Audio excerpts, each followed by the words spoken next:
ahwefo say na Citizen TV Ghana about 2 p.m. Pepe 2 p.m. to 6 p.m. at them Citizen show at the Bremo on Citizen TV Ghana. Me pacho obo Citizen TV Ghana na bie at them na Citizen show na them mo takra de tadi for you them on tadi FM area e be she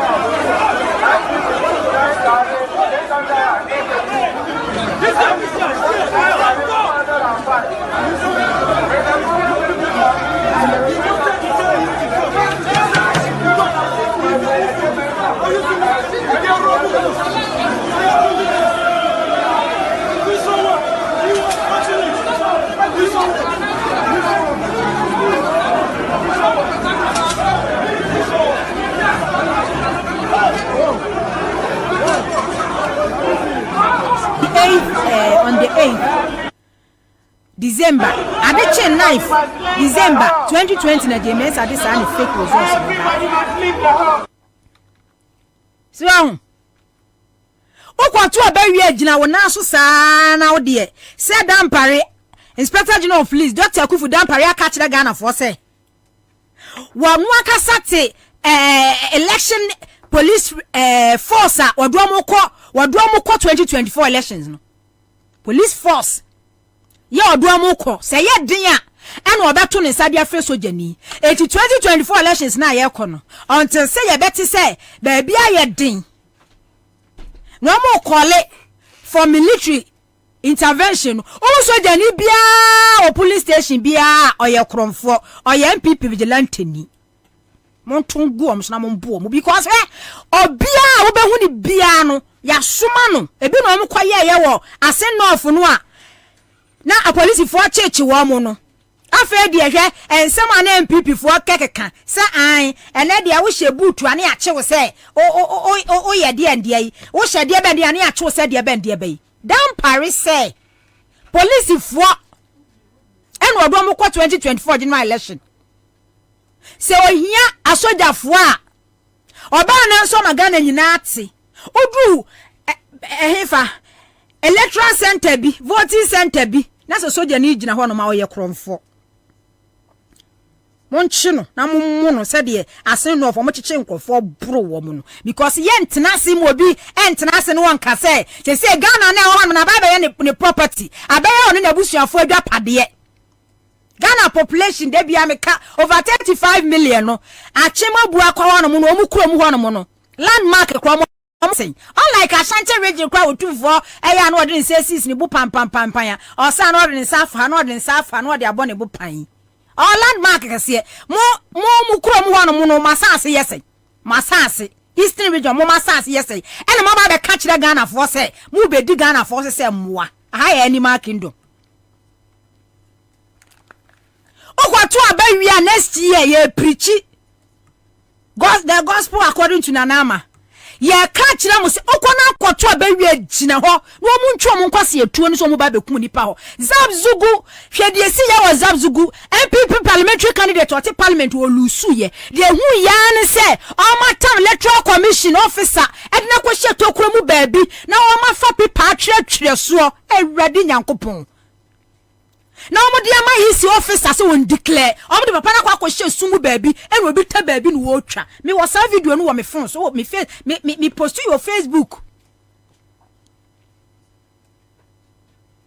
Esikado kita jogate wamu kwa etu abewie soti wie county amu county oh Madam Grace ayesu dan kwa wakukuru jogate na bofom se pu yase di ate ya ne se light off ye dum light ye dum light yankan afede de kosi ya ne se jogate wini Western region once constituency ni akane 5 times akwame omo de man MPP ni no mrekuduka elusu ye ni constituency ni ye hefa takwansu ye mrekuduka elusuye olusuye mrekuduka elusuye ya kan first na walusu ya kan 2 no walusu ya kan 3 na mrekuduka lusu ya kan 4 na mrekuduka na mo ndisi fu ankasa kwa mo ankasa kwa mu gina ho me ye kan ye den ya kan 5 times. This is opposition party like NDC. Ya mo amaba ban mu amahunu said the system is it here. E dey ntina asan ka mu jwa me ya kan sa de no. Ya kan 1 ma wini, ya kan 2 ma wini, ya kan 3, ya kan 5 na ma je ona mo ye kan. Asa, sa mo nkwase ya plan na tactics na mo de call 2020 no. Ye hia bie mu o. Ya kan ni wa wini atisi kurom constituency was ye kan. Ye tu abani wie ye vote wie. Ni ye short wie, ni ye kan. Na samwa wini amuntinsi kro malusu amunkwasha dem na mumna asembie ni ho na samo besan so atena ho no mu se de 2020 city bako 7 ye gidi free mu sem se de mu yes slay kings for LDC for mema de se de mu yes slay kings for no ye gidi free mu sem bia wa be chichimani ase wo TV so akere ema because ekuna eda ho no no na adu danko akufo adu kanu foria taga bi wache dako asante bedi atuo no assembly no woma gange up aforme cabal ede Dr. Bobie dua no say at all cost there was 2024 Dr. Bobie win no omunim se Ghana boni a woma di Ghana no they cannot afford to be in opposition. Their worst nightmare. Their worst nightmare say omo be down omo be sorry not 2024 9th December ni akwa election wiesi MPP alusu because boni a womo di Ghana no omo di wo mine boni a womo ankasa akwa no akoye adeso na so womo it's so they find it even difficult to say on be expose wo ho abontin. Eti you are more say opposition pad one be opposition because on be account for one kasa deeds boni a one die and you ma boni a one ye no on be account. The last time former president John Mahama came says we accountability vote for change. Se we hear proper accountability. Se we pese we bisa na Akufo-Addo, ebisa Dr. Bobie on the head economic management team. Ebisa Keno Foriata we di a bro. Shatter the fita no okotu Bible. Say Bible no bi na twere ye nwoma. But it mu adwen oye wicked that man. Oye nipa boni ni ankasa abro we die no. On kire mu kire Ghana for say adwini nyansa be ne netaye kira no wo buru mosia te sesabe bodamfo ya ondwini wo man ho bodamfo a wate free on ade bia wo ye bia no ondwini implications the consequences no so obi a mad person ono wo twa kwa ma na no me di driver bi achi a bodamfo bi obo no so abe pin afekwa no wo yi achi ono ofa ho be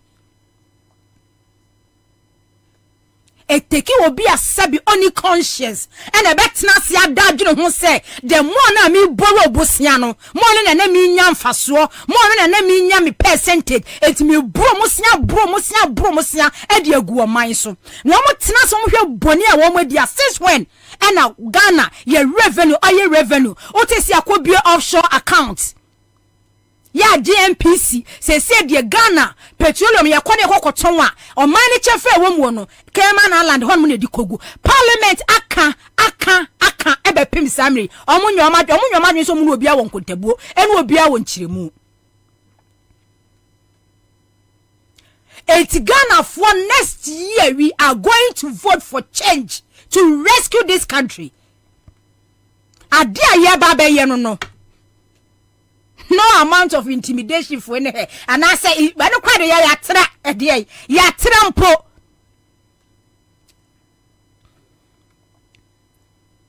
okwato abawie gina ho vigilante for no omotete omu wo opposition no vigilante for no a no omokwafa South Africa missionaries for efa hihi for do mu betre ni wo mu no owo bebre do mu agwa police for mu bebre wa soldier for mu bebre wa national security mu etiedu elections omu ne ya na di mesam ne nkwase asem no gina ho no fa boa won so to bi bono obi antimi ni obi bia foko next year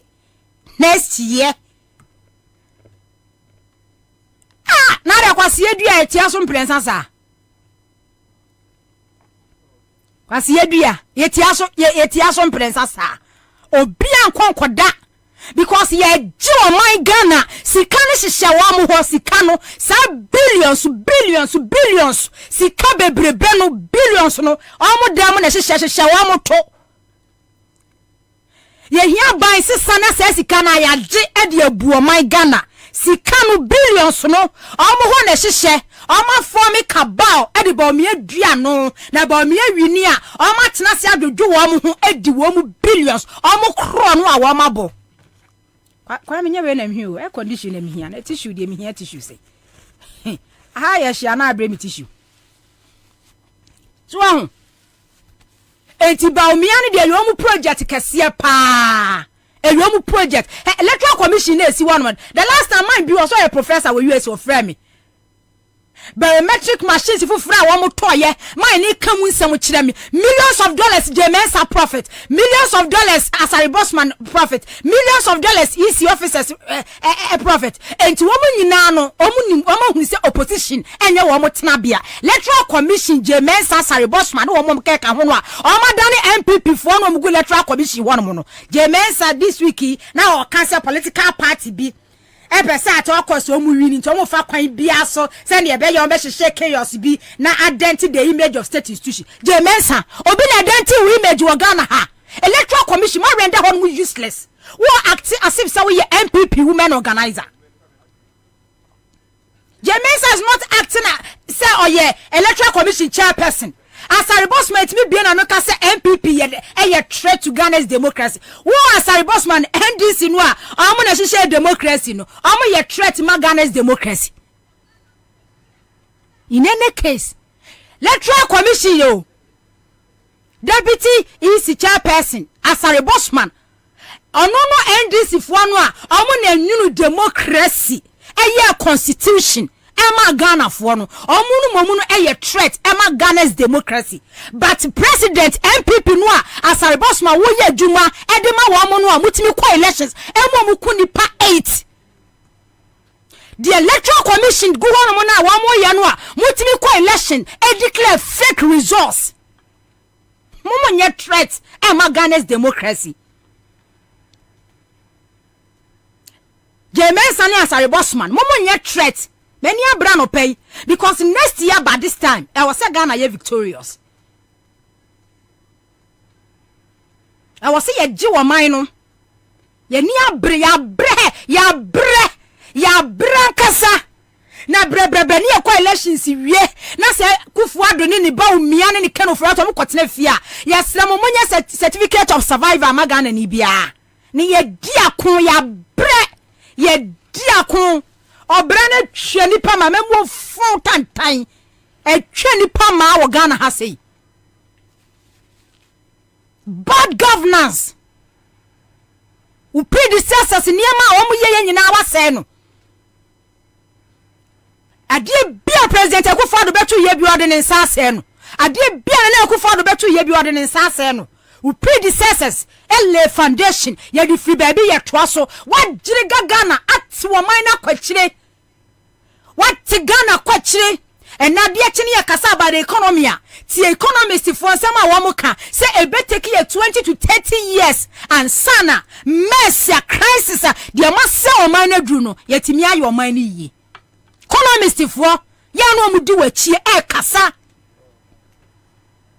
political activists for scientists for kasa say e be take ye 20 to 30 years and sana or how amanie or manya waji a wasen wono yetimi afiri mu and now Dr. Baumiane nam so I the next Ghana's president because we hu say me say e mponchi ni nwan anantwie enegu kurom ha no oba bedi wo mo so because omoda no mo so yo ma hu say that be NDC member no mo ye slay kings omo slay enye president bi no mo pedi ene meba enura me hu se yesi ya friend say Ghana Education Service interdicted headmasters em so mo ye mampo anadwene me hu se interdicted headmistress kwam so mo ye ma ho headmistress mienu se unauthorized fee bi na omo charge first year student enti no ya interdict wo mo yuje wo fa to so mami asama mi da wona mi bisa me ho ne se owo kwaye ye den o kwa charge akora na ye den ye say ye free senior high school enti sa akora ne ba school na se ntoma taade e na o ma me be pam de ama no so be ne nam school mo no ma jana no fa ntoma taade ne na mu school mu ho sa akora ne ba school na se de no be show e de no be show e fa ho be o kwa charge akora na ye den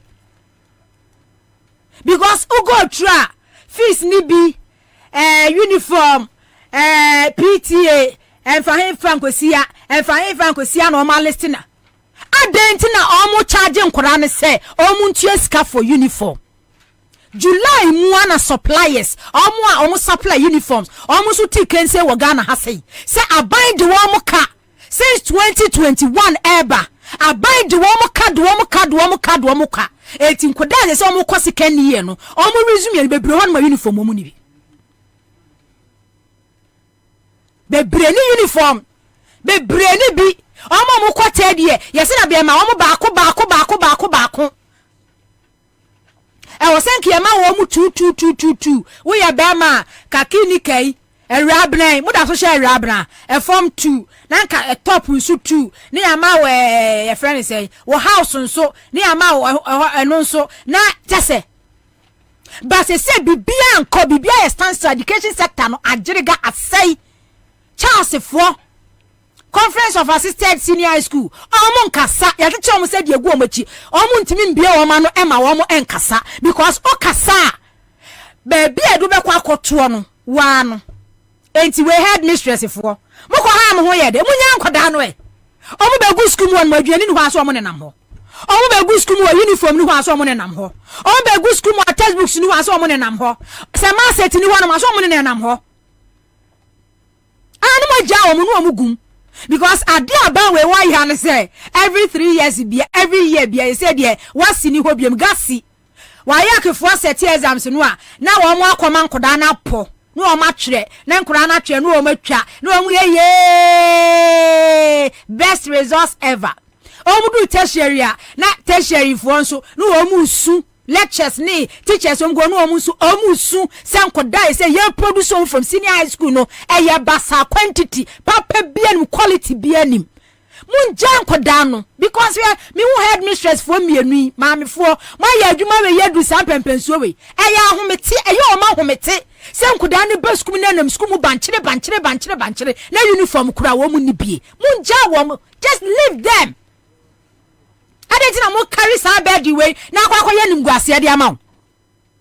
Some parents are so irresponsible. Wo de na wo ye kra na e ba beboa no ono no won tiase ade na ye free na wo so wo meto uniform mane ba but parents kra na so nim say Ghana ha say uniform no kra na enko textbooks enko bibia enko aduare enko ba who be you headmaster kro headmistress kro say one kasa initiative bia wo ye e bia wo ni school no management mu decide on something say ye bibi famwa they don't care enti no so do betra say enso akufu ado ade soa because na akufu ado no wonu wo hunu ni say na memo na ye fon wo hunu say Ghana every sector bia wa say no Christian Depoku wa naka wo Christian Depoku na wa na grat those days say mu nyina agenda College of Concert Teachers Kinali Mahama time ana wuti CCT say na ya agenda natefo Mahama time yete munka say de na mu ye nyina na ya agenda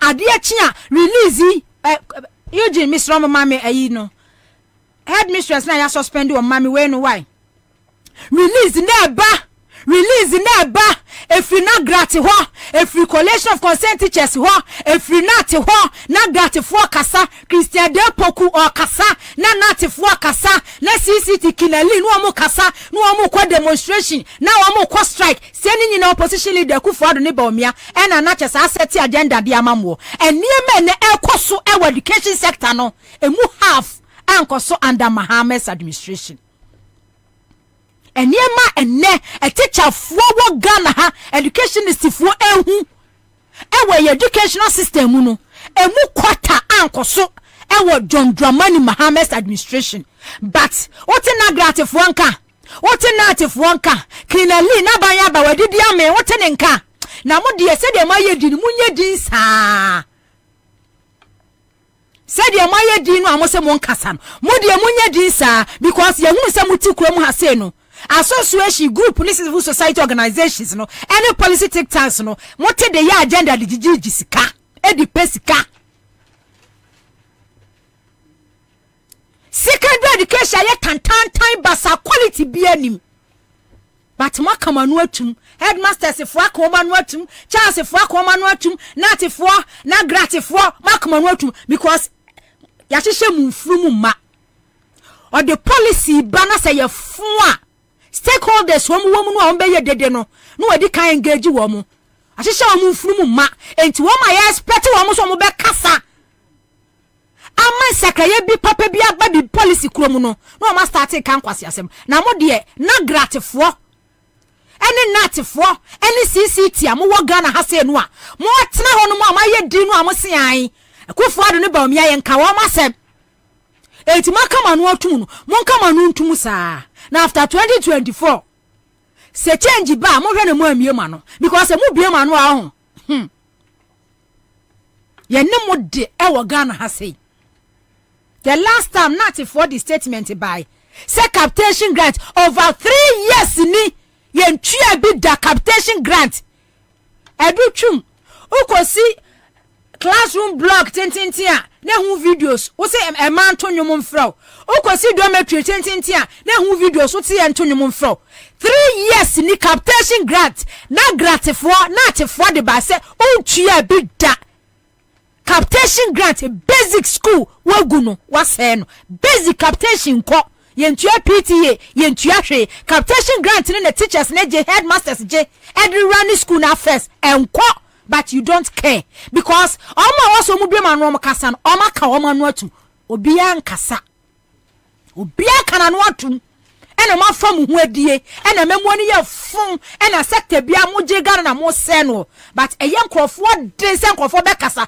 because obi nim so kasa anadwo ahwe yi a ontimi nda ne fie ontimi nda ne kete so de yakoso wo Ghana ha se no enti se de ma kama no atumu no mo kama no ntumu saa na gratifo na atifo CCT for because ye temon kapa from 2012 to 2016 2015 2016 ye temonka various teachers union ye temonka wo Ghana ha but eniema mo experience under na Akufo-Addo under Dr. Bawumia emu half man komu under John Mahama because of say mo ye nyat mo ye greedy mo ye selfish mo de the association no na mo de sika enti Ghana no pani bia ni mu biem yoje wanya saa ayi na amame okay enti we say Miss Patience Naki Mensa headmistress Ganas we no ho fe oba tan ono so your mother Mrs. Patience Naki Mensa headmistress of Ganas ayo ba tan school na wada no say headmistress ni de nani hu no eye ne moboye na reho enti de ne yenye mfa ho afra akwada ni interdiction ya interdiction akwakwa nim guase na aba beto no so Ghana Education Service the statement aba unauthorized fee no charge wo mo Ghana Education Service enkura no mo uniform mo provide uniform am bibia nko aka ma me baako no so de o hwe headmistress we ma mi bra wa bre akwa kodru headmistress Ganas but because of mo policy fun amodia ba headmasters ne headmistress for a branch no ya interdict ne so nko no nko tenefi madam go and sit home your time will come Mon review senior high school policy ne nye ye mon review when so ye hwanya we de mi hu ni di no Orally senior high school headmistress ni say odi mon pen ma me na ma something Mami penimu. Mami penimu a. Ono nso wasende ama me. Nadia Anan, Madam Nadia Anan, Mami penimu enie. Okay, headmistress of Raleigh Senior High School. John, ya interdict wo modi.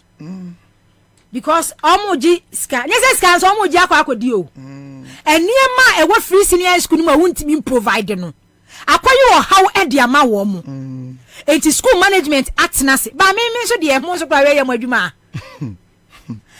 Living is just leave it like that. Send me a tia na odi. Amu nenam school bon na so odi. Akra ni free school e ba no. Se check me nu no de ba ye. Ja no so wo check ni that dorm a. Edi ko cleaning. No asa de bet na class. Ana hameboa. Se wo hia ska ara ni school na first. Na se ska ne ma. Your family. Ja no nenda ho. Because uko charge a e be ka cho say Ghana Education Service e approve ye wo bumira so. Enti ja no. So obi free fie bana so nyaka kemienu check mienu obehye no pa o ba bet na class ya no wa jane sa but odidi e kwam na ba besi nyina dan say ye wo teacher unions groups ahodo wo Ghana ha no o maka o manu atum na gratifo wo ho tama ye te na gratifo nka paaye jo mahama time o na grata de poku ye so wo naka we dure chiri asama bayaba enti wotina se na wodua na hu se san krofo na sa mahamata no mu ye dede kansem hunu kan kwasam no se na kire se ya agenda na set dia ma wo mu se na ya agenda ba wodi se na yetira wo mamu ye enti mu de kire se yete civil society organization yete pressure group yete take tank yete unions na kire se leadership no mu ye greedy mu selfish interest nana ayasam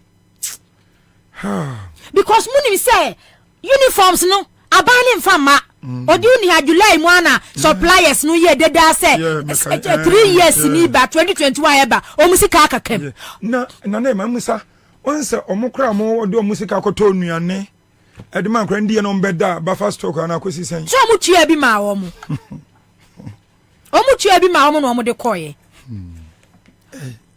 ahun nanu ya odi hwenkura yi form 1 fo yi adutwum se chinchina wo munko na wo munko break 20th ya kan ma hu se do watch na or justify the enti e wo so muko no TV ni radio so na or justify but odi does it make sense e be pim san me nkofo bi gugu nat ho no ni ade a almost struggle nya school dia ma wo ma ebi go so pe omunwe ebi go so pe ebi no prospectus kwa omuntoru ye omu ko school enti no adutwum ni Ghana Education and Ministry of Education sama omu kan say omu person omu call back to previous calendar no COVID but so does it mean say 2 weeks omu kwa akodi no first time ana so say break enti e kodi no ba 2 weeks no first time ana there be first time because first no yako Xmas ya yako break yako vacation yako break so does it mean say 2 weeks no so 2 weeks no mo kona still enkofo de so go abontin pe school no okay bi am say we no mo kwa ko pe school no mo o ma ba fia be di burunya odi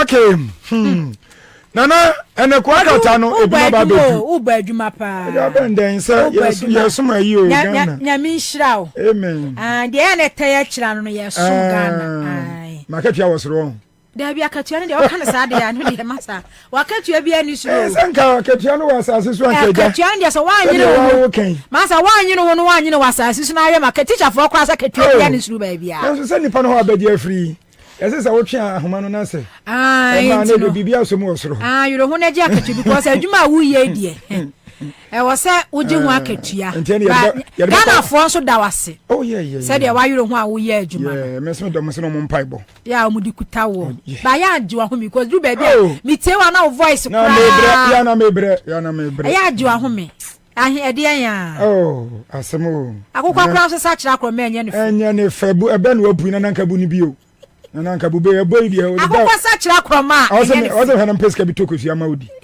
cause be we die no an wabu no dia ba be kwaku don kwa na me yi enso so kokwa sa kira kroma enye ne fe former president your mama kan yom say wudi gold kura kokoye kura do meka no meka twaso de nkwa ebusia for daily graphic ko wakrata no ena no pay wa ya krato e wa ha na wo ba ya wo see daily graphic weekend special ena no pay wo ba ya no wodi enipa wodo bi mfonyini aba betotoa ana afei enioma wodo duru Christmas bronya brenso a eya na amanfo etai echirika so won ena okwa market anya sanketoa ebinum eto flowers sana na aka no flowers kwesi broni se flowers wow kokuma se kan flowers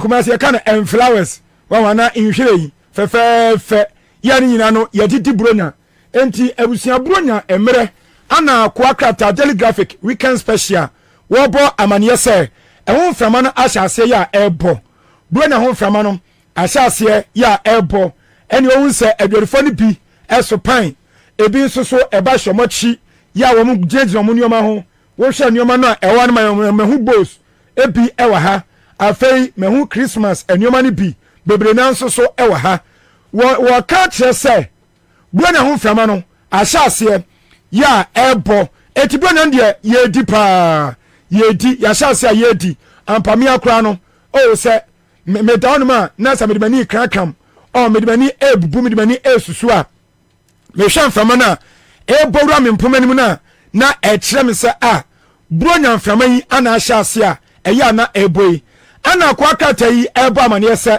edu sabre se ya na enyoma boya na peja kosoro na eyade enso ayi nyina yenim se bronya duru so a eya na enyoma bo eya na apeja kosoro pa enya asenketoa entina basa na yene yakwa akodi dwa yakwa akoto no yene ya na yewuo fise nipa no a wo ton bronya nyoma no ana wo ton nyoma won de wosu se wo pani sika no wono beka cho se okodwom no enyoma ne bro no nyoma ne bo na ededa so no ekosoro won enti wotimi kaso do for Christmas ana bra Yesu Kristo wo po bi na ya agenkwa no Yesu na nkasa nipa no beka sa me na wo na emom Yesu na di kapren ho bai da bi won wonya ne selfie so no so sika ana wo de kotoye in case ka wo tia ni ade nyina wo so de hyem enti eba sa na kwa katai ebo amanesna enuma bo nso ahyase ya epeja akwapem se ye bedi buana no bawie ni ye besi afifufuro mu na afei ye beto aso ni akọ anim eno ansam eno no pay daily graphic ko wakata no wadi aba eno nie etiamanfo egidwa eno ache nso ko wakata yi eba amane se national security na se woni oman wo mo hwe bambon sensem eso ena afei Ghana Tourism Authority wonu nso so wonu ehwe akwansra ehu enioma eso wo mo se edu bronya brese ana occasion day se no a oh ya na nya sanketwa edu bronya nipa pipiankoma ebinum fabrochire ebinum wo Ghana hanom wo mo kwa hene wo mo so mo kwa ba bia ye event dwumadie ekwaso ene ye nyina ye nim se edu bronya brese no a eya na ya nom to fo mo Ghana hanom se no ebinum kwagege emiawudo obi no mo apa nim to fo bi aka mo ho o ene nya sanketwa yankwaji ani yankonko a wo mo hunum sa bontwene sa jiomani na amanfo nso adwomani bi enti wasi programs awodo ana ebekokọ okoso enti munam ye program organizers ana event organizers no wasi wosrem momodian se mobema bambom ayire moma bambom enyire anye sa na se bia enyum concert bi ana wo kwakwakwakwo enempo moye ensore mo kwa convention anempo bia mekan abusianfo mo kwa hwemo baabi ni nyina na ho behia se moma mo bambo no emu ayire sade beya ni pabonefo bi emfiri ma wo awura efise we ya kan mbokọ asore mbokọ programs awodo bonsa Kwabena wan de enye ne botane so oba bagina ni bi ana Yesu na yawo no etinani age ni wo satrafe ne bone ho da bi wan de oba ya wo ba be wiade Mr. Kronfo Madam Kronfo wan de oba bokro no enti daily graphic ko akratai ebo amane say national security any Ghana Tourism Authority for say mama bambo mu enyire dwumati a mobedi ebra bronya die nso ebekoso enti eno nso ena no pay ko akratai wadi aba na we sa asemi eto enchen so oh yesi wono mu te won wo makwa akohia mu e wo Dubai memu wo mo yadan ene so mu kodidi no manom kwa na wo mo adan so kwa na emom no ewiem nsakyraye climate change ehun sunsanso a edi bre nipa enei e wo wiase no eno na empenfo kuku dam wo ma to dwumade ni din ese COP28 COP28 wo makwa akohia wo ho ya wonom nyina eto adwene na dwumtini ba konfani ni eda ha oferiam pansa mfani ni eda ha oferiam pansa small kanya ne se amon force na so mo ntene ka wo ko break ana o se an eye pasa so ya numtuni a obeko break kakra e ba sa na sa wo ba oh wo di adwen foforo ene ahoden foforo ena wo te hye enumto no asibio na yewra mampani tata yewra tonto mani mahama wasan eye flag bearer fankatuni ema NDC amnuko no wo ko hia wonom ye businesses ahodo panin kwantrel for wo mo abia nyuma no ana odi ato monim se 24-hour economy no eno ene ade betima boa ama my Ghana yesi kasoma tia pansam no odi yesi me na me ambassador sao lawyer Edward Tamaklu okay ono na de sa ono na de ma me wadi post na ma wo se de me na me ye ambassador for 24-hour economy. Okay. Nti we dey yanka je mu nsem ni wi. Nti de waka nyinata ene se 24-hour economy no was so dey pa no. Was bitima bua ama man kan yesi kasama aye something which is there. Wa oni ko mabua to foma empenfo nyina agitumi se oh ampa enuoma age aguna nso e dani a ebeye yenti eguso a e pick up no. Was se na media no be man pani a oh entampode begu akwemu na apejo man iskasama atiato no agina ho eno ye daily graphic weekend special eno no the daily graphic na we kan about climate change conference okay me who story be our Accra 100.5 FM online. Okay, African countries defend large delegations at COP28. Okay, that's a man for defending African countries defend large African countries. Yes. A defended the almost countries no was the UN's attendance list revealed that Nigeria, Morocco, Kenya, Tanzania, Ghana and Uganda were among the countries that sent the biggest teams. Ghana come. Okay. Yeah, no, yeah, ankasa deliberately, yeah, say and sass, you know. Must come Yeah, conference be about climate change. Yeah, they are for taxpayers' money. Sika bebre near de. Sir, I'm said last 2 years because we're Ethiopia, and also almost say ni pe bebre be over 200 room kogu honomon. We sense you see Dubai. Okay. Say Dubai so do mu die. Oh, Dubai. Dubai so die honomon and die. Yes. Hotels akesie. Because conference no mo kono mu say conference, mo fa me ye.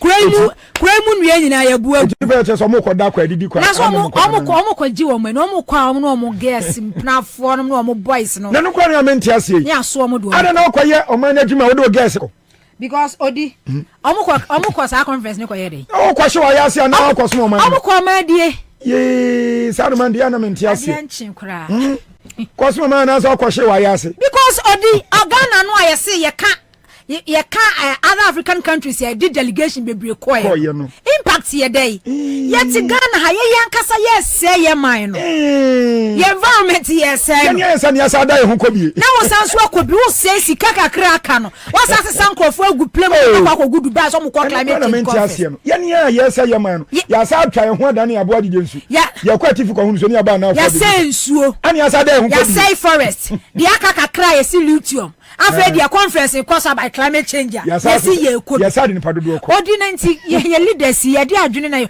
de mo de ade de before kra ye nipa ana ye nipa tell me for ye nipa on say ye wo on say tie odi living things animals by see nyina ye animals but who say belongs to a class of animalia but odi ye de animalia ni ye animals yani homo sapien yani homo sapien Wow, nti yeah no. Okay. Oh, odi dia ayi me si odi. Eyi be twema me na me odi. Top 30 African countries by size of the delegation at okay. Climate change conference to 28. Say Emma wa hanu munti ya na ha say no embeme. Oh, eti delegation obi a numbers ehhehye ka ubi wa hanan kaminya ya. Ghana e di percent e koy. 600 and the Nipa bu 600. Nigeria this 618. Ni asa yenso ni asa asa twa uni poko. Nigeria delegation say na koy.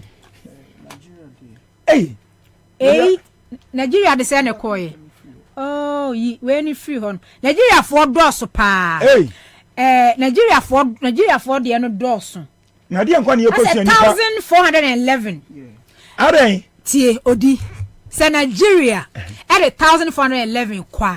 Somehow into asiu. Because Nigeria population. Na mi bo. Omno mko bombe dua nua na so mbe. Odi. Omno mko okay, Nigeria 1411. Nigeria population Ghana DA 411 1411. Ghana population times 5 na Nigeria. Ghana population times 5. And then omu GDP omu edwa pade edwa tire no over $500 billion. Okay. Ghana there less than $100 billion. Okay. Ghana GDP can say no 90 billion. Okay. I think it's around 75 billion BBB sir. Okay. Nigeria GDP $500 billion. Wow. The whole West Africa, the biggest economy West Africa. It is a climate change conference. That's what the Nipa 1411 kwa. This and Ibia. And the Nigerian Sunko International Monetary Fund, our debt restructuring program. IMF na kansin semu. And to say ana Nigerian so no say even galam say mining activities kura akoso ho no mo a enye tantan to say the akoso a even Jubilee House and Kasakra no minister timi akizu am say Jubilee House galam say headquarters na ne de wakana metwasa na mbisa so mo koba enye nchirechia na ombe chirechire enye TV ni radio so no omba be tram paper me ene ayasa kan na nipa bebrebe sa no mko bombe dua nua na odie ana mo na nsuo no mbetie ni nipa 718 no mko ye den na mpe se nipa 100 kwa no mko duba na mko pe omu nia na se de no mko because wo mko ba ombe tram paper me nia asante for man forget about no mko ba wo mo betwe delegation no mko ye no se minister na lead wo mo se agric hwan you se forest se omo na koye emfaso be na wo so mo say your forest me tell me be ase wo so mbe na do ba na mani mu de hen na do ba de hen na ko bie jankuma you want to see restaurant $6 million no na do ba kan delegation no o papa ya president galam say president o papa ya galam say president aje pawo 600 odinya sika kitwa na kwa shi no wasa no mimi no me no kwa Dubai ya hotel be kwa kwada no aputo omo de expensive hotels omo kwa no kwa kwada yo kodidia nom asa akwa wigas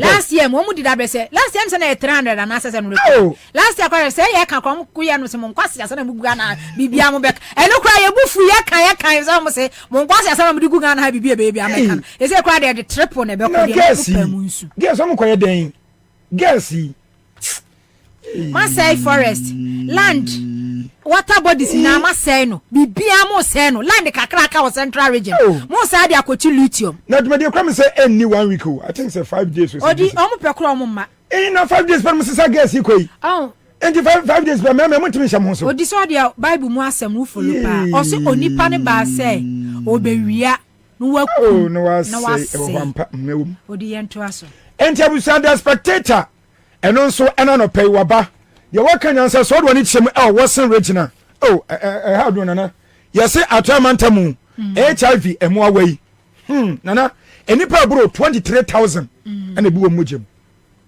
ye say kware ade ni nyehu sa Watson region ko antiretroviral drugs into odi. Once they say no say who HIV esa utime wo ya akora ni nyabi. Ya dey na uko deliver no. Uko labor no. Omo waduro bi omo de ma. Into omo de ma that time na awuda labor na. Owu akora no. Akora no onyabi. Onko abefa ya di. Enti se woni wukunu kura na mo HIV na. Utime wo ya akora ni nyabi but se wo akora ne ba de aye mu ntimi nye ho hwe. But cost because on the first na education ni was through. But you say education be a no be. Also emotion me because Western region come over 23,000. Western region. Wow. Nti eno so so ya na say gold tuo no so ka ho. Ampa baby asika wo no. Ampa man for sure my yase pa. Baby asika wo no na so ahochire ya be ja gasi. O makeka tata so. E say wo fa boy ba ko ahochire wo di. E say the level don't change you. Oh, say the. But you say the level don't change. You say the ya fa no 3 ya nwale ya fa no 3 ni 4 ni 5 ni years. Ya ba bi akumase. Odi ma 50 na Kwame kwachi ma 50 na say ayi odifo yin so obeya yin so ma 50 na you in the 30 so so you just had any kaka or the 30 so so what dey show half and say odi level don't change. Oh aba obi anam nim okumase na ne mpra fo nwotwe adan odi yes ni hook up no oh enwotwe o odi enu no yes was said o timi service 3 emema 3 ene hook up na no eh wako adwuma bota na wako service baako ebotu ana wako baako menu akoda baako nchama ade ade ekomoya oh de odi ekomoya ba unim say etebasa na ya semre unim say last year but this year ko bi ka kire me say under president unim say prostitution akosro pa eh ana sabna make ana mami say etebasa mo ya semre oh ya wonu unu ma no apo ba bia eh no one panye odi upa de bia ya 5 e wonu bi ho awo ya odi for maduro no unu ma usa ya virgin wow am how tight yes say yes kura baby kura ba atena so na esteem unu me say je neni agagaduro o mu dia odi die ampo o mo tare ho advert sa ai o se bra you say bi on fan chame o mo fe nkura ba abokura ba omo so tena so a na steam inside no na mo say na je neni akakaduro mu ana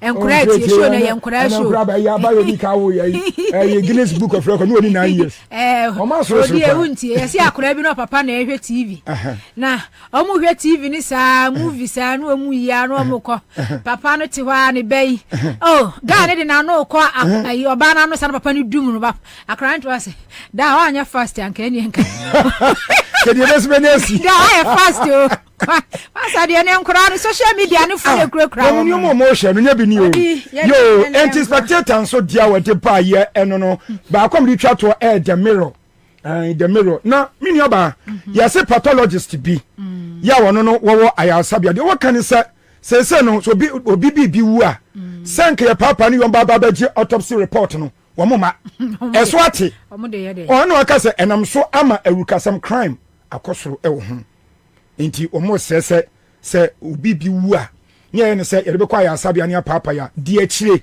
na kwaje report no anya sa ebi obi no kum obi emi yetimi hu enti ena no pede mirror eno so you wadi abam di twato na me di odini na me be hye wanu monya wa nyame wo o bo adwuma mate o bo adwuma ya na mani age ni awo ye pa na yes mama nsan ai eye pa Ghana fo nso da wase amen 2024 so ye ginam nyame wo ebe ye adwuma ebe ye adwuma pa wo de wo ko break a e wo so oje 1 month o na the rest 1 week ni kwa be had some just there be some just on hwan ngwampu say upon kakra de amanu tumi kakra de men one so de ya oni tumi bi aja we da si odi okay da si awusia aja ye de be di pa on kran ye ba osom odi asempa kwa me apuma su mensa na ye te ne nka no na ye ba be di nkomo ye ba da bia me ka se adwuma we de ye ton frama frama kwa me bre me interview ho enframa na ne yeton enframa na ne yeton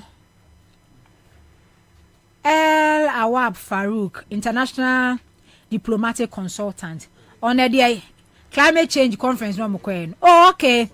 Oh me no I interview that. Hello, good morning sir. Major design.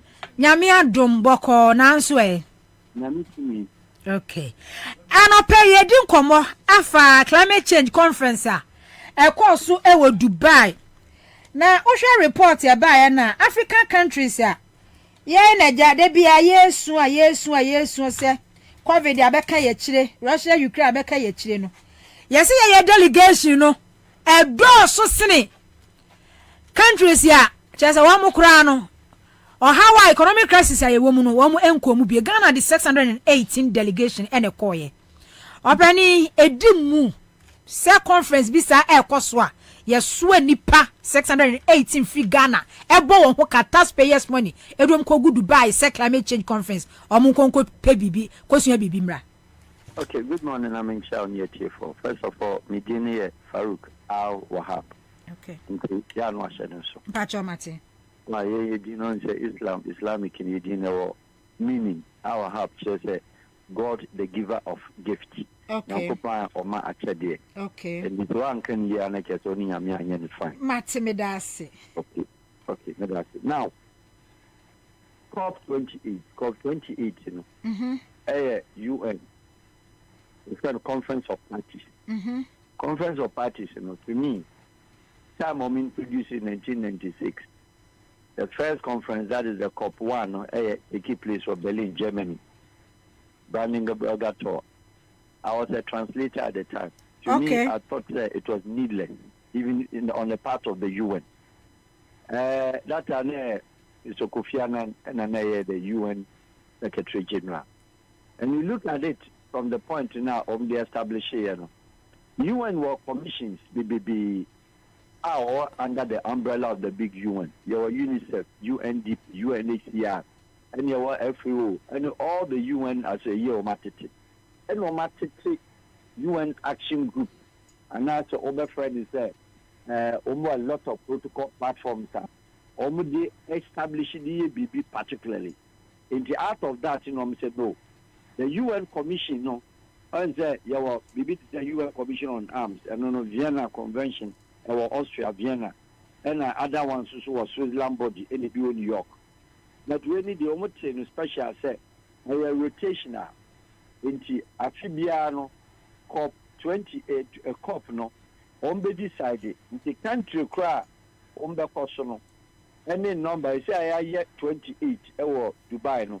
Country of us who to maybe a Ghana, 29 into a Beba COP 2019 from 21. I think near 28 sessions. And he said, almost share the global warming. I didn't know. Say we are to weather no, I change. But almost you say weather not change. Any climate na assess environment na air affected maybe air forest corner air dry. Baby a here either say upon the right and I say below. Baby a say a fertile land no, a desert land no, a quan ban this was so bad. And they feel that the cost of solution most industrial nations, you know, China or yet more gas it will use because the industry is dorsal into a poultry air, America poultry air, Germany poultry air, your friends India or poultry air. Japan polity air, Turkey polity air, Brazil polity air. A lot of countries are here, industrial nations are use gas emissions, use burning fuel, Saudi Arabia, any Libya, Arabian countries from to oil in and you see a number of money and then almost find a way how to suppress it, how to reduce it. Then come the normal the fossils, you know, intimately reduce it by 1.5, which of course country near friend. Emirates, that is United Arab Emirates, who cost 2018. There are certain agreements almost sign it. America for almost certain agreements almost sign it because some fees and yet attainable. In the COP Nankasano Conference of Parties who are the problems. Now, if this is Omushia, a beautiful lady, idea Omushia, a environmentalist, and Omushia, a climate scientists, here climate engineers, here those who are related particularly to this particular conferences are contribute. Now, the is the Omoba conference now. Your nations say Germany, your technical nations say Japan, Omo individual companies are also equipment, machinery, technology, our mobile lecture, or mobile town, almost products, our country be say the emissions now are high, and now say, zero electric cars, Holland, many are the almost to build electric cars and producing. And the amount for technology to contribute to say Germany or bar, and yet on nipa more than 15, because the Minister of Environment, and the Director of the Ministry of Environment, and the scientists, and your environmental scientists, and your climate scientists, and your earth scientists, Ninyama, almost something to say particular about it, and other German delegates in the private companies, other Japanese delegates in the private companies, other American delegates in the private companies are showcase some product on private strength.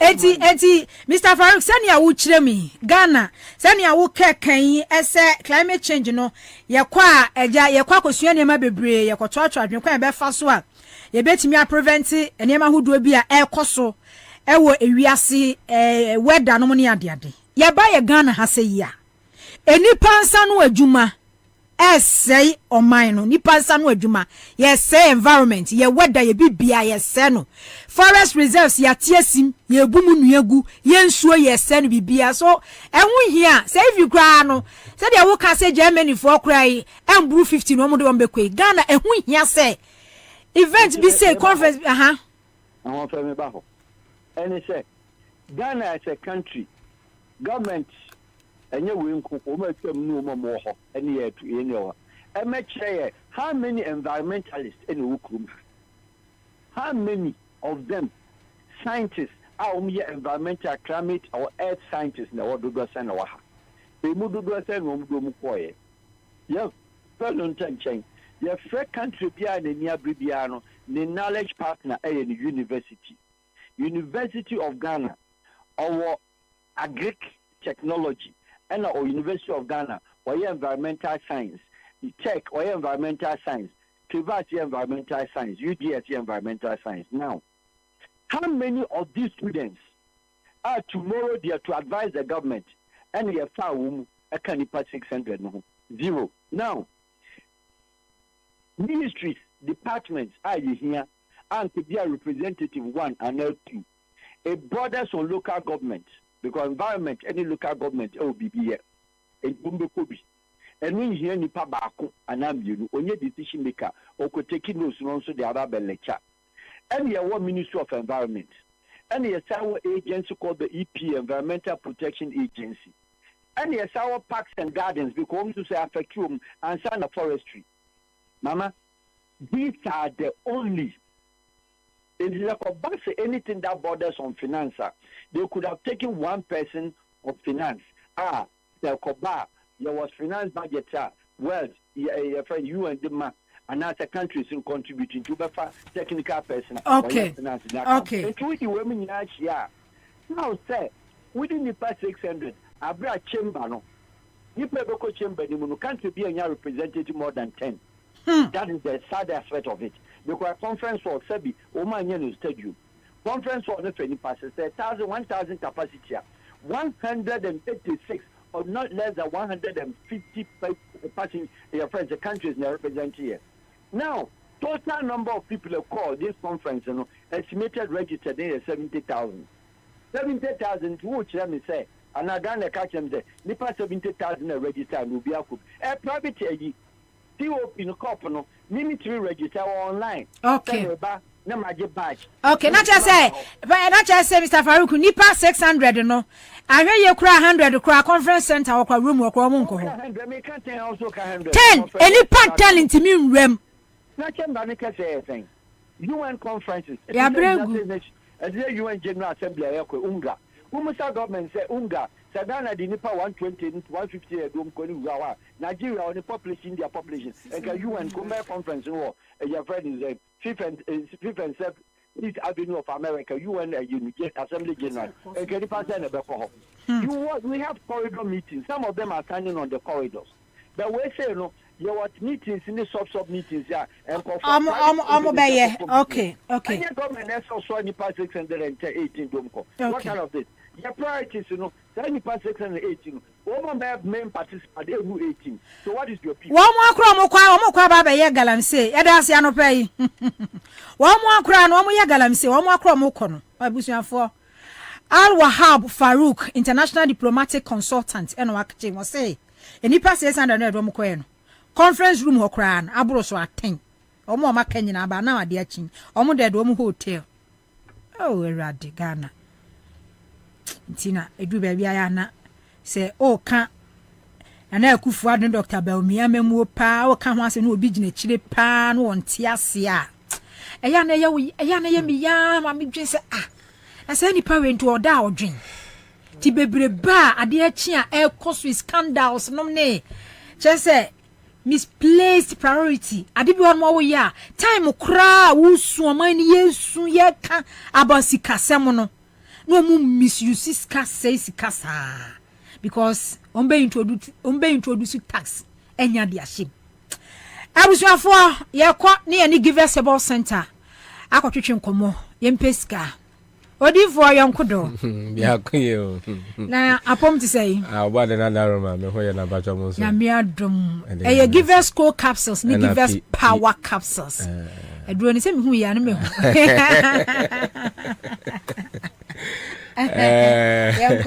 yo mavinda say ebusia etiefo enano pay we de enchakase na edefi givers heba center and ede mamo enano pay se muti Accra 100.5 citizen show and meme that day ebra na ma atena say na wo dwen oman no mpuntu ne nkanko ene ne yedie eho ebra du so eye givers enkomo na ebra ne edo nyina no si betumi enya pomodem pa ne betumi enya opepa ne betumi enya nigye na yetie Accra 100.5 ene ne dwumadi ahodo nyina aka se ya pomodem no enwie pe ya enya ade asa opepa no ene se nigye no ebeba eno nti ne ebra ne edo nyina no Givers Herbal Center yene mu edi ehia ne yene mu edi mu apomodem ho enkomo na Givers Herbal Center yensema da yeta ka de se sania eya woma waduane die egu fridge mu ene wontade hye ene wahofade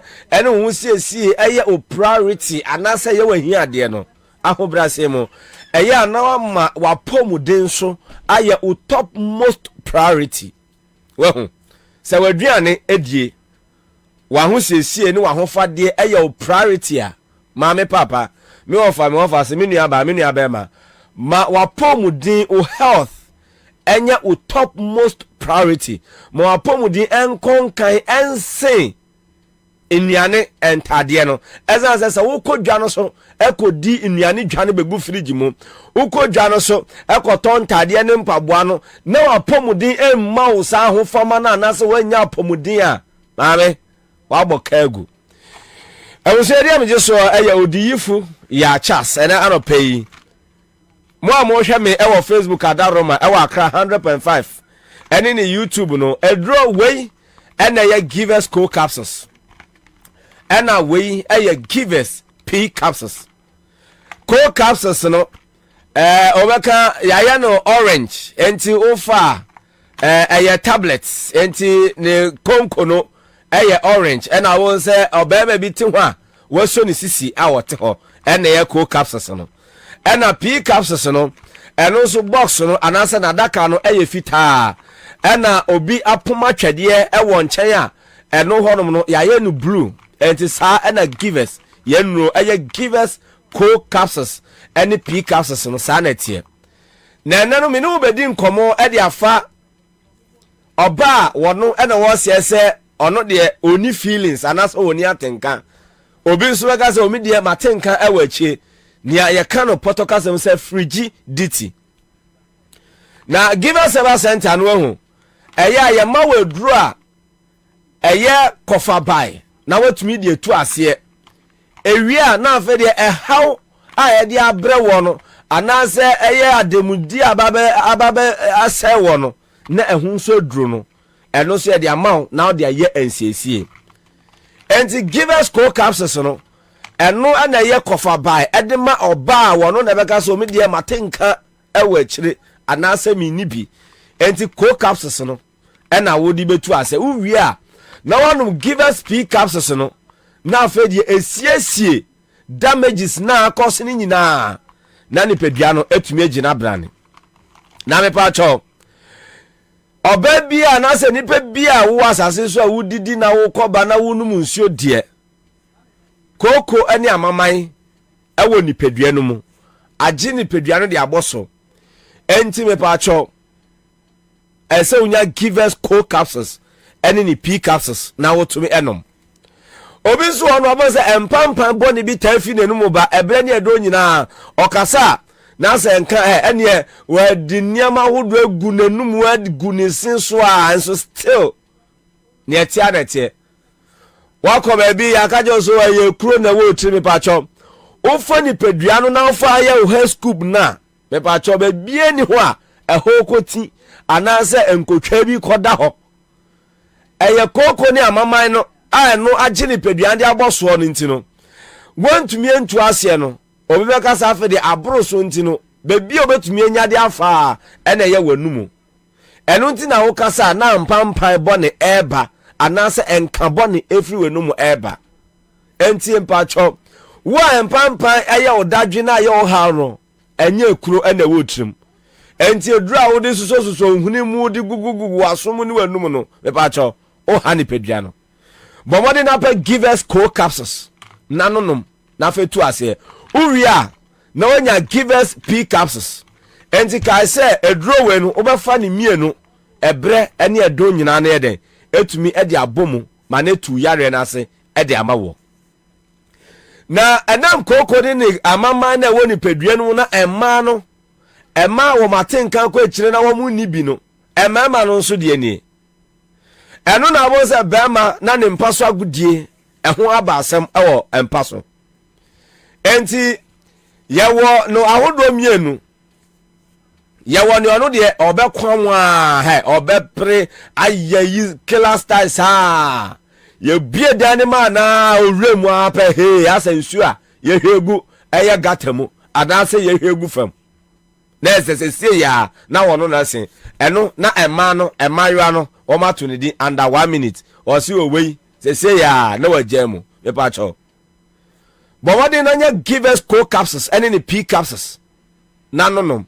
enti wo premature ejaculation ye wo ha no eduro no ena no pei meni wo edi ho enkomo obi so dia he ya na bo ye bemba wa mo abo gongo aje omrani ahodo so a ezo still na fe de we siniti ase na se ferry e na aka no na ye ka na ese erectile dysfunction no me ba cho yo ba o ye bema na sai ha nyina ye wo hawa e ye wo dadwe a me pa cho send ya onya adaje na onya pepa eko shop eko bisanta de ase na wo tobi na wo kodwa so eko di dwa no bo mode ne bowra herbal shop pharmaceutical shop licensed chemical shop any baby a to adro bia na kope give us cold capsules anope and have a give us p capsules nanonom na no ene betumi aboa mo apomuden etumi ewie peye pa me ba cho yen roi enye na bia utiem sese ya bia ka mu na wote utwemu na wote a give us a center ya homa trofo na frɛ na enkyeremu baby a medi adu na wonti bibia ase ana wakoto aduro no so na won na wo penkyeremu bia frɛ yɛn ɛwɔ 0501 556828 0501 556828 now only give us herbal center for any command pay won so awo de ukoko no amama no wo asumu ene ede bia na pentop ena mo asumu ene akokɔ ntakra ena wo twetwe ene praye na onya no na na wudi no wo asumu no bepa cho edro wo ho pedro nanom eno na ya give us cold capsules ena fe give us p capsules kai say edro no obefa ne mienu e de abomu ene na nsa na me ni abayo bi di nkomo ano so wono de na otwemienu ana ya sebi ya ne so otako anase eya oja ne nan me ba cho manyin se no ya duma chede anase wo de no be hwahwa ho the more na wo yes na o me de 2 weeks o me de 1 month kra na makoba ko me de 3 weeks kra na makomienu no o ha eye ni pedua no enti wo a mfichire kwa wo sam si ya wo ha no me pa cho we draw eye givers co capsules and have a givers p capsules onya droi na wo to na wo no mo a eno a na betumi aboa enti perhaps shop bia no pay ya pharmaceutical shop any licensed chemical shop baby ya to odro bia na no pay na kope givers co capsules and have a givers p capsules a givers herbal center ye dia ba adwaman so na kotobi na nonom na tutu yare ase Christmas na eba no ese utumi twa wanum mentina se ema yare nka wo nhye mentina se ena me dem tina ka sikakra ene na misisi ene memfe ye me ya ene me jonku ma aposo no aposo me pa cho pe edupa eye yanga se ye memu hahama ene dubina ne dinsin ena Dr. Solomon Kwabi wonna ma ba funim de kwan so ede aye nduro na ba ye nduro ni nyina so de FDA for agi ede atum enti ene ewo adwaman so give us co capsules ene ni p capsules once a ware cha ye yente se ba bi esu oba no woni atinkanti no obema ba wo nchen a na wo pampam no bema no so wonso wutuo enka na entunti no wonsa still e ba cho give us co capsules ene p capsules ene ye akaginamu ede mamo monko tobi ena no pay na mononom enchiremu bia aka bia me pa cho no pay ya for give us a center for yen e was 0501 55 68 28 na woni yen eni enkomo 0501 55 68 28 na woni yen eni komantimi sorry sudie na se danama aye krado a dwumedi awodo aka nyina give us enkomo na me nda sudie ye di besi na ne hu mafade na me de ba no no se me nkwa asore na mo se ne tie bia na se me bomode oh okay na me ko ti afa na me ko fefie ye da ase na makosi ese mi ho akọ ye da ase anopen inso me da ase pa abusiafo menchia chakakra bi na ye nto aso Facebook for ye na de mahase yi wow okay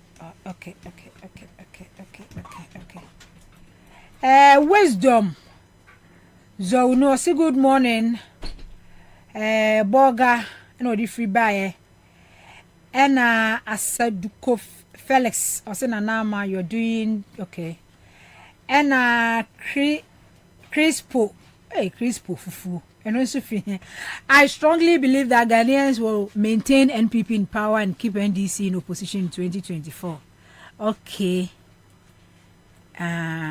we na can say time will tell emre na betchre emre ene betchre masa mutwetwe din wanfa ena Atika Osman nso ajoni ye ne anope shamaba edina benya so say I think Baumia is a confused no menkan Joseph kwa no say enko break mra okay abusa wo de enko break mra ye ba na ye ntwa so emfa emamo.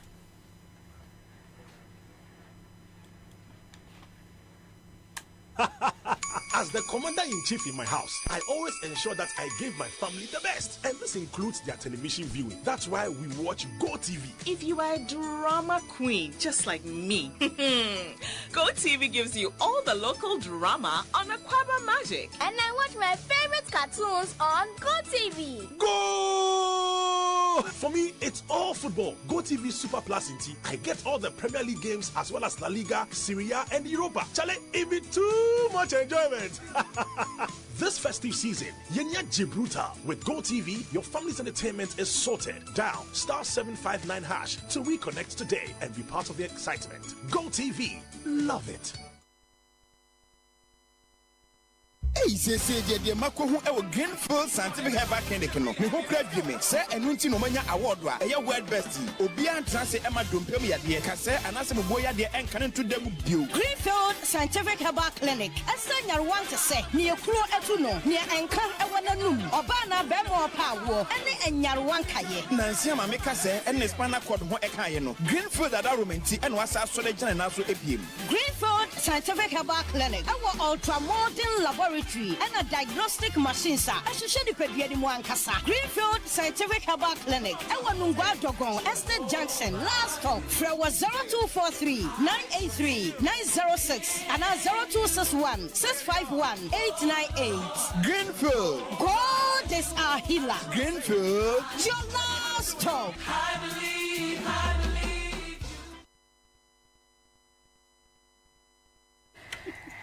Accra 100.5 FM so any citizen show and I no pay any yes some was said the producer Akano. And I said mama na ekọ Kwame. Bibi sade. Bibi sade. Yeah, ne advocate. Hey, ready. Kwame Solo was Nana ma good job. Okay. Modi a good job Nana Modeba. So okay.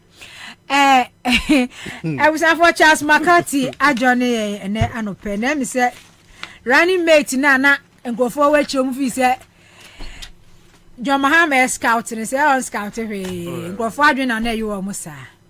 Enti se maame na prof one on one eko Makati se bibisa no Charles Makati good morning Never mboko de me da so no munsuo for lunch bibi ansesa ye enti na ebeye din se me kase nema mu ye boko enema mu nya boko ba me nkwa de nyankopon de acha me yo kan atiasefo ne memene da yi a me ka ho bi ba se ba ka ne aka ne aka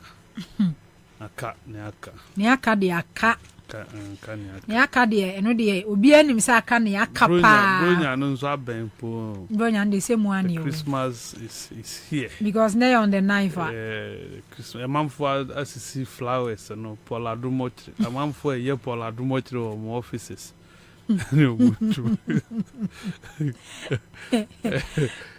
man for assisi Paula Dumotre office okay we ba me hu ye okay so Xmas flower no yeah Paula Nidi ya Paula Dumotre I see. It's expensive one or the Diama crew. Yeah. This time there, I'm hoping say. See, obesi kure be last year dear. I'm saying you know, omo contract, omo contract be rent no. Deco, yeah, rent in Pokura no. Rent no. It's so be a bravo. Enye nipa ba hokra brabo ese say nipa bebre kwa brabo yeah yes anyway na osimi misao it's not I na me sibisa me say prof na eko it's my kan o dada okay omo dintije na say yes sano na me you see ye ne kasa o mutie yeah me ye kasa gara mutie anawa ye nye dedi what has the boko ba umbeti kasi obi a me support to ni bia apart from ba ko na mu wi amuti aye no obi enwiem no apart from ni aka nyina ma ho odi na na ofo dem ni aka ni nyina dem nti we dey for all this one na profile na support na nka hwan na betimi I insulate Mahama one bit man that buffer. What I say, that was the point because waba Musi Mama you good, ma retaining Mama overwhelmingly. Now 2020, mukwe na mabo modern na Musa Kufu Adwa na Jane Nkaho. Okay. So why should winning teams? Yes, winning teams. We need a then why do you now want to say Jane must go for wine to come? Or Kwahina Wayaba? What I say? Now, mom for dinner and now Nesusa. The name when you drew Hatta Zimbabwe dollars. Oh, a dinner and namono. Nimuya Hatta said Zimbabwe dollars. I'm telling you. Then Kojum. Then Kojum. Mama Yadie say Osadi Jane. Na Opukwajimai. Echo. Also, first name of 4 can say after John say we need 2025 2028 you know because na no late 70s they say 70 until maybe about best in late 70s now well 2024 now presidential candidate you know candidate channel e be ya din dia ma NDC and is nka well na enkrofo ensu views no say onya running mate ya so omutimi scout mu anu onya running mate ya say they can say na lightweight for nkwa na ayu muti but onya obi anka oye heavyweight a onene be kwa 2024 no so we ni a no odi ni twa 4 years we are then na enipa no so atake over na wato so edeko argument no lame as a woody kentako sense you okay enyinam okay I say you see wait me balance no the president or the flag bearer can be older not running mate no I young okay what I say and examples be brave or in Liberia nanu haya Liberia omo money artist in your crowd o more transition oh yes just Liberia yeah almost America for so omo colonial masters okay intino almost na there UK Boris Johnson as for so was I drinking Biden so on Joe Biden running that is what it is and you know the argument to cry your constitution emra age okay regards to president mo be am for age any argument in any case Akufo-Addo adisai oh na say wo dia Akufo-Addo nso kra na ye me fan age no ba o fa na Akufo-Addo nso age no nso kra ne ye ne na brabo ne ma kra de a ene na nka ne nke betimi nso kra ka say wo fa na do age me like me na ma de use age ye use suban asema me ni wo kana but we are settling on age no na do age na odi lead o man no ama me nso no misros me na ma de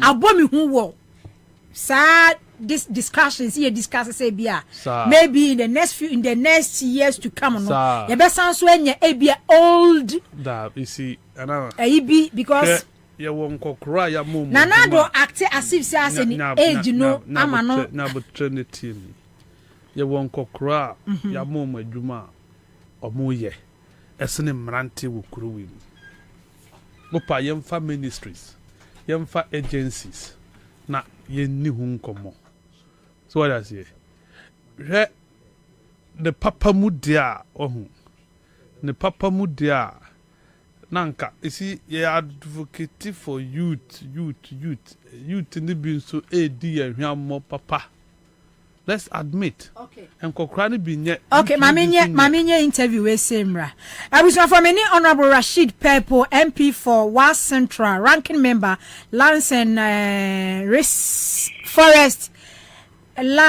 Forest Mines Energy Committee here what Parliament no or your ranking member name constitution come and for this lithium or your doctor okay so me can honorable so honorable Dr. Rashid Purple and for lithium agreement concession hun sensem ya eba honorable good morning. Hello, good morning my dear. Yeah honorable patron apom to say oh patron yo ye de nyame ase. And I pay ye drink of more alpha lithium. agreement and as a contractor Ghana buying any Australian firm no akọ enchiremu ya minister Samuel Abujinapo ede ebe nyina dan say eba no se efuma gudie tuo sa agreement we and as a contract we na on manager firm ye 30% no the best papa esen contract and as agreement bia ya ye bia efe lithium we say hu no ba minority for nso se enye no kresa honorable nchiremu e wo mu pa ne de yin. Okay. But my response be English. For sure. No problem. Yeah, but what we are saying is that you can no longer trust the MPP for what it is. They may be saying something and it will be different and altogether. So what we will do and what we are doing now is examine the exact nature of the agreement. I had an engagement with the minister. We had a good conversation. I put it to him that this was another such failed contract or agreement that we are making, just like we did in the gold, and it has become a problem to us. I tried to explain that it was a different matter. Now, what we want to do is to examine it ourselves and come to our own conclusion, and we will do so soon, so that we would satisfy Ghanaians that we are either in the right direction or in the wrong direction with the NPP negotiating this agreement and signing it. Okay, but say honorable say ya okay ya hunu say agreement no and some aba issues bebre aba ho Ricky Central Region wini be futu demonstration bi e cause for residents no demonstrate against concession bi a omo land bi a abai no ede ama sa company for na omo ba betuo no ema before demonstration kwa beba so no na ahemfo no edi release about statement aba omo oppose such agreement and I say land na abai no ede ema company kro ya omo ba so abetu lithium no deputy majority leader say enye no kre eno no committee no mujumedie mu no bibisa abamanim Debbie, this year yenti anything like that, but we hear about some lack of wide communication with the people who are owning the land. If you want to invest in such an area, it's important to do extensive interaction with the people, get touch with them, do the right thing, establish a legal frame that will enable your investment to have space and to have peace. We notice that they are too much in a hurry to start the lithium mining without necessarily doing the right things. Those are all the challenges we are facing. And if the people have begun demonstrating, it shows that they haven't gone far enough. But officially, nobody has approached us on this matter. And we are hoping that the right things will be done so that, it's going to add value to our national revenue. And so we have to make sure the right things are done.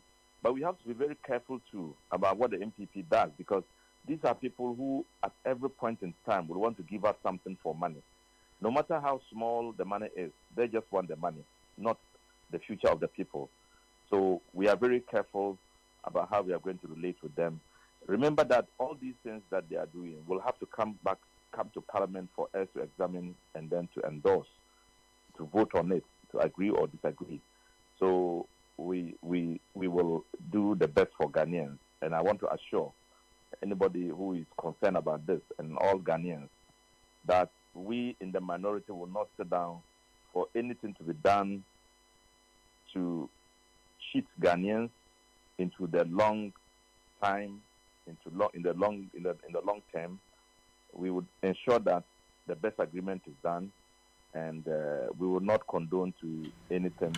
So, Honorable, talking about the best agreement no lithium uhwe ye landa gold no ne other minerals a ye tu no ye di ma concession we won say foreign firms near the ama wo mo e bia 10 years 15 years 20 years na omu 2 percentage a o man no nya di free mu no e ye kitu e bi. So this lithium no Ghana no ye ntimi employ to say company be foreign firm be mumu memetu na ye ntu yo mo ka se na ebe ya major part no ebe ye dia yes sir.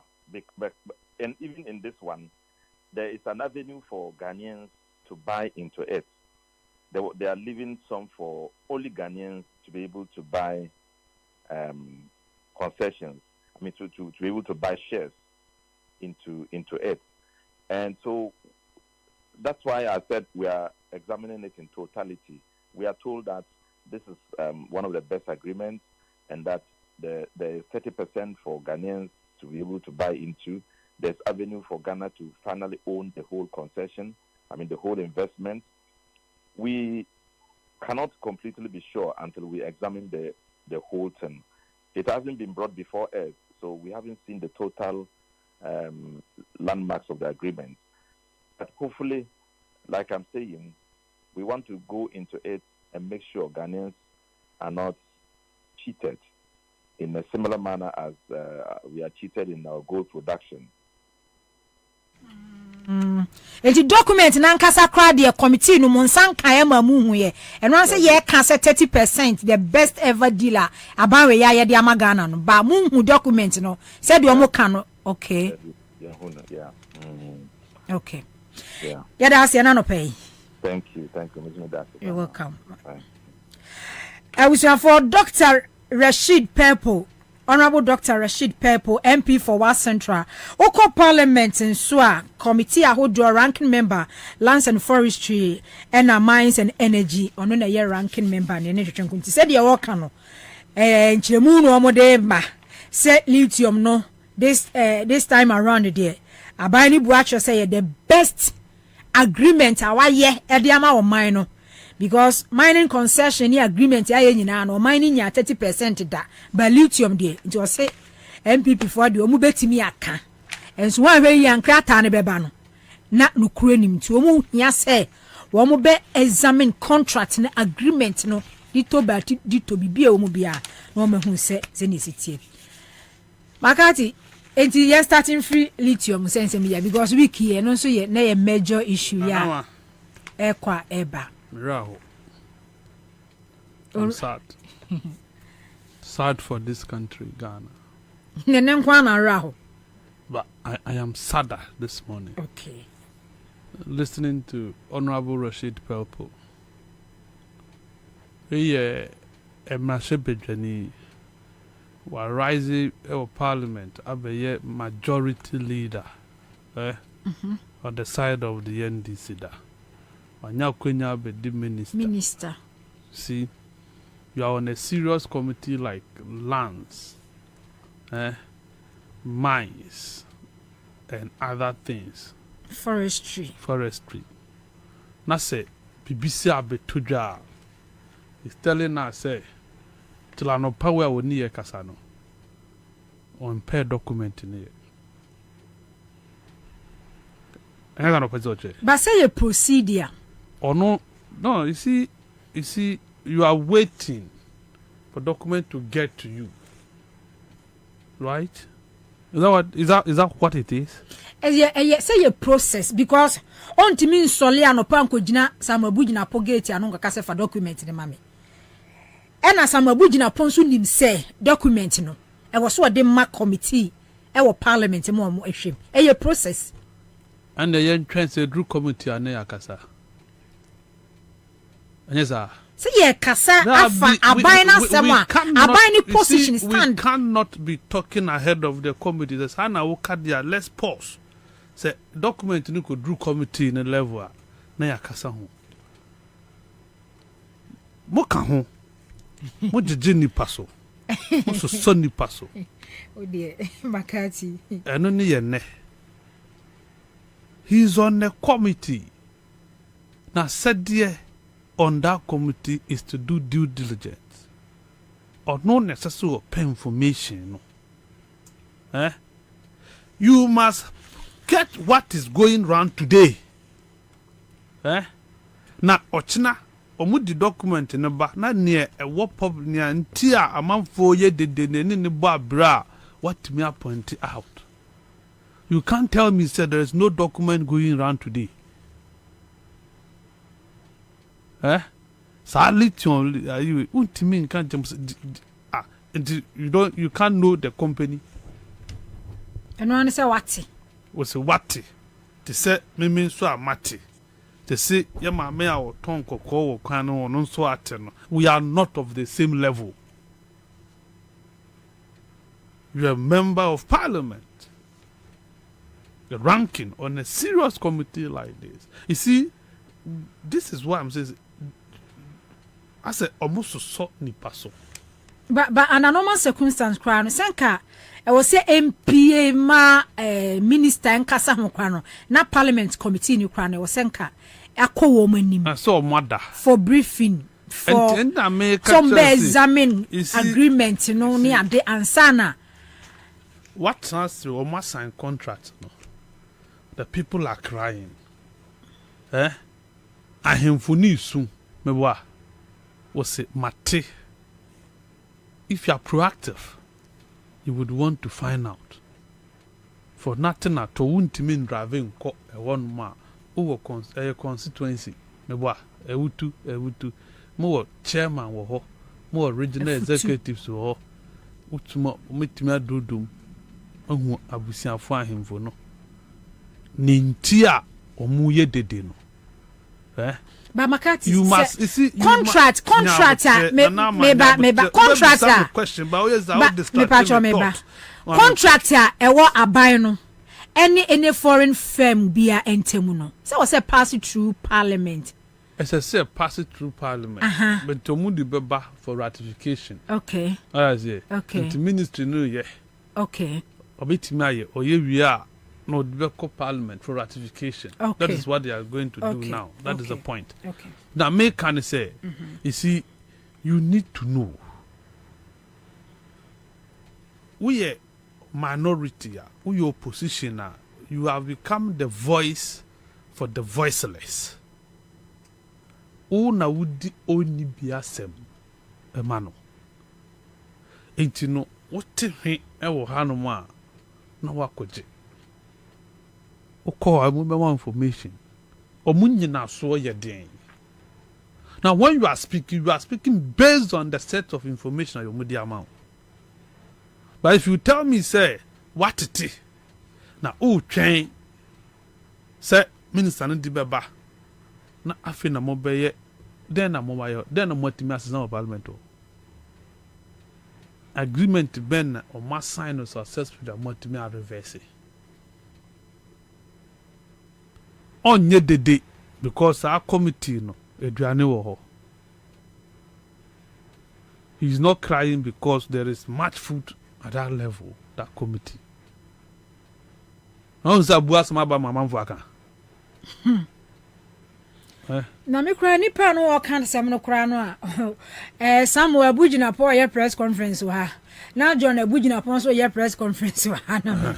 You see, ne tie ni say your lithium no more kind 30%. When it comes to contract, 1% a matter. And you don't approximate.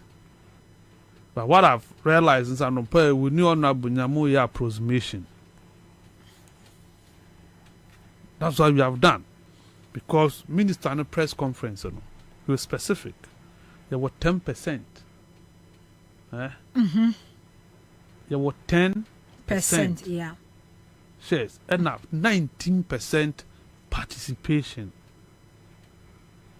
Ukabumwa is saying 29. And yet 30. Do you get it? As some ye bisa questioner a day ya no ye bisa ni say Ghana ye nyan lithium ya tenasi ya so mine. Adwin se lithium yi kwan ben so na be fa benefit yen ye behia yentimi nya ho hwe enti ye hia obi ama na beboa ya ma ya use lithium na has that been that discussion na stakeholders ben has that been that stakeholder engagement on how useful we can put lithium on to ana no abu anye bibiasa there have not been that consultative meeting as to how we will put that newly discovered natural resource way to use ever benefit the ordinary Ghanaian and the people of that particular area. No. Bibisa ni ho. Ne o mun say you see Barry Biview say Barry aba and ye dia momo 15 years. And that I did the publications in Ghana we have donated our lithium to Australians. And your donation here you know. Now we try home by catch and say it is the best because and you were 10% and 19% of local participation in the anything your best. That means that you are myopic. There's a one winning question. What I say? Omuba besi refinery. Mewa refinery yen to mean see. Yen as or mine. We cannot build a refinery. Now, or see refinery for how many years? Is it built, operate, and transfer? This is a be a car power. No. So, how can it be so? And the year far. And I say, we see refinery while operating forever. We want to understand. And to look at a best, Ghana yenya, it means that you don't think about this country. Enunti na ya wo minister. Ye pe best inti. Ena na do ye wo minister.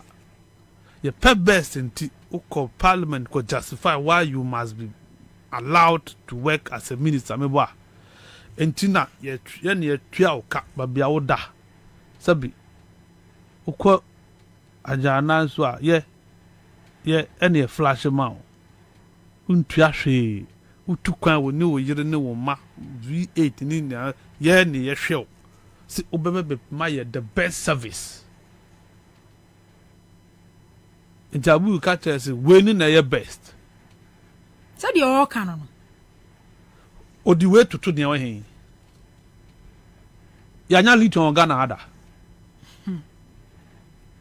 no. Do we have lithium apart from we? First time when. And to say your first time now, it is the best we have had. What are you comparing to? Who do we compare then? Gold.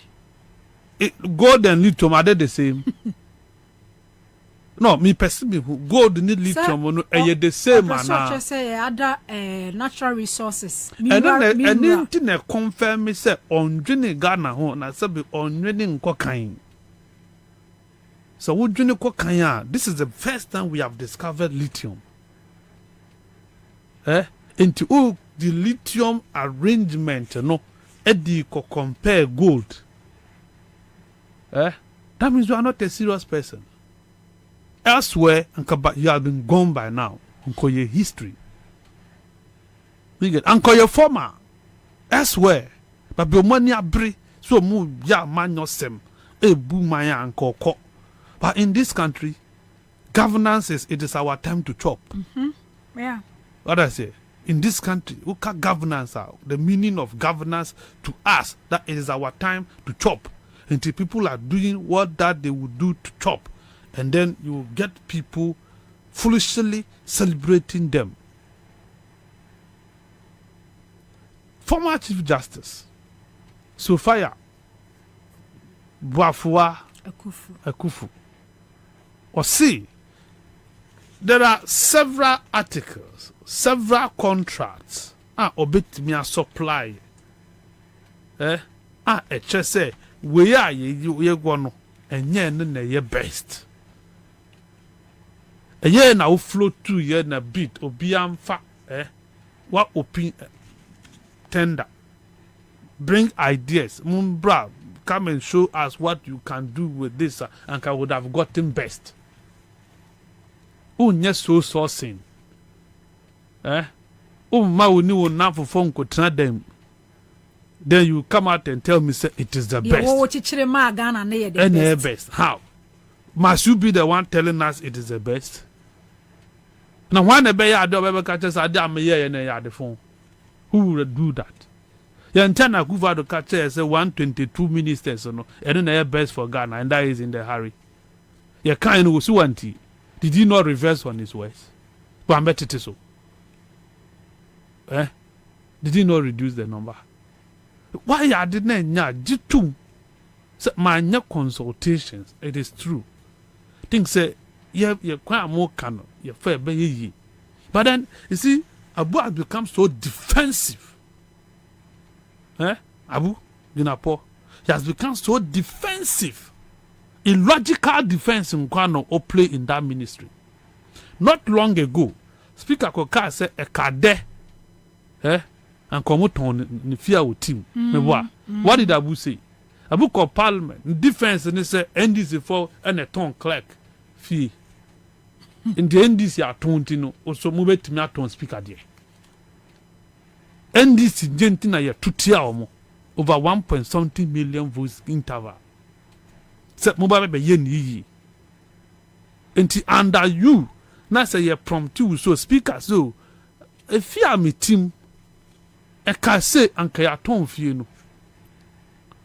Any reasonable minister would have said where ye a dangerous phenomenon in this society there kwan ben so ne be fa they are consolidate aban sase aban bungalows such that could deep private individuals in some enuntino may be ye stock taking of all aban sase aban bungalows yaton from 92 the upper give us age time frame may be ye nyina.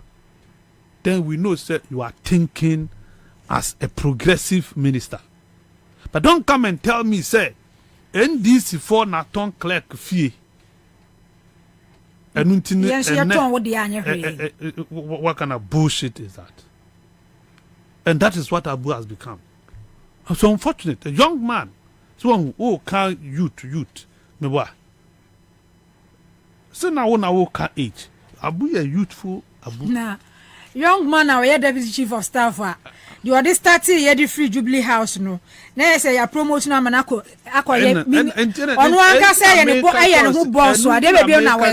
When it comes to the age factor now, we must be very circumspect because age is deceptive. It be a young, very progressive. It be a old, very retrogressive, and we have young men who are backpedalers. That is what I want you to understand. And ultimately, Abu Bedi minister, and we are saying Abu and countries would be. What would we know? Have you seen the trees? Today planting for trees. The holiday near Duan, Abu Timika were doing 1,000, 10,000 for. Have you seen the trees? It just cancelled the toss. And we are way. Where are the trees? Every year, we buy a park and garden a Juma. Waji, and I would have 2 minutes and I want to wait. When I would do Andrea. What you say, Juma, for parks and gardens? I buy agencies also Mudu Andrea. You've taken that job from then other 2 ministers. It was the climate change. Sika or Honum. There's a whole lot of money there. And at COP28, COP28, we are not thinking about how to deal with Galamsey. Galamsey has been with that since immemorial. Akufo-Addo ababa ye Galamsey ama soja fuewu. Amanfo afaswa ye.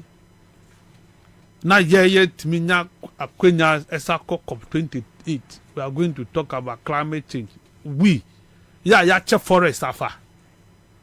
Ya che forest achimota for ya cha fasi fancy adan. We have the impetus. Say you best society who for plane. Dubai, we are going to talk about climate change. God have mercy on us. Ya ton station shooting range. Ya ton.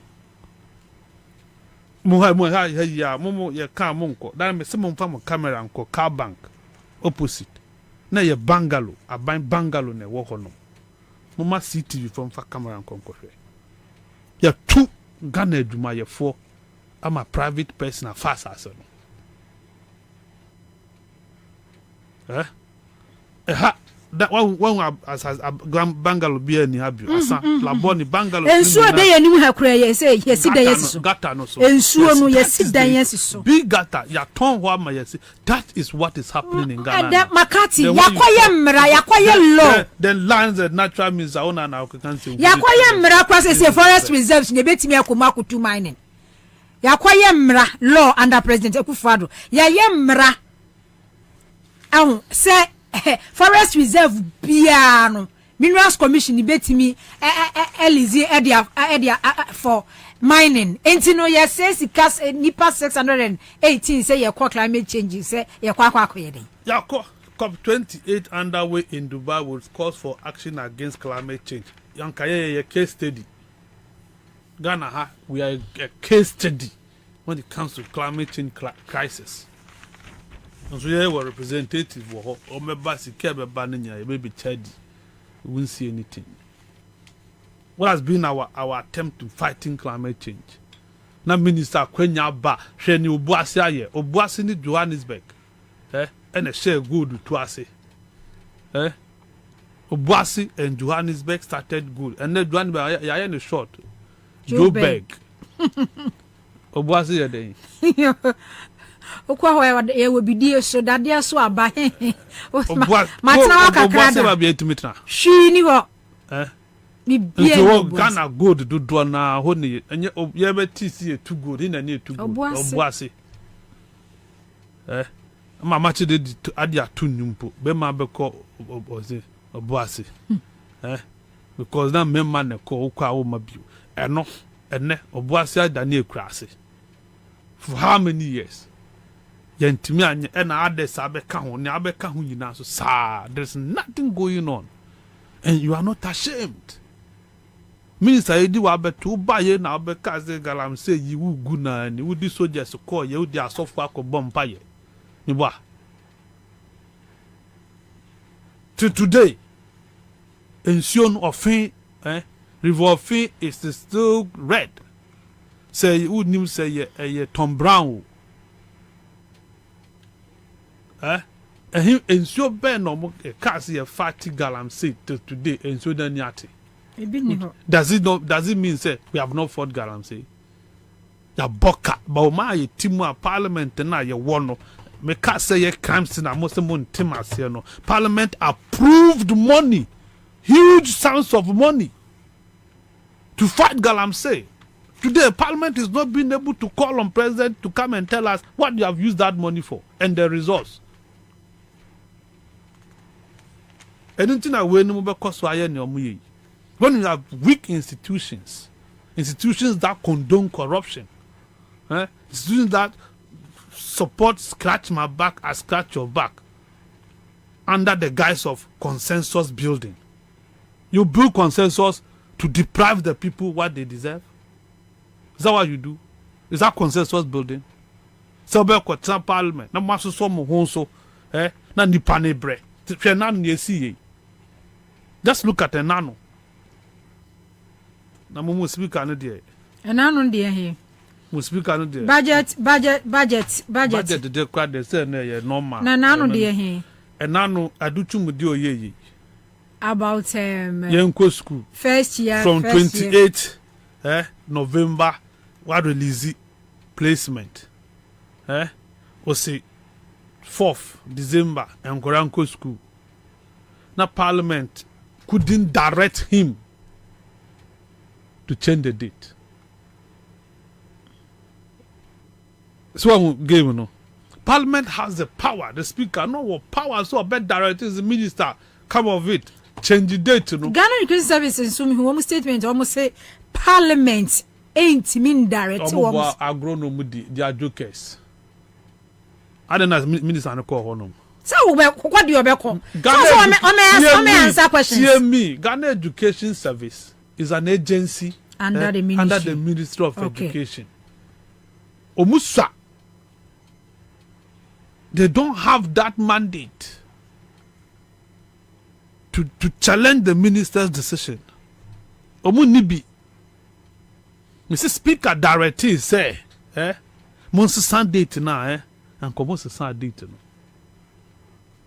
Did you not hear Chairman Sabon's argument on the floor of the House? Said that wasn't directive. The Speaker didn't direct. The only direction the Speaker and the director said the minister should appear before the House. And the minister now move Parliament. And Waba. Do you get it? Technicalities. Then we invite him. Yeah. And you have the power.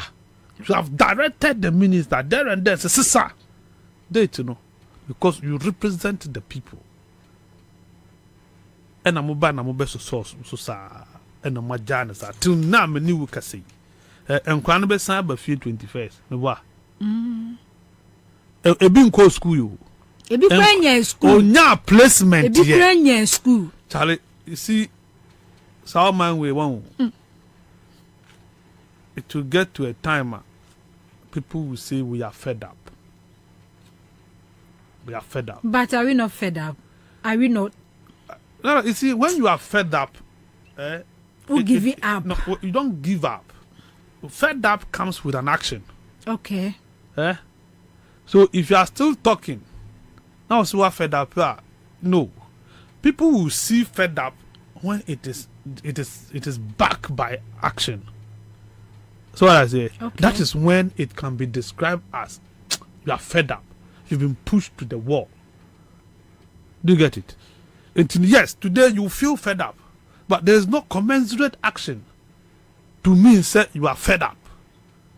So that I must say, yes, but sadly we are timorous souls in this country. But me, Parliament dia would bear me.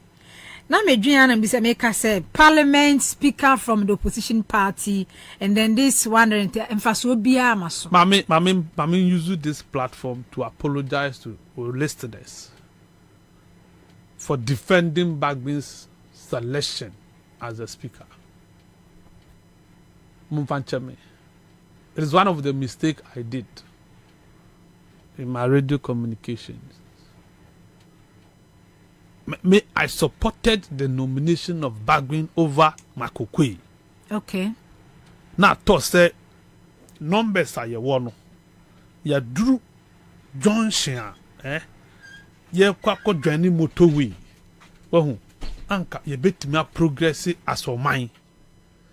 But unfortunately, but see, Speaker has disappointed me. Yes, disappointed me. Unim, I'm an example. Oh, no, don't try. Say phone and the credit. Mr. Pacho. Say no credit. I was from Misaka Honorable Poku, MP for Sunafu South, ranking member, Food, Agriculture and Cocoa Affairs Committee. Yeah, what Parliament? Your name condition come on. Eriko Opoku, good morning. Good morning, Miniaba. I want to say, Nyamia da Romana kwa moye. Ede nyamia se ahoden wo ho.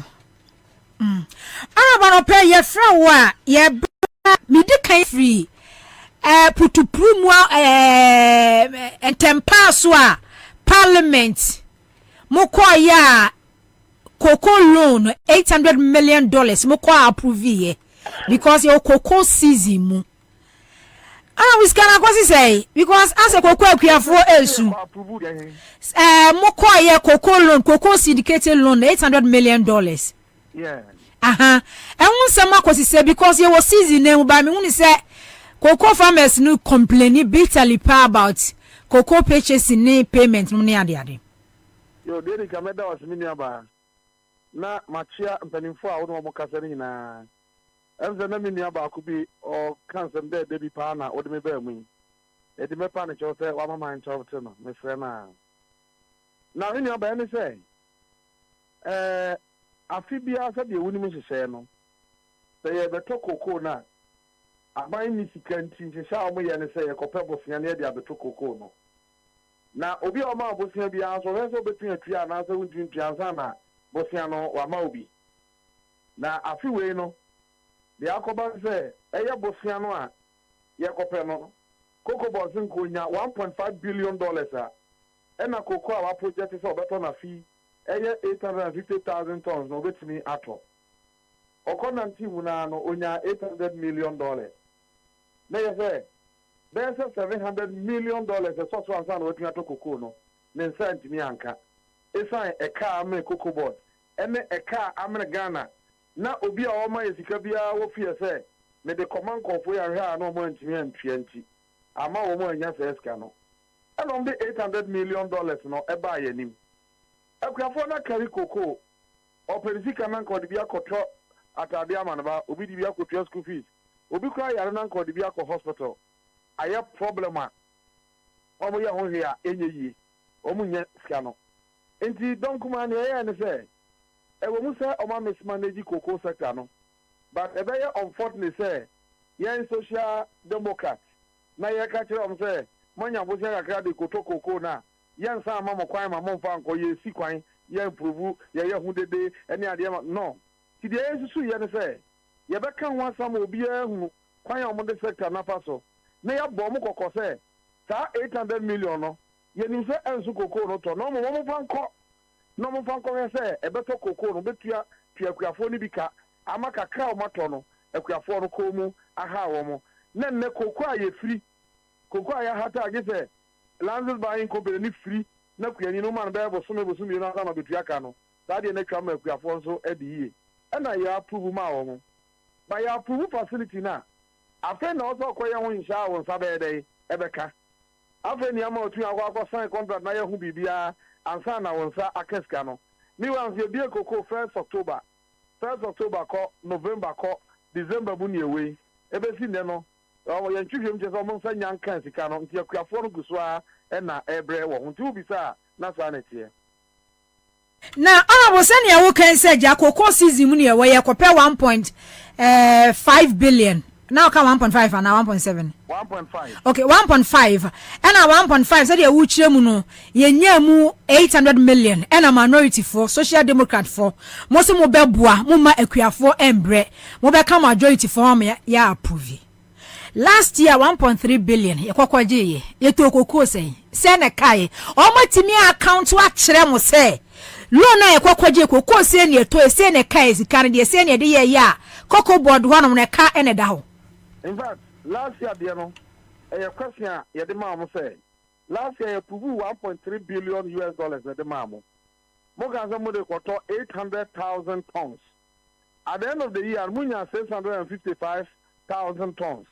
Enti ka ose munya savings kakra ade na mo report say last year no masa boka 3.3 billion enyanti ase enti ye ni nyina ho no mo bobo ye de still no ye chengo se sa ekonta obutre ya ye nti ase ba unim Ghana ye hihye mu no ye dia ye betimi aye se be raise sa issues na ye nti ase nyina by ba auditing na ye auditor general ba kwa audit na audit last year account na or the report no be your parliament.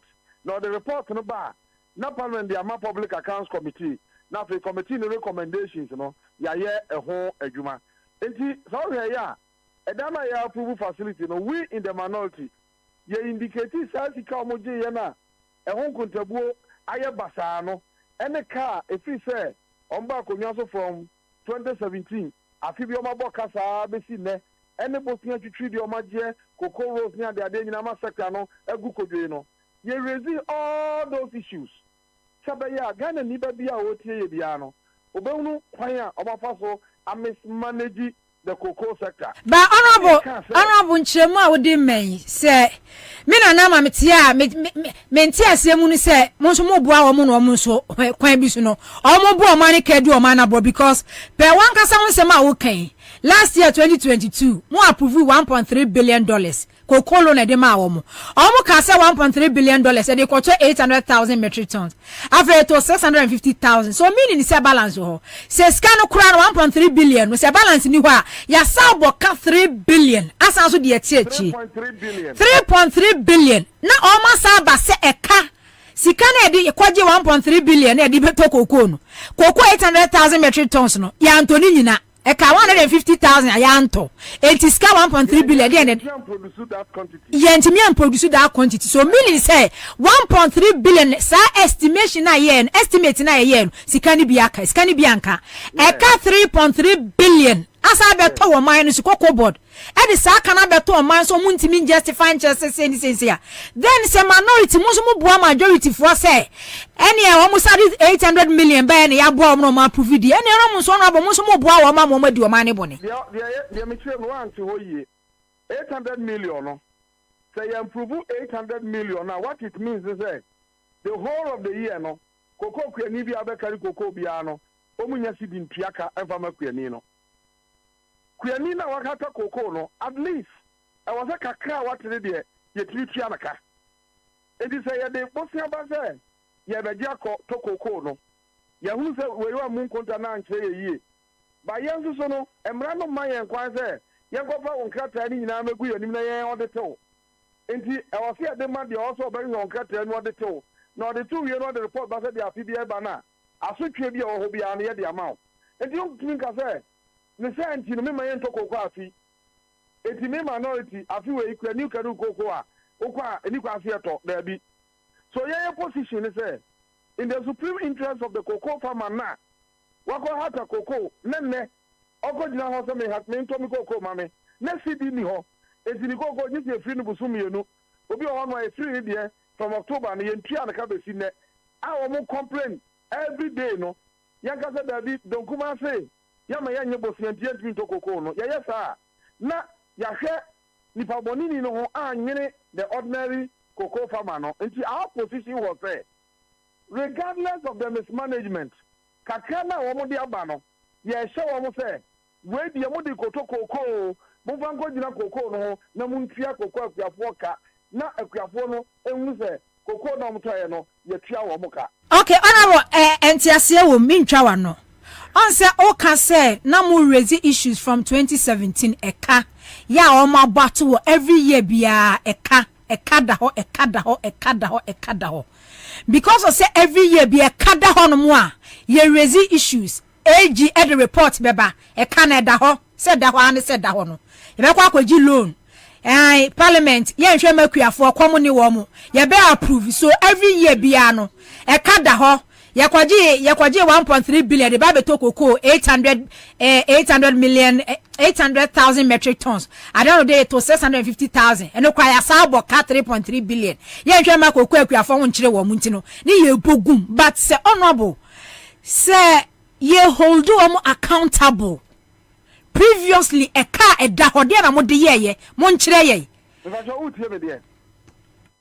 hello honorable mitio because honorable say we say kokwa akuafo empokura no last year na ekwaje 1.3 billion dollars na almost 600,000 na e wo se skani bi kom sa bo akire ka 3.3 billion kokwa akuafo osusom ko kare wo kokwa kura na yenye sika ntua wo muka utie tie ni ye em say ayi ka kra bi na wo mexer wo ha me say the AI parliament bet me aya na say ya busa say wakatua no osikare ya ma oska say o de kwa ye adwuma we adwuma ye ne sei o se me ye adwuma we me ye adwuma we ye se da bi wan so a wo ka no entire so enti ye ntiase ti a ye ntiase ne nti no e wo se ba bi e fa mra kwa so ma ye hwehwe won kontra mu bia no ye de ma na ye hwehwe mu de bra ye because mra no ma ye nkwan se ye be kwa ko de ti no enti now just not but ye satisfied that what we can do no say you better say auditor by auditing no report number. In fact, auditor crown the report number, Parliament here be recommendation we are. I was also say buying us to be say one of the chief power prosecute no. If I don't go here there. Honorable Metiasi and Pacho the kind of Metiasi. Say you can say oh there be the oba yeninti and then the cocoa kwani talk kariko kwa minority work by myself them say ya ma ya nyebo fia na etua koko no ka tena ye so ye ne kwani na ni ye enti ye say tanei o mismanage no wo sai no na auditor general report na ban no so onya ho hia ebi atira ban de ba ono de ba ta boni a wadi ni nyina no obeye ho adwuma enti nei no ye betua ye ne say issues aye ntiase the higher grade as part of parliament your duties, you know, you be highlight it, you be come over here, there was a do baby, you do baby, but a year no, yeah, the power say so, we would cost a fan too. We cannot do that. And I was what with your own case there. Oh, when you're the Obu Yen, you know, so about a pesca Kotoko, a don't come and Nicolas Kamu Discanamano. The old can you know. Honorable Debbie, and yet the American canon, no. On say, the American is a dear no. Oh, my yam and not to us, and your balcon, and your menu, and your once I was starting our cano. Was it from 2017? Ebe cow or my burgu, say, me no me a million to me say, Cocoa body, a quiet cat. Any see one more. Say, Cocoy, Omuko career, pharmacy, Omuntia Omuka. Omusika omotiti for spray say cocoa farmers. So na bo wan kasa we farmer. Omo complaining about omo cocoa farms destroy say. Entina na make bibi say, waje first one sika na kwa kwhye no aboka. No waje first one sika na kwhye no aboka. Cocoa ensu moji amokokotom. Na ye ka na say parliament ka say cocoa akuafo entina na make nye say bia mo ni boni mu. Okay, enti ye entina me tell so say. Ye de ne say. So we tie debate here and down on the floor. You catch almost say, every NDC what power no. Ye Yamfaso 2013, Ye Yamfaso 2014, Ye Yamfaso 2015, and for so ye no. So we Yamfaso na cocoa board man the other first one be ye. Ye the third man come Emma fans cocoa board a welfare farm near the adinano, Sika Komoa, na support to a Kuafon welfare. Baba ba ye, I see the Omboka. Taka no ye di ka release amadi amuye enye san ye no mo say cocoa board ye ka abai no say de meye na meye okay de obeye na obeye oye no say ye no detergent na kwa o detergent na say asika we e ma boka afi mo ka say e mo mentiase sika we mi hunu mo nkofa mra na detergent na aka e ba parliament a committee na ye ho adwuma no ye wi a recommendations are made. What say executive no ho adwuma.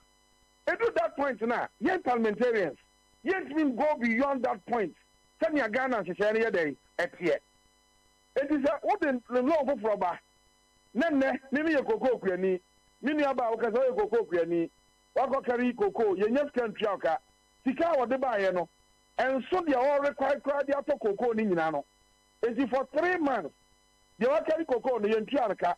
Ekuafono su ye represented the same Ekuafono in parliament. Now the Busiana Base, me boka da bia de na me jisika we e de ato ato we koko no. Na me ma sori agina. Na maka se da bia abokanti, afu we ma kwa ma anyisika no. Na Ekuafono na anyisika no mu nyisika na. Na me ne Ekuafono na anya dai ani ni ye. Enti the first year was here and say, kakra na wakonya aba no. E wo mu se wo ye nipa, wo de ma na ade wo se no. O me manage no. But I see a Pubumano. Near catch up your for say. Kakan on the bay near the inside shall see a moment say. Young woman, so the Canadian will be other who say. Busandi and Yaya de Coto, Cocono. And the other truck in the car. No one should be a Yaya Sudi. Okay, honorable. Responsibility in the back. No. Okay. That was so prove it saying. Tikaya de Mano, your dia. Honorable, okay. Mm-hmm. Naya, yes. Okay, honorable, but auditor general every year be an auditing. Auditing Emma AG reporting about public account committee, parliament mwenim. Senior we can say during NDC, mo era na ya juma cocoa board every year be a mfaso ekweji cocoa lona. Cocoa growing communities ye you are ma kwan chip company ya woniema bebra na ye demo incentives ahodo ye demo cocoa farmers aba we buy no ni nyina eni hono enti edie ba nchiremu na park no cocoa board fo mpanimfo ba omode mamo echiremu age report ni ba omu chiremu se edie ba nti na cocoa board na emre bi no cocoa no moto na ye emfaso ye gilo ye akwan ye gilo ye se no ye se omu nya akwan incentives bi en ho ba still eyeka ye nti foforo so ba enchiremu no to asumenti muso mo boa wo mo me approve another loan di ma wo mo mini aba o cheche mu ni nyina kama na wi ye ho da o se ti muso mo boa wo mo. That's where I have the problem. That is where I have the problem. Eti mo bua o ma ya prove ma o mo. I want no problem no. Na di ka kire mo akire o say me Saudi cocoa board bosia bia eba ena ye wo hoi apart from the say ye da so say the cocoa cocoa nika now see you improve a obi anim say minority side no enya de be support ne ye be support tra nemo Saudi bosia eba say akuafo no cocoa no yate ye nya sika ntuaka eti meje bosia na ye de akoto na pa me ye cocoa kwani me represent cocoa akuafo Minister Kwabena Bobie Ansah ni si ho regardless of the fact that one mismanage sector no kwani na ti koko ni si ho enti o se atua ne ka na me ka se me moa ma on nyeska no nkopia kwani ne ka ene na de on pese beto kwani ni koko se na ya me ho okay honorable Mate and a minority ne ka say we are representing the people yenim how a wo kom ya to ba ama ban bia ba nipa no na da bia wo mo ho kire wo mo saa na resources bia we abanya ye de hwe wo saa no wo be account for say nye na e dey wo kama you account for it it is the resources no ma now me so na app o sai bibia and that dia wo na was to be anya issue but the appropriate time no you account for it okay Mate also okay when it you say even Sabosia no cry, a Bosnia, and the side budget a cotton one bay. A Bosnia, you say NDC young print, minority young print, and your cotton one by sending an year 2 years. Set pay a number, no. One of them we knew. Ana musanka ana munkia penisa ni ehunu say omo mismanagement ni you yan send a year budget you say you the ordinary cocoa farmer on the innocently. Why na juma kama na wose apianaka na mamu boni nti ne ho che ne ho se yemma yemfa saaso die no nto yen so ta na ho che ne yenya okay honorable Yadase Yadase for honorable na da be na me hwehwe wo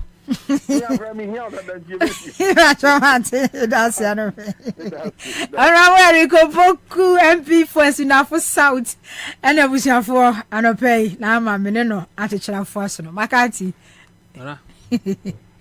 the NDC ni be team ya they should take their destiny into their hands so omo wodidie say omo MPs omo parliament ebe bibia bo mo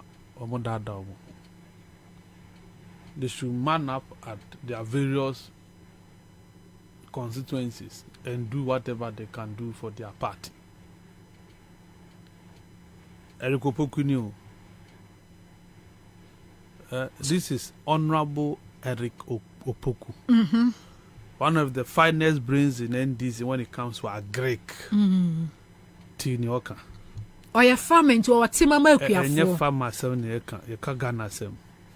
Farmers no Mutigana. Intia. Nanama Nabutama, says. Mamma just speak and 20. Let me speak a bit to us. See, my deep honorable Eric Opoku Yao. One can speak as and I bet you Onka. Ah, one can speak as Makati, she a good young. Now I was expecting you to ask Honorable Eric Opoku say you're no company. And woman the Juma for 1.3 billion. Say Monfanko ye Juma. And no Fiasun, and no Mabasu, your Maboka 3.3 billion. Obesamu Musikana. I was expecting to ask him this question. But some questions I made man and see where you are. And see where you are. So we're direct question. This is direct. Okay. Say, Honorable Eric Opoku, MP for Sunafo North and South. North. O personal company. South. And would sika ama waduma ye 4. O mabasi ye pe 1.3 million. And I would dear mom. And I fear some bebu nkunta almost o maboka 3.3 billion. Obesiamu musikana. Say me cry and make ha.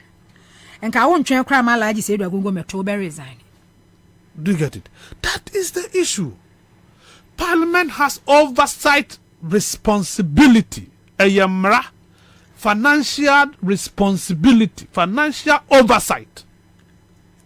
Oh, catch me say Munishie. and that auditor general na on file report ma. What train auditor general the report now, but what have you done about the report? Who need representation on that committee? You see why I say it is a crime scene. Parliament. So are you now getting the picture? Because higher in the sector, the committee or what's no, and to know on can be bonny bientia. So what do I say? That is the problem. What a problem, Nifi. Scratch my back, I scratch your back. And Nuntino, they are unable to hold Wenum accountable. Pampis. Anama, we saw the new patriotic party in opposition. You who MPP in opposition. Did you not see what they did to NDC for? One who knew Mumu de Muntimenya. Monkwana Mudrin Ghana. You see, when I was talking, I talk about this consensus. Kraman say, many who di agro, na or not tough form, na wujina wa agro. So tough for now, tough for me agro. That is what the dog says. If I fall and you fall, we are playing. But if I fall and you are standing, it is no longer a joke. I say, she na me ka speaker. Erikopogu wa kwa ya mehwene. Oya mehwina nka mehwime na no pawe ya ma. She speaker bagwin LGBTQ. O catch Ghana phone na say you are against it. Me wa. Esi ahun bi penti na abo asere wa odede ne ba no wayi nani atunchen. Na no yi levy ba yi. Uma ruling me boa. O sorry ye na wo deputy. O say Joe overturning with decision. In future, say who bill be a wakuma that's why. Will you recuse yourself for Joe Wise to come and sit? Maybe sir. Say who pepper. Say persi bill no. A co true Joe Wise and Abamana Betraso. According to Sam George, no speaker yes I did in premier son. Now bill no omudi to omudi ka business of the day na other paper no e baso. Drew super speaker Betraso a drew LGBT bill now. No sorry. Se me kwaba. Boya payo. Muntimin can't tell back him. I mean can't tell and say you deliberate, it is intentional. 1, 2, 3. It can't be coincidence. It cannot be accident. No. Are intentional? Say a drew honoma meko na waba betraso. Now some judge instead of looking at Bagwin's face and telling speaker say speaker Dabi agro will need AD a MPP agro yempe. You have not turned the barrel of your gun against the majority. I'm sorry. The speaker himself, speaker now who pursue protecting, he stood up and allowed his deputies. The deputies who are part of what? The majority. Now, what was say when it persists. Let me before and train on my body on. Me bokoko no wa body. Me wa. Ye disika brewa. Names. Body na ye hu na sa committee ni chairman there. Anyimadu. So MPA. Dabi. Nyeme won dey say agogo ho no mo baby. Asante achim ho no mo baby no ono. Onye me MP. The constituency in Sorintiano. Because yes on kokra dey bia LGBTQ now you see the constituent should revolt against that man because he's an advocate of LGBTQ. He's a promoter of LGBTQ. Or you pro gayism ne say ni Sam George ye ni claims ni wie ya no okoholdu counter press conference. And at that press conference, this is his argument. Said there were bills before LGBT deal with. Okay. And on TRC said a man for a pushes away in contempt. Okay. Sam George, no more you're interested because we're a private member bill. Okay. When your normal bills are more than Mudiaba, if you are buying her, we're a private member or no one personal business. Or as a Diaba, so he will be interested in on one day the business. Or see at that watch it. Then yes, I didn't about other people so. And yes, I knew other people so. And what other people so. A brave bedus a young canoe, no more skipping. No more the excuse about. No more you say. And no Sam George. Including Speaker of Parliament. Yes, or can be. Then Anima do say to in his defense or say kissing. Then a natural carnal knowledge. Argument that could tamper any 18 others a Parliament for the against the bill no and no and a ne and you do then the chese and you do on support to gay or see the bill will suffer non-passage. The bill has already is suffering non-passage, but this is what he has said. They should move against this man in his constituency. Apostle Nyameche ni dino no Pentecost. Eric Nyameche. Chairman Eric Nyameche. He should walk the talk. Okay, I don't call Parliament no. Omufi on a grant interview. So obi bia or support to Sabi no. They will go after that person. I am calling on him this morning. So, oni na sofu ma Pentecost ni Ghana sorry munko anyimadu constituency munko tu abantiano. Vote against him. He's unprogressive. You see him pet. Say upa.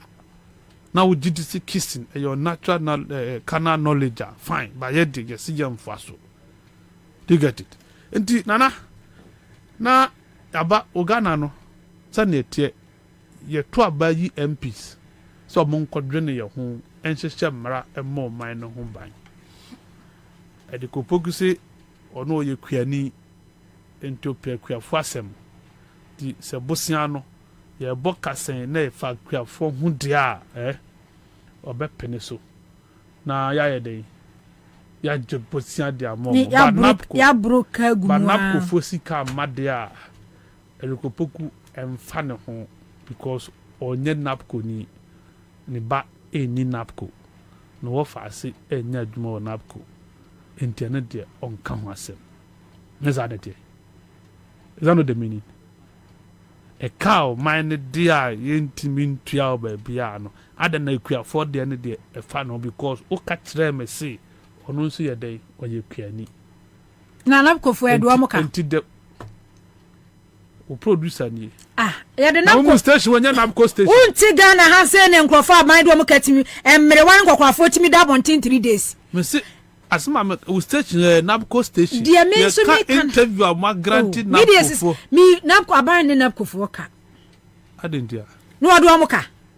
What are you saying? Na se napkofo a wo mu maba wa 22 23 30 no years no abade mo ka 9 months a se de ye kan yi a ya na ani abranka omada emre wafo ne nkokora wafo timi da bontin 3 days e demand wo musika napkofo ya do omuka ye ndi wo omuka o MPP boys and girls say ya you start dia mo intino wona wotia na aka napko asem nye erikopoku wo ye kuani wo su akuafo su napkofo ya do omuka ena se napkofo atie sia obi esu na ni wa wo ye kuo wo su akuafo napkofo ya no omuka intino metima jadi so no so dokoko ni bi o kokofo ndi se parliament jibusnya de abre ye de a ejase mefo aso is that what you are saying nanama me na memeka What's what you create into a doc? Family kuya men kanse ya kwa babu said ye kuya yesitie onim kokwa kuya fo bra o mo bre wa kwa fo mu da enti o kasa o tema de ma wo mu from experience o kro anwura ni mo kwa wo zu akwafo ni ba bia me oh enti no it's not about say bia ye kwa yeah that is a picture the picture is what you kwa ni odoko picture ya ho na twa picture no oni no Umienu picture more paint atre mo for. Then I know that your listeners are very discerning. Or so ye kwani odokoko. Enti parliament I minister na koko bozo muko disika break koko for benya bino. Ontimi nkasenti ada. This was fast because no so no deal no koko no tears so mo to. Na so o laborers. O nkrofo apafo no. Ba makati. I was so mutonu onye sika so ye ono so ye koko farmer. Se koko season muni. E na koko akuafo so do samre ye am. Enti no sa question na nama. O de me nya 1.3 billion so. O de 50,000. Ema o producer. Na obebu akunta. Na waboka times 3. 150,000. Odi sikani bibe ka ho na no wonti ha say na yi can ofori attack parliament ya also what say Mr. Speaker ka say those who are in support of and they say aya what is about take say parliament budget ya approve e wo bra budget ya approve ono no of ho ne de on sometimes unim ye nyina na etia na ye di sa nkomo we say entiase bi anim say obeye but at the end of the day no kokwa akuafo ntie say no ntie nya wo mo saa ene na me se unya koko kwani ni sa ba ma koko kwani ni nti ase se sika no ye di ama na koko kwani na nkasa oti ase koko kwani no odo a odi sika na edo wa se enti oboka woni mesi wa eden wa boka enti ma koko kwani ni nya nti ase wo no te no ho ase se koko board fa ba di sika afie twamu so mu di bremo eno mo amfa mremo mo nko mo honkoje in the parliament there yenso so ye mo musika bio na wo ka kire me se o twen sa ban foforo ba ebe bana nipa na wu anawa aban foforo be ba nipa na o boss aka no to no se wo ni wa wu abe ne den ba eno kra na ban foforo ba makati e de na akọ bi se nipa no woni mi se nipa na ye bone one why bone one wasa kwa ba wa approve 7 years wakwa ba wa approve wakwa ba wa approve wakwa ba wa approve ya enti wo ba de ne nipa no de ye no eji ya wo kan auditor general report e ba anya parliament na ekọ mo ana motena so ema ye kra mo na mo chairman yes chairman ye minority enti edie be nchiremu ena omo de ma mo se e ka we na cocoa board since omo buy 7 years na kwa na every year bia na omo bon cocoa board na every year bia ndadwo mahama no na omunya profit ye kwaji loan na ye cocoa rose incentives ye de ma cocoa farmers no de eni ho ye twetwem enti die be enti na sese no cocoa akuafo ye nche omo fertilizer subsidy bia ni bia no omo kiremu wi a na se calendar ho no ma no ma approve next one na ma approve next one no waka kire me se o twe so be ba abam na ba abam mu a e de na abaye no obana ndipa no wa wuko a omu ye wo de fancy wa wuko wo batede na obeye ebi abobo ya finance wo da hospital you won't do anything because wo hu ni boni a wa ya so wo hu ni boni a wa ye se wa kwaji lo 1.3 billion koko e wo so woto 150,000 wan to sa aboka 3.3 billion wo se wasari 800 million abama sa approve di ama no ko mekuafo na medue e wo be nipa ni nchira wo se e di adwa no business okokwa ye ya akoboka 3 billion wasa approve for di ama no medue kuafo ho wo so medue kuafo that is the issue enya na make no you see o man bia ya betum pon ana e parliament when your parliament is resilient when your parliament is resolute when your parliament is dedicated to the people they will always get the good out of our okay ye di baby na me ma speaker or can our parliament say or see parliament has failed to hold the executive accountable baby na kan nyame na me kan so what feel dia e ba bia ni biewa na ese munyina mo yeden moko because montimi anye adwuma ye di ahya monsa you have failed. Okay magati before we be kon any 3 years pepepa 2020 general election James said declare before be declare nipa 8 moja egu from womawu next year. And then next year election inti ene no wo final west na emfanwi the men's idea me maka me ka mo se enye but that is it wa prove se na me ka fa ne ho no aye pepepe onyo bi a owo nu ho omunipa eno ondwe nipa ho ono bibia ye ono eni na busia I say that is all. And the Mensa is emboldened or feeling comfortable in what she's doing because Ubian Fanel Ubian Kanasem. Do you get it? You kwaya MPP for this Charlotte to say far so and sana kwan beda wa mweden omutimi yi na di. When nanka otiku afisa jaba or friend of our Tobago Golf. Yes, sir. Canada, Japan. Now, no Bribwan Henny. You see, everything was clear on the walls. Say MPP Bab by moi, Charlotte say will go. Two of us. True. In the case of Jane Adukwe Mensah, and is the phone to me in Kanasem. They don't even talk about her. Any Juma or yeah. What I say? Enuna, ye bi no mo ye tie ye ti politics ase. Ubana wo so malori for kon no modwa. No mo supporters dwa. Because you see, Bobie no be betra ha citizen show. Mo be koma. You are here. This is where you will be. You can't take any action. Kevin Taylor be ye no be ye. Other people will do what they will do. Ejumano in the opposition for Nankasa Bede, they are comfortable. A mobile life. Many okay, but now go and see or what to and sad baby no more money. They don't even care about what is happening. But politics and your deliberate actions and your winning power. If you want something done in politics, there is nothing. She knew I see a politics by accident. You're planning. No why executing. Say no na Samia who can say omo be win 2024 cra with strategy. It has an NDC for cra be your mama. You see, but that is the point. You are not doing anything. Everything will appear to you say you are in a comfortable lead. Let me borrow respect to Kwaku Anidoho. I say, yeah, you may be in a comfortable lead, but politics a continuous process. A bit mass anytime. Yes, Ghanaians are complaining. Now, as soon as you soon, it is not different from the 2020 crying. Yeah. As soon as you soon, by 2020, 2024, you go to now corruption cases, Stephen Atu or tablet, and then 122. I know yes, I could tell my MPP we need. Now, and now corruption cases are not endorsing. They get it as compared to 2020 dear no. And now Kufado keeps telling you. And they are not so, but in the end, they pienso. Kufado keeps telling you, say I will hand over power to the next MPP government.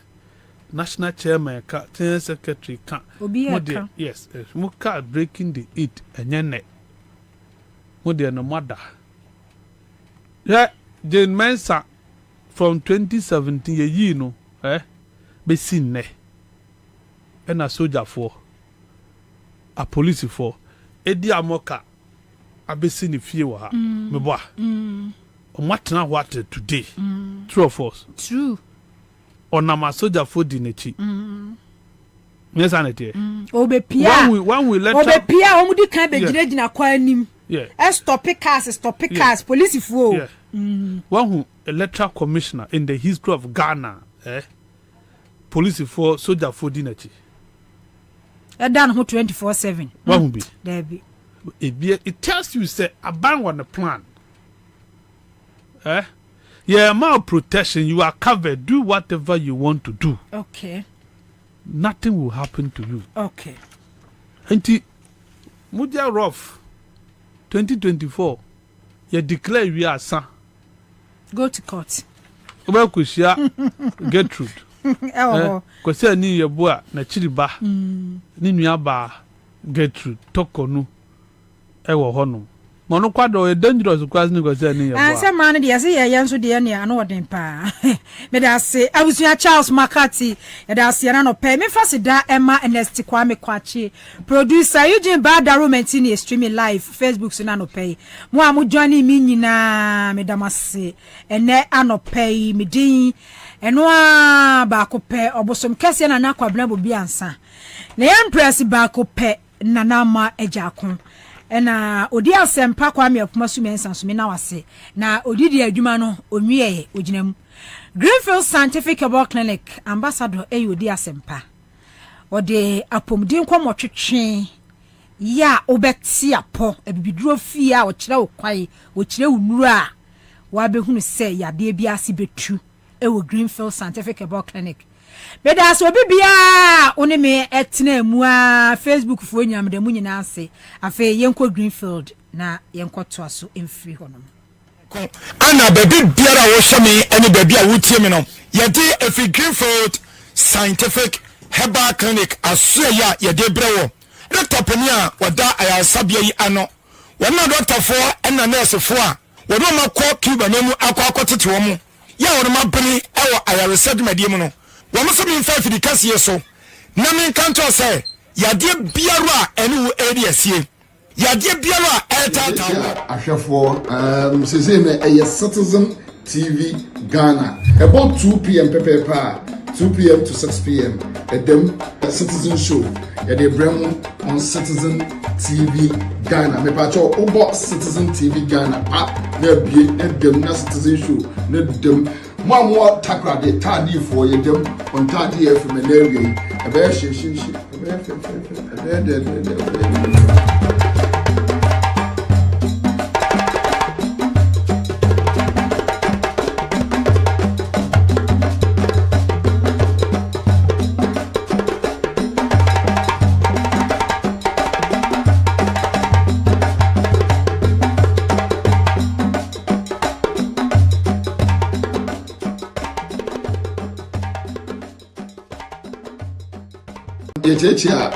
One F, one district, one factory. Alma be 169. Baku 169. 169 no afred you my 169,000. And now Vincent Asefua, Sandy Dion. Vincent Asefua, why a member of Parliament, former PR, Edema. Education Ministry. Say a member of Parliament, the constituency no hefa. Wa continue TV3 so. Say 59. And operating. 1D 1F. Ono kwa say say Parliament kra no. Committee no say industry no committee no wo so. Wa continue hono mo say Kanoforiata bua MPP member of Parliament. Or say Kanoforiata wo your kontompo for. Where you were true for 169 na wo twa na de ben obuwa eye 59 and eye adwuma o say 59 so adwuma efu ewo mu eye 20,000 say ye ka kire mo say onipa ne ba so obewia no wakum na wasei e na wada no wo ho atredifoɔ enkontompofo na braba tutubotomfo a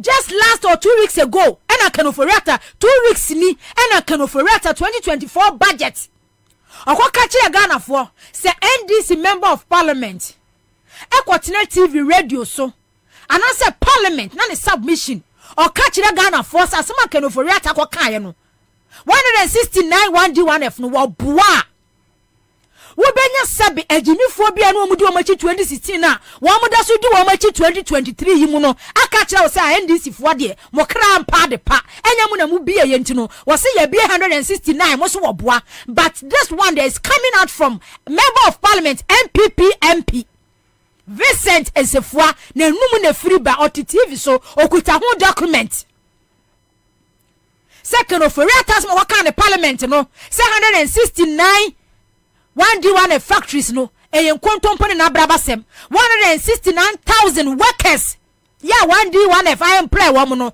eyen kontompo na brabasem na mo nipa 20,000 kwa me ma me video no ne enko. As we speak, there are 58 one district, one factories that are working. Now, I don't understand. You mean fully operational? Fully operational. No 50. More 100 and something. Hold on. I'm giving you a data. Hold on. As we speak, 58 of them. That is the data I have here. This is appendix list of 1D1F. I think it's a data that was submitted to Parliament by the Ministry of Trade. When was that? I'm finding it difficult to find the date, but this is what I have in my hands now. But if you check the number of jobs that this 58 factories, existing working factories, yes, this 58 has provided to the Ghanaian people, we are talking about 20,000 of them. The highest among them is Everpure Ghana Limited, 4,600 of them. We also have Happy Sunshine Company Limited, 5,100 jobs that have been created. We also have Palm Pharmaceuticals Limited, about 590 of them. We also have Anchored Industries, about 120 of them. We have B5 Plus Alloys, about 1,900 of them. So there's no doubt about the number of jobs that the one district, one factory has created, and the possible jobs that it can also create when we're able to give some of these tax intensives to these companies. As we speak, there are 58 TV3 and none of ye. One on your tissue ya working. Say way NDC MP na kwatena on omo kan make say NDC for no ma ka wo mu. 1 year. Was it 58? Me kwada be 50. Was it 58? Fully operational. 58. Back in Oforiata just 2 weeks ago, catch the Ghana for say 169 fully operational 1D1F. Vincent say afanipa 20,000. Can Oforiata say 1D1F across the country afanipa 169,000. Hey, afanipa 169,000. Vincent enti Trade and Industry Committee our Parliament no also. Also okay can trade industry. Or ye member also. And then no pay na kakayo. Eti on second of Riata de bia na no pay na mitie honorable Isaac Kadongo. Say de bia can of Riata budget or be present bia no. O kuki figures. One kasa tena say na wa twere or the ba betin anim bi on one kasa ne niam for new policies. Ni programs for tantanwa why introduce na collapse system no or sorry na wonu ankasa ahihye wa cookie figures na wa hihye no de ababegina parliament na wo benya MPC fo no a aburo ni beye ni adwembone ni atirimodin wontimu wosu no wo mo boje ne so mote parliament wa makano for riata be ka kire Ghana fo se pedri Mr. Speaker tiwo right honorable Babin wa bob brabe brasni kenoforiata mitini dinya ne ya MP politician ne eti was speaker of parliament right honorable Aban Bagbin majority side ne minority side ne musi wo kenoforiata pedri entro kase abeka kire mo parliament say 1D1F 169 fully operational ya adwuma afa nipa 169,000. Any busome member of parliament ya committee wada so ekuta data wo national television so say kan oforiata boa na 1D1F no kura new system de ye fully operational and new system e 58 o ka kire Ghana fo say afage by 469,000 MPP member of parliament onu ka kire kan oforiata say wo boa afani pa 20,000. Can of a real budget review ya honorable case to force and doctor sorry ya wa kasa kache can of a reata say one kasa do begina hon mokin kaya no edanim na afenyo markets sorry the good people of this country will give us another chance to break the unini wose because movie say Ghana fo agimi de bia mu twa ntro kire Ghana fo a na Ghana fo di machi movie say Ghana fo agimi ejimifo na mu hu ye 2016 no akaka kra bi na di machi bebrani ate okokan watra. But luckily enough, this one is not coming out from NDC MPO. Where the MP one was so kutani data, one kasa and kutani data. Cooked figures or cook figures, the black and oferiata, the figures or the Parliament in co, figures or the IMF in co, figures or the Magana Fonco, figures or the quantity international market in co. And now why yes son we to am na what tom na ye nim guase akwagina parliament ekuki figures mo finance ministry o mugu ho oni ni team makwa twa ntro ni akwaka kan nyina nsem sa sem hunu keka sa se de kwasia keka sa se de every year bia no okwagina parliament wan mo kwakeka no enwa bi no okwagina 2 weeks ago okwakeka ye na mu gina wiaso public sector workers abeduma efo mu gina wiaso ekeka nsem hunu to nim ye di nkunim na mo de after 2024 mo amanimu pia o video some better finance minister za mo ye adwuma after 2024 no se de besinya siwia ujina wiaso minister akọ parliament perjury the report or the kwa yani budget full of deceit, lies and tro and kwan wakuki figures and wakache Ghana for na mujina wiaso abodwa mudi nkunim kakre ya na mo member of parliament Vincent Asefua ababete moto no kakre ye 58 ni kwa na waka no go out there and see for when ni kwana for when ni na kwakwe say 58 ni bokura na ye adwuma papa bia ko na kwakwe say ye adwuma papa bia modern true opposition e den tro ababamu na amemu we chese bibia ye ntro amemu we bibia everything about Akufuado's administration e ye ntro Akufuado Bawumia's administration e ye ntro everything ni ye den tro ni akohwie e na bu oman ntro ni adada ni akohwie e na edi bu oman ye build oman with lies. O sit down o foundation na what two pillars nenye o se ye edan ni bebuagu because on my ni papa nsemhunu ate afake ye ba Facebook so arama join na mo twatwe nsemhunu enti wo afake ankasa memwo wo ye MPP ni ayo ba wo ankasa wo tena se na wo ti wo ye baba no wenti wo no wo ye MPP ni nye wani wu so wa kwoto abama leaders bi sei leaders above be say amoma bejo man a destroy no Vincent Asefua na eka no we de anya ndisi MP ne kokan na no pay e MPP MP na eka no kure na kyerem eti kan oferata budget na wo ka the last time me host citizen show Saturday morning na friend say makati quote figures say we tua free senior high school we tua me ka che makati say don't waste your time yesika ya allocate annually but sika na wo body enquire so meaning say yes kind of finance ministry release sika no to various sector but enquire ye create omanka say create no mo loot no ma share enti annually no every year budget bia no ni achem sika we say eco sector we sika we say eco sector we sika we say eco sector we loan we ni abodin sa loan we akwaje ba be we at the end of the day ye beji loan ye di sika no be eco sector ho ministers ni empanifo no ma fa akromfo sa we mu edi o man so a o man say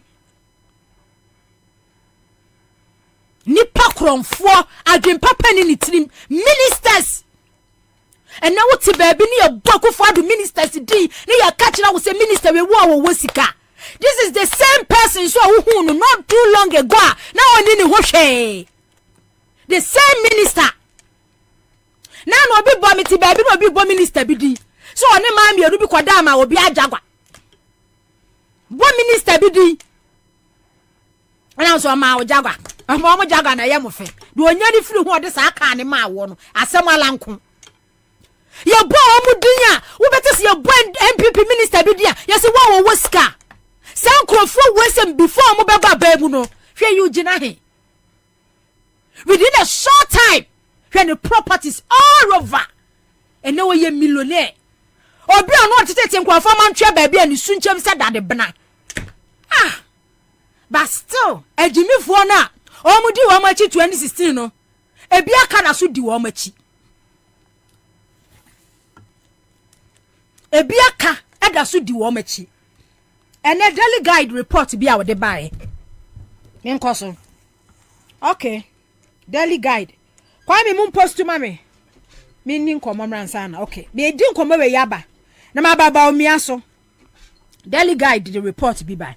Me call parliament. Yanya nti yeste new LI ya efa restricted commodities niam bi a import ba ya aban no epese enya executive approval na hia parliament so approval na yese minority for ne se omo de sa LI we de omo mpene so omo afam no omo bagu MP for Banda constituency Bono region former deputy minority whip Honorable Ibrahim Ahmed. First deputy minority. Oh, sorry. Me elder. Elder, praise the Lord. Hallelujah, Elder, the name of Muti say. Ye denya miase. Ye na ntia mo ye adwuma power parliament. Life for na ba efa importation of some items and as goods bi ho no. Minority side mo se da. Mo mfo aso. You nanamba mamemfa otidi tunamentia etifwa omutie Accra FM newie ne obisa no no kre se some legislative instrument Minister for Trade Honorable Ketiamon opese only in Parliament and say opese or restrict importation of certain goods edi kind rice the tossing poultry the tossing cement the tossing 9 motor cars in that order about 22 different items now or the bar last week and it was a subsidiary legislation committee true omoko hwe mwana omobai adeche no se opese only na ka se ade ya omodi abai Ghana for enti ho asem. And as a unya di bape uhia nipa 183 ansa na oma anase 82 ansa na oma timi abo atu agu ye ne wo kasa ye minority for 137 musumu ye 137 ye ko ye na amanyosem a emwa oman no enti ye engage industry players na eye Ghana Freight Forwarders Association, Ghana Automobile Dealers Association, Ghana Union of Traders Association, and Ghana Food and Beverages Importers Association. All the other associations are omo ejuma be affect omo ejuma no ye bisa omo because mra ose we are be affect ebi ejuma no wo be mra na wo se we engage ni pan na ne pan ya we na oda no so na ne oda sorry prekupe na o ka say the new regulation about regulation now the ban be expecting ni pa bebre into one you end up creating unemployment ne science at least the say no ba be ya there must be a roadmap and a roadmap na o de ba no e bia rice and opese o restricting importation na e bia waka say okay yeah by 2025 and 2026 and 2027 3 years time e was say yetimi produce rice aye dipe be ho we want to be self-reliant on importing rice what can is ewi no and more ben and o de to rice send and import rice send and rice send and do or mine. You need that data. Now say what names that data no now the mraba keke say you restricting importation. What are we restricting? 2 poultry okay. Ghana poultry farmers omo ye poultry no what be now dey aboa omo say you restricting import now betimi a report na CBA na all these things you answers to you need data. Then all about cement. When you can say your housing deficit, population and housing census about 2020. You see you about 10 million containers in Accra. Nipan means that also about the restricted importation of cement. Enti Usha Adiana Umpa Moyana, the roadmap will be in it is just the costly aspect of it. So Adia Mama important Yanti and Bani, yes, Obia can trust Obiape. But I would say the ball mine we are calculating a better than Afano. And I say, "Oh, fine, yeah." Yeah, ya kura ni say, "Baby, ah, ako so mono stili ya a fire no." 36 constituencies now in still no fire mono.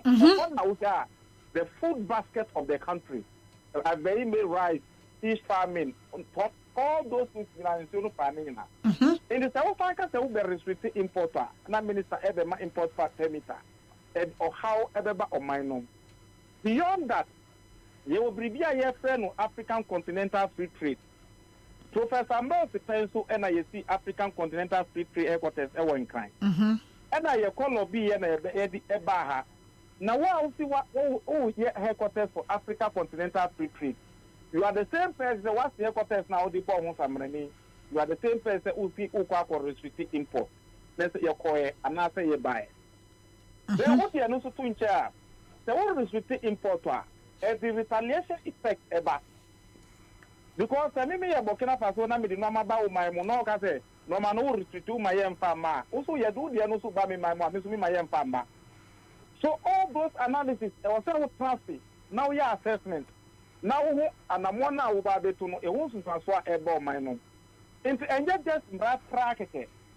And engagement be on say anama say eba practice my say practice makes man perfect. Nipa na maame fo ne dwadefo na ho mu o makola o mu big guy. Experience o mu wo no say ba business mu na o consult o you get the best. Into President Rollins Penso say Minister for Finance draw the budget the bread Rollins will see her. Walk off here no. Na Rollins afa budget no e dia makola. Oko bisa na na for maame fo na wo no say ye dimra we ba na ye we ya na 5% e wo business mu. Or beside the grassroots person. If you had your input to bank, you are there to finance minister or PH we. And no one account a consultation and engagement. For the grassroots knowledge account. Into where my minister for finance on my point, minister for trade and my point. Now you need good for me. I to say this now my petition no.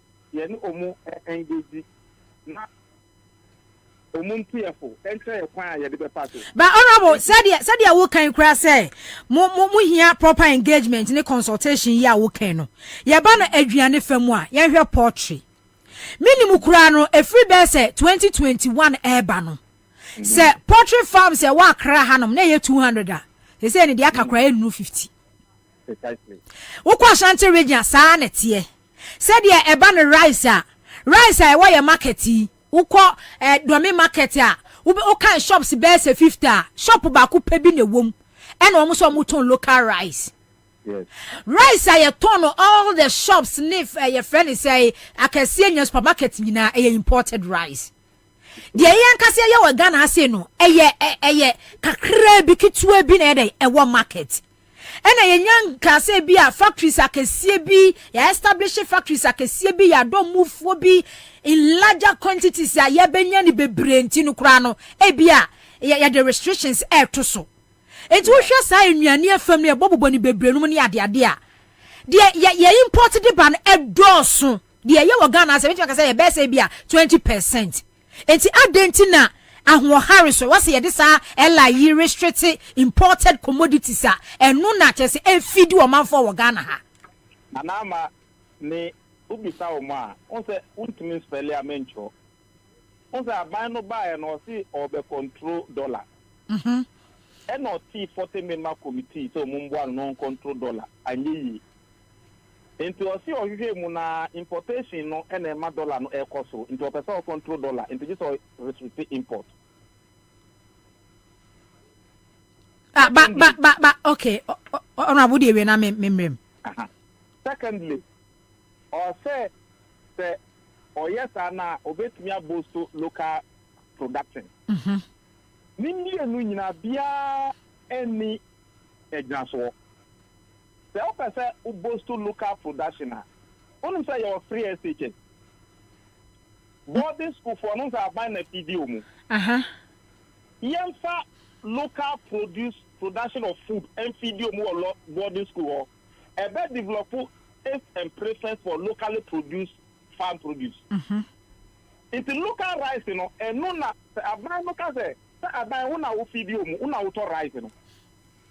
So just make it an administrative decision say Atimota local produce of rice no and I am video mu Legon and I am video mu Legon percent schools so what Ghana ni na boarding schools ni na no yemfa locally produced rice no ni locally produced food and video mu no imported rice or no imported food will be used in our boarding schools. What's the problem? It's as simple as that. In Tiadema, locally produced rice, locally poultry now who can and so. And by the time we will develop local taste, for the locally produced rice. Because taste and preference, you develop. It wants to mean we now can say, restrict import. Who school feed ya? When you school feeding bar first, now there no more and say, homegrown food and I find your school feeding at the basic level. Okay. That is how it started. Politicians, you were one and we say, they say here, they feed rice in other imported rice in and nobody feed you because that is cheaper. Now, who was that? Ghana Hakram honorable Escafone edu. Emunu ayedo Ghana ha no honorable. Mo esikafu emu na mudi. Me dey about me aka ho. Mu na mudi. Me ye wo fie me papa na di. Me papa because on say diabetes for no sa imported rice mu ne ade ade ne nyama wo mo.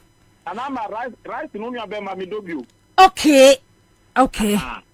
Me dobi. Ka say me obi kura gu ho. Okay. Inti insem no bi wo ho a. Ana poultry, honorable poultry akokwai. Sanya 1 year bronya Ghana de untimi nto. Force ya na ja uto anu wache ne nkura yi wia no de. Na naba onim say ana John Mama. Ye started bibia na ye fe no broiler project. Ana ye di locally produced day old chickens na FD poultry farms.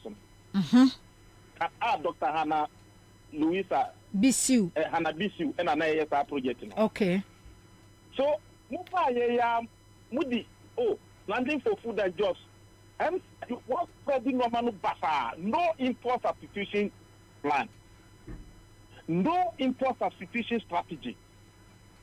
That was the 1F we know. Who can say na Commander Sugar Factory? The Commander Sugar Factory it me produce sugar locally. Can they okay say restrict sugar importation? Can you know the answer mo? But only say I say so the buy no sugar can. E kan ho ehimpa mi hu ye. I am producing sugar locally. So what is the sense in that? Into usha de no so mo ya na nyansa bia ni. But honorable nyansa bia ni mu no say ye produce sugar ha Commander Sugar Factory start ye. Ya production kakra ba yanka. As time goes on no and anka bia ebe operate fully. Not just in large quantity di sugar bebe ba mo ba ye agiegu. Poultry farms bebe. E honorable nya monopoly say ya be word contract ne dia ma ye ho kakra bi ne mebi bedu a ye kakra na ye import rice aba sugar ye dia mo ba wi akoko a ye dia no ye party samra we a e be develop bibia ye friend monopoly any oligopoly omo import no betimi aka bom na omo ni minister na ye kana na omo kwa na omo nya permit no it will still let prices go Only the open to Muya now. Okay. And no na kwesi bro ni ba o man we mu no. Enu na ma wo se Libanese for those who are. Omu kan omu hu bomu omu forming something we call Association of West African Merchants. Na se o pese we import to no ma eba o man no ma ji se o kwaji permit e wo Bruni governor no colonial government ho. Okay. Enu na nya okay awam we dey awam Association of West Africa Merchants in short abbreviation is awam and the so ka bibi no bi ka cho so we dey awam sa kalabule na e na free. So we've been there before. So kind the political development of Ghana it is there and no nam so omutimi control the importation of essential commodities in the country. And no Nigerian so now there was shortage of essential commodities. Inti enu na man ni Kwabena Bobie the second. Swalata chief. Obani the man nationwide strike. Obani the purchase of European goods. What is assembly that? Ni fari ba ADC that ekona yesan kui. So they are sending us back to the pre-colonial time. And I said, Ukaya, and no na ni Kwabena Bobie ka say as a one for no the pono mo kan bo mo mo no mo femi na so na wakopa no ma ba no. O mo ye kana na bia ma normal boy the mo bia ko mu normal bio. Boycott of European goods by ni Kwabena Bobie or mentioning of Oswalata Manche. So why are we going back there?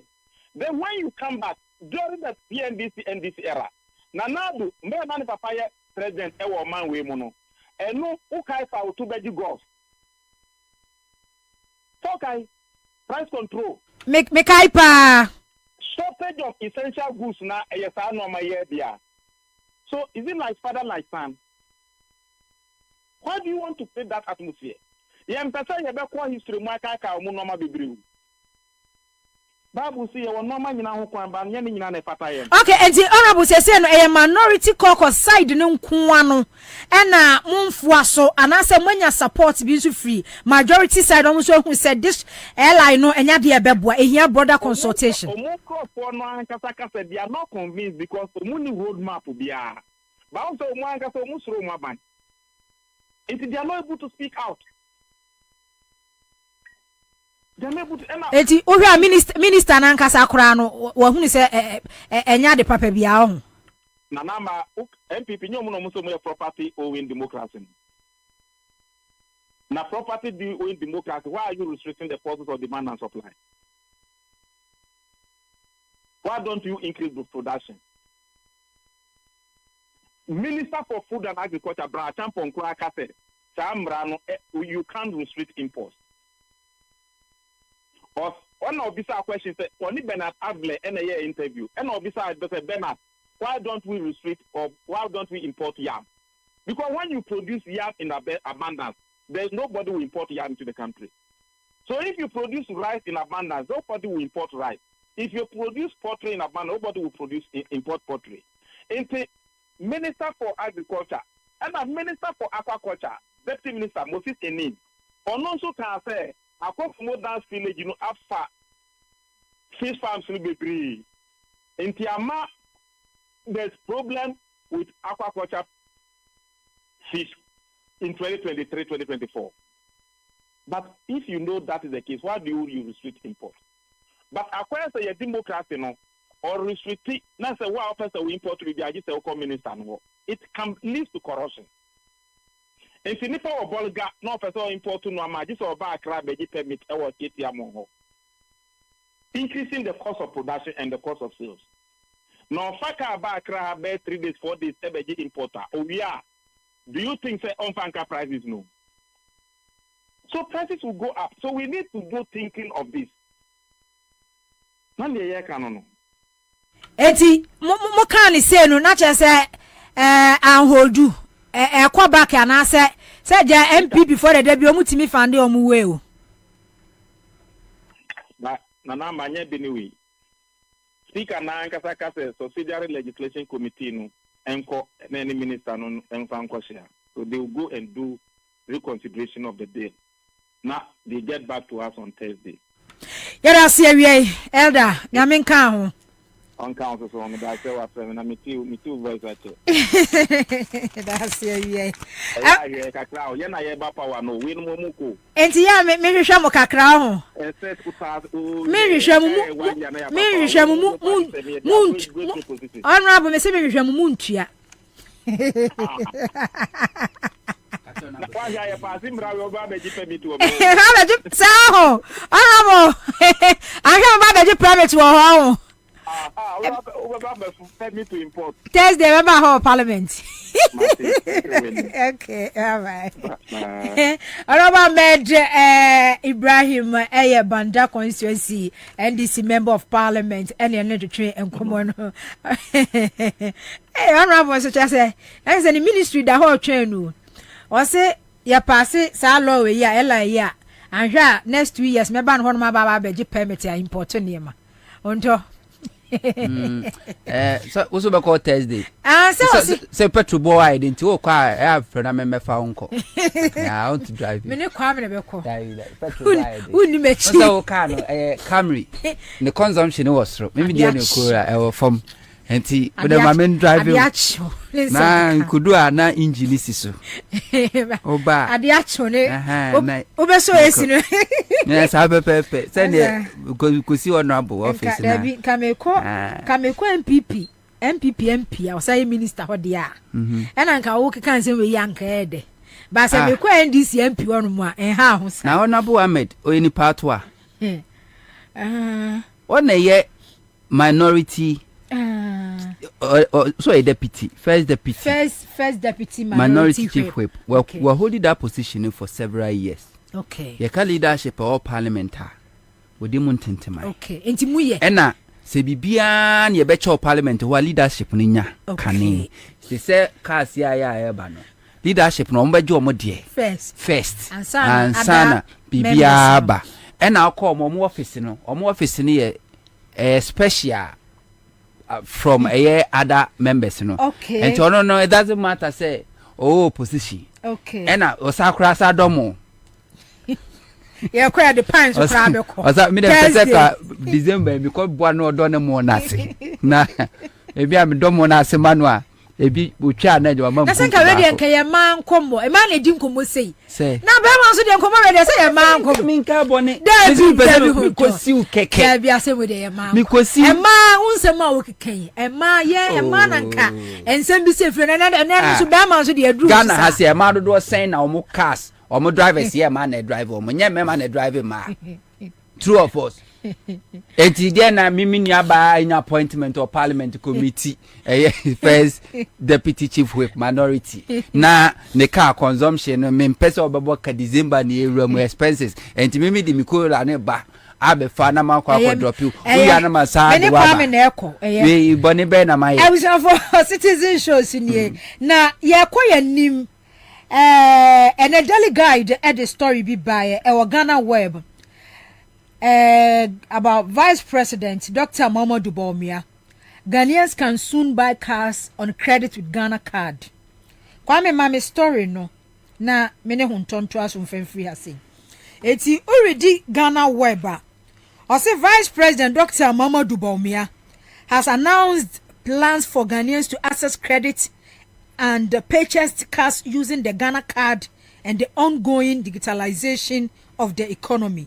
Speaking at the 57th congregation of the Kwame Nkrumah University of Science and Technology on November 24th, he revealed ongoing discussions with local automobile companies, including Solar Taxi, to facilitate this initiative. Okay, the Ghana card will also become the anchor for credit system in Ghana, and it will take a couple of car manufacturers in Ghana.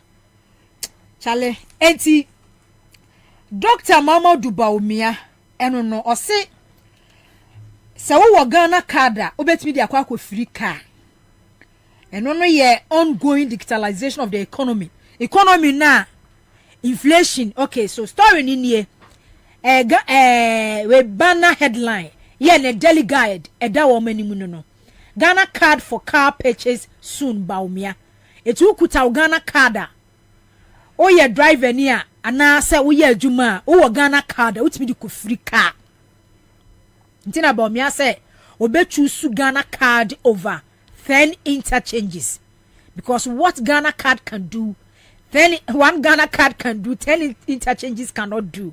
And no or prefer Ghana card than interchanges. A former President John Mahama buy your baby because almost 8 years omunye interchange bia wa Ghana ha de si aha say yes hanu me akwaje interchange former President John Mahama de omu de amkoye ye watamale nye interchange hwisim na chese food bridge okay overpass overpass overpass enti eno ho asem no Ghana card ene me ba adwuma na hunto na medua be no abenan mo na no wo kasembi about this digitalization system.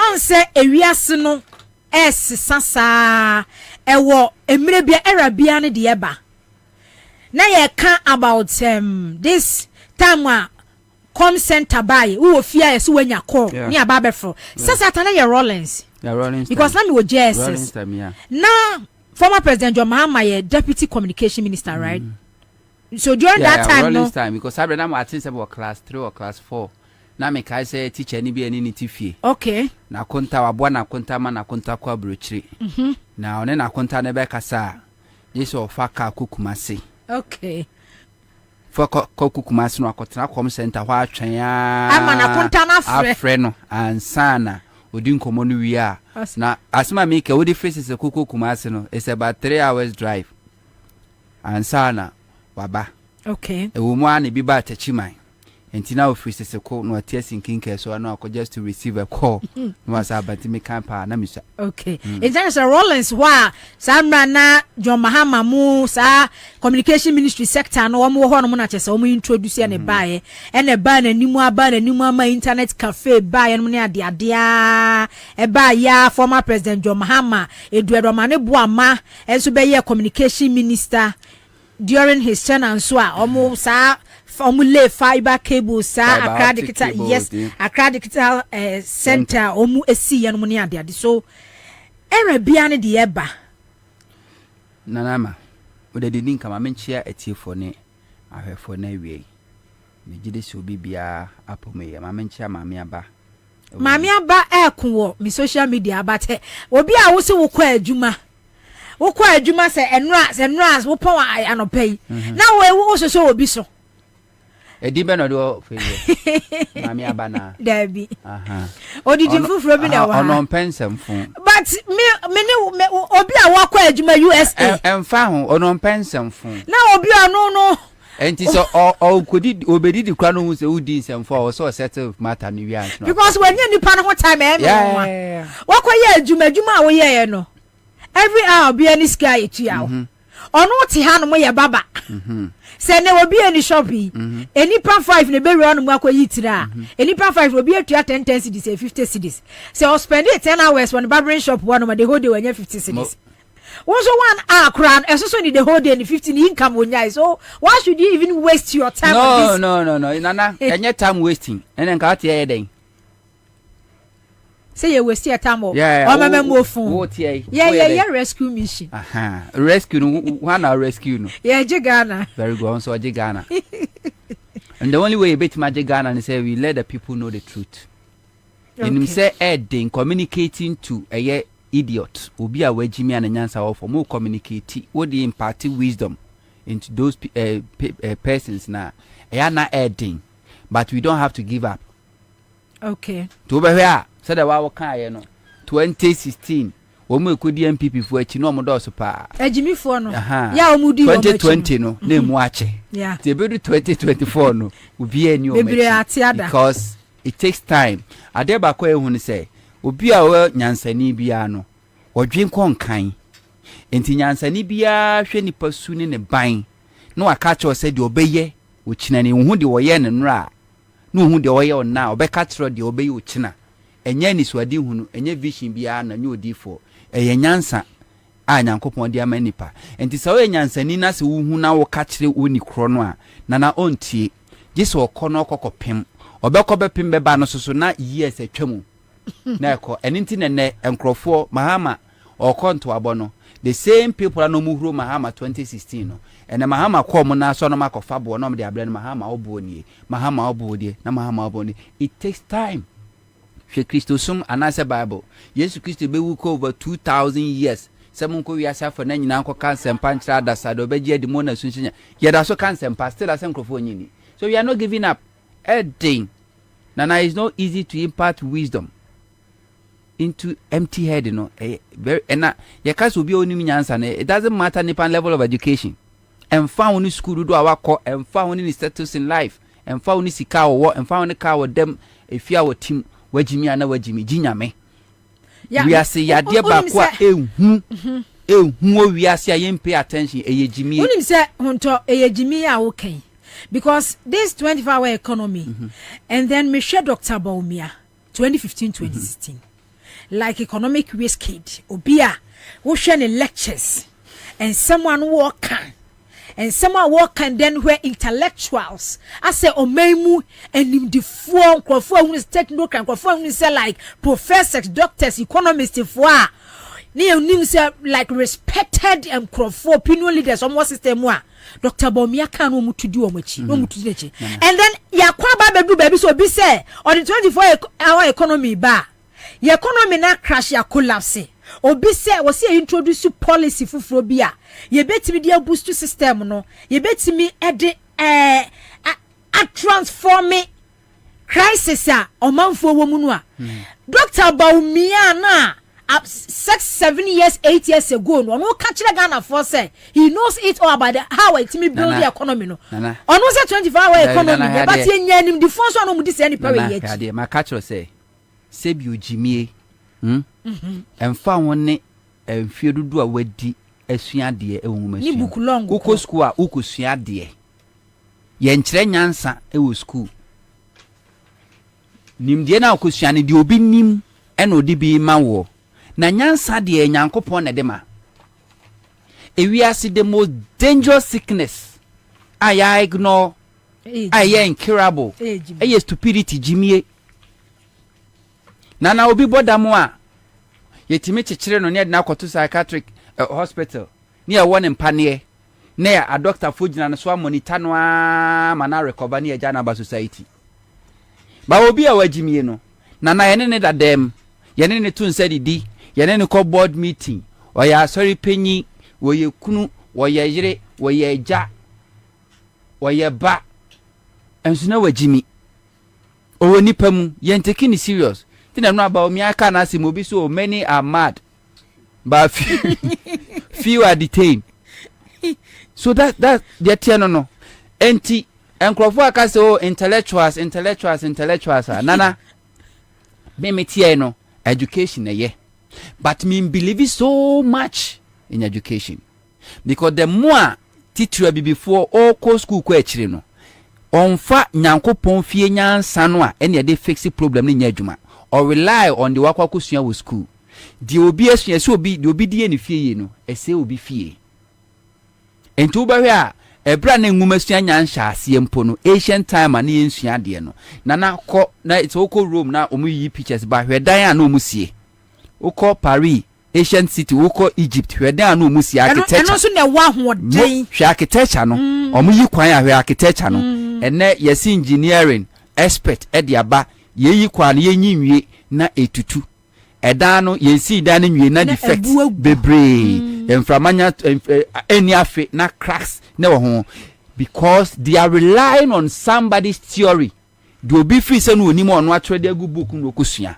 but to ancient times no mo mu yisu nimdie ne nyansa nyankopon de ama wo mo a no mu di adwuma and common sense any ye dey fix the problem enye nimdie ye the common sense and they fix the problem and that common sense in nipa wo ken o laki and won't mean fix any problem bia nana ehu mesi so hu nipa jimifo a dwane because ni wo hu sin bodam ni back to Dr. Kwabena Bobie but before me call enra Accra High Court the ruling about say Office of the Special Prosecutor Colonel Damwa NHA formerly at Ghana Revenue Authority Custom Divisions omo case no mo de baaye no special prosecutor report or the boy indict omo nyina no wakwahye kese wa clear omo ena wahye say special prosecutor nsentua 10,000 Ghana cedis damage wasa ka kire omo say special prosecutor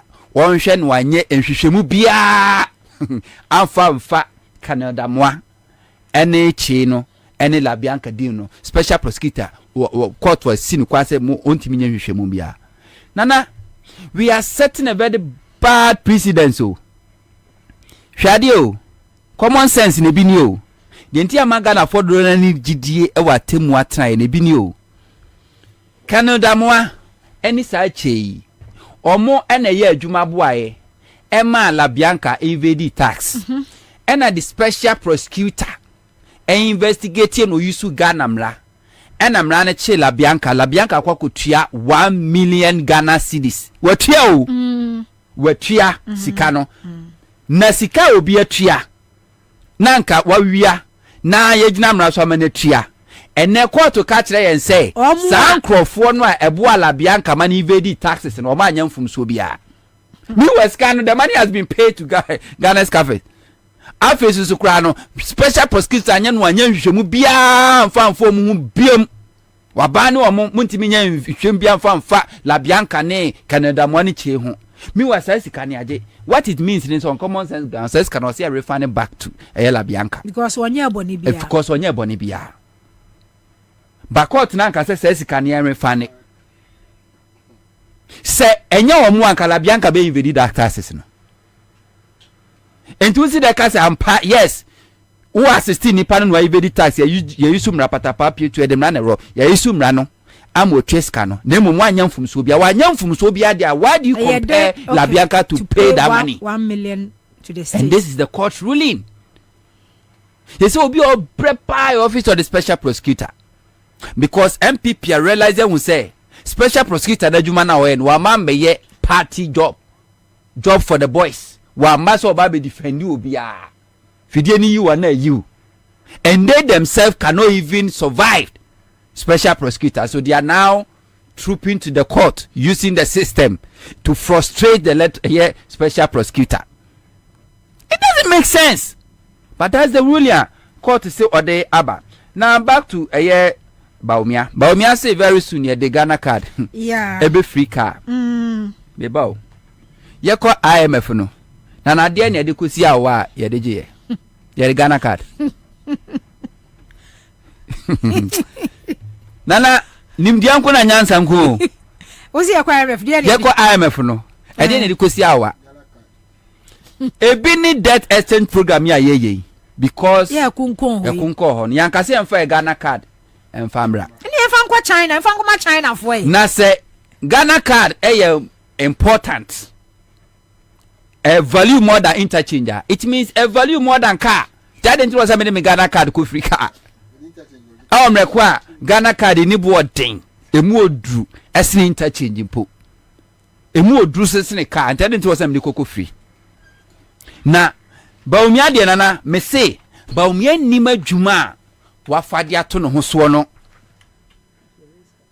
na the MPP for be say di baumia term after 2024 election na madwene ho no ne nsem kekana no se MPP for nim say de na say but ntimi nka ehhehye omobo as osofo abrobe 2020 election the same baumia be kate so wow kada no for kada beje ka urefi yes 2020 buza say okada rider saying any de ka ma omo and they are telling us say ukuta Ghana card atimi de koko free car any aban no maslock loan no omojeje no omonji gara omonji obi asi omonyi nsi hu bibia o omonyi bibia guarantee obi anfa Ghana card no mfa nko Ghana card yes obi anfa Ghana card no aha no mfa nkonkoje ebe ma credits yes onfa no nkonkoje okọ banga na kuta Ghana yes onfa no nkonkoje mika say obi epe Ghana card ko fi udi fa ko gina eka dealership so trobi ebe bowo no wan hwa bia no card ni na be fa no won kan kra so ye Ghana ni this man as if say won te Ghana ha as one thing Ghana ha woni mi de ekoso say Ghana card say ye di beye bibia okopebusia Ghana card Ghana card na ye tie ni Nigeria phone use Ghana card ye wa China phone umkuta Ghana card aisha nwa mu nyina ye che omno umkuta card ene ye mfa no nkonko free we omuni anim ye bedi akire omuni anim ba obetimi di Ghana card e rua bank say me Ghana card fa kokoji loan na fa kokoji loan ti se mo bia o kokoji loan o court a bank na ka cho se fa car papers ana fa odan papers en fa nko de wo hia ya Ghana card according to Baumia men fa ofie nkonko enko ye ensechi bai da bi men fa o car men fa ojapade bia Ghana card no a enu kwa na fa kokoye na we se bank kro mbenya sabosia no even awudome rural savings and loans nyo mpo ne be ma obi ensama mpo ne ma obi one thing now when they talk and digitalization na one thing NDC 4 you see I cross and commasem but Yebeka Dr. Edward Omane Buama as a minister for communication only see Accra a data center. Ministry of communication building no baby NCO no omuni see omuni lay sa fiber optic cables no from Ghana from higher duko stream Mahama pencil and omu making sure Rollins pencil and a telephone crab by na afedie kaneno to get almost to get a SIM card in Pono and no be a na sesa amra de ahwie. Yes Mahama mo pencil Rollins time and omu ye Baumia is touting himself as if someone as a 2016 ya launch e-passport at a wutimi apply passports oye government businesses are ya launch it. But this Honorable Edward Omane Buama na ni 2 deputies mutala Honorable Felix Okachofusu, when are they going to hold even a press conference to set a record straight to tell Ghana for that kind of a digital drive no the infrastructures are the Omoaban put in place and I think say a long overdue. When are they going to do it? Yes, because what we know is say MPP by a 7 years go 8 years no omunsi any IT infrastructure bia Ghana omunya she the only thing they did was that some of the IT centers omusi ye no ena MPP kwa no mo akwa rename no nom do mudi no mo de atoso omunsi infrastructure bia but omo na nam catch say any digitalization and na the mobile money crowd so omo person just mobile money po crowd omo na dey buy. You have it. Don't just go and sit on one radio or TV station and give that information near helu near mo and some farm. Na party sympathizers na party members na ye heli and then the honorable fellow say Kasimo and then the honorable Mutala Kasimo set the record straight. Give her the information, you have them. Enosi yanko pachew. Nana enosi yanko pachew wana. Because ajuma momo ye no na Baumia enosi yanko pachew. Na mpi before na mu tu futrogu Ghana for ni se Mahama ton eye terminal 3 MPS. And intina nkrofo importing yamaba Ghana na ne boaye dey. And we had a minister sabe wo person trade and industry mo na mo emiesi. You have the records, you have everything and you are sitting down. You won't talk. You are expecting say wo no wo fa oti dom because una yen centroni but now by on na kwa appointment. On na sa kwa mo na sa kwa jimi say ministerial information kwa say be kire no ho asagu so. What is wrong with people? Ye try MMPP for set agenda noa tumfuturo noa eba na energy sector ubehu wana John Jinapo no aba be yi nsem ano owia no akwa akoda eba ni sikasem wana na ba to force no aba yi no ano kakra no akwa akoda so we dey always no wo a wase we opposition a wase wo set agenda now the government be responding no you sit down for the government to set agenda now we aba be respond owia no akwa akoda. What is happening? Obi said Judy Mensah or say I bought my first SIM card in 1997 after using analog Motorola phone for 2 years. But as if say NPP Dr. Baumia Dr. Baumia na teacher say bibia NPP Baumia NPP Ghana Post GPS. Before Ghana Post GPS beba no na Google for ba survey Ghana just say cars Uber na nya adwuma before MP before baba emu Kwabena na Uber for identify a driver ko pick or more client. How were they able to do that? Because Uber started operating in Ghana before the emergence of MPP government and Akufo-Addo. But it's the same thing. Okay. We sat down. Banya ye hundede. You're leaving everything to Sami Jamfi because Sami Jamfi is the national communications officer. That lazy job omo ye. But Sami Jamfi I say omo wa ban mu no anom job. On say former president John Mahama co-opposition. Any who ministry by ministry, sector by sector, adwuma o maye. NDC co-opposition o.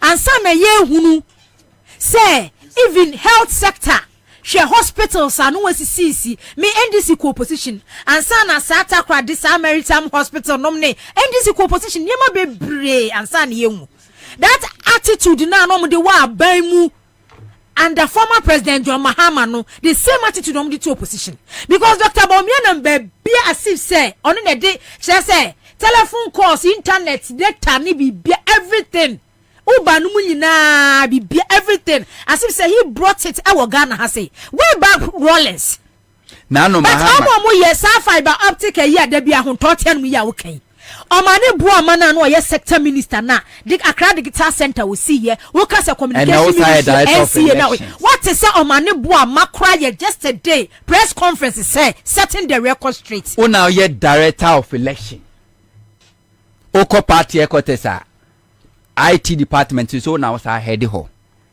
e dey na preventive eno so sami jamfi na enko farm to dwa always waiting for Sami Jamfi. We are so masaka Sami Jamfi adwuma ni nyina tenani ase. Waje aboso. Meanwhile you won't do it. And we need that information. If somebody like you are what console yechi. I don't think I will lack this information. I don't know this information here. I don't know this information here because nana it doesn't matter how well I be transfer by research. New information na obenya da. Yes. But obi a sector minister now under your watch, under your leadership and all those infrastructures you put it together, you have them. Minister Bia every document, every contract, every agreement. Do they come out ban Bia ko fi or print it e be the they keep it.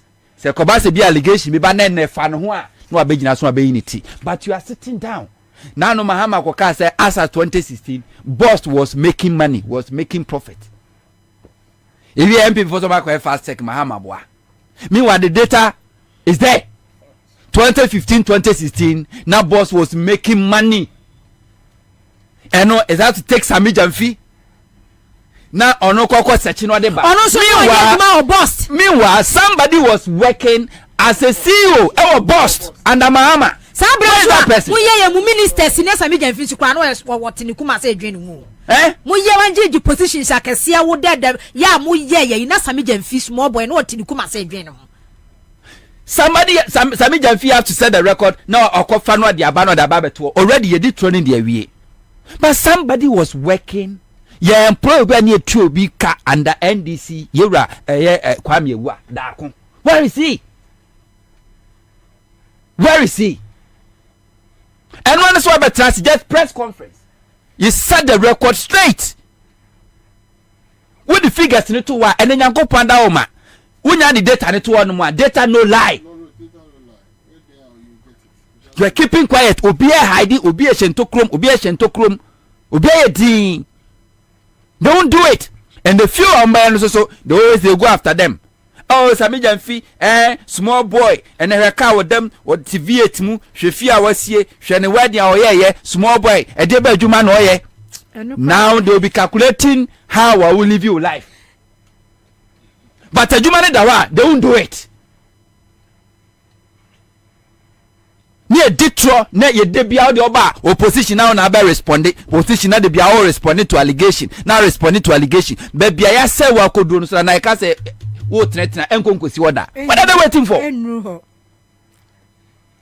Because said yeah, Bawumia kasa about digitalization, as if say everything about digitalization in this country there. Onu lay foundation, onu ye bibia. He did everything. Port, Ejuma Omoye. Go and find out who did it. Sa papa no ye o free customer and no special prosecutor, Mr. Abeta Kurugu. Gongo bisa no lay foundations ni under whose government? Under NDC.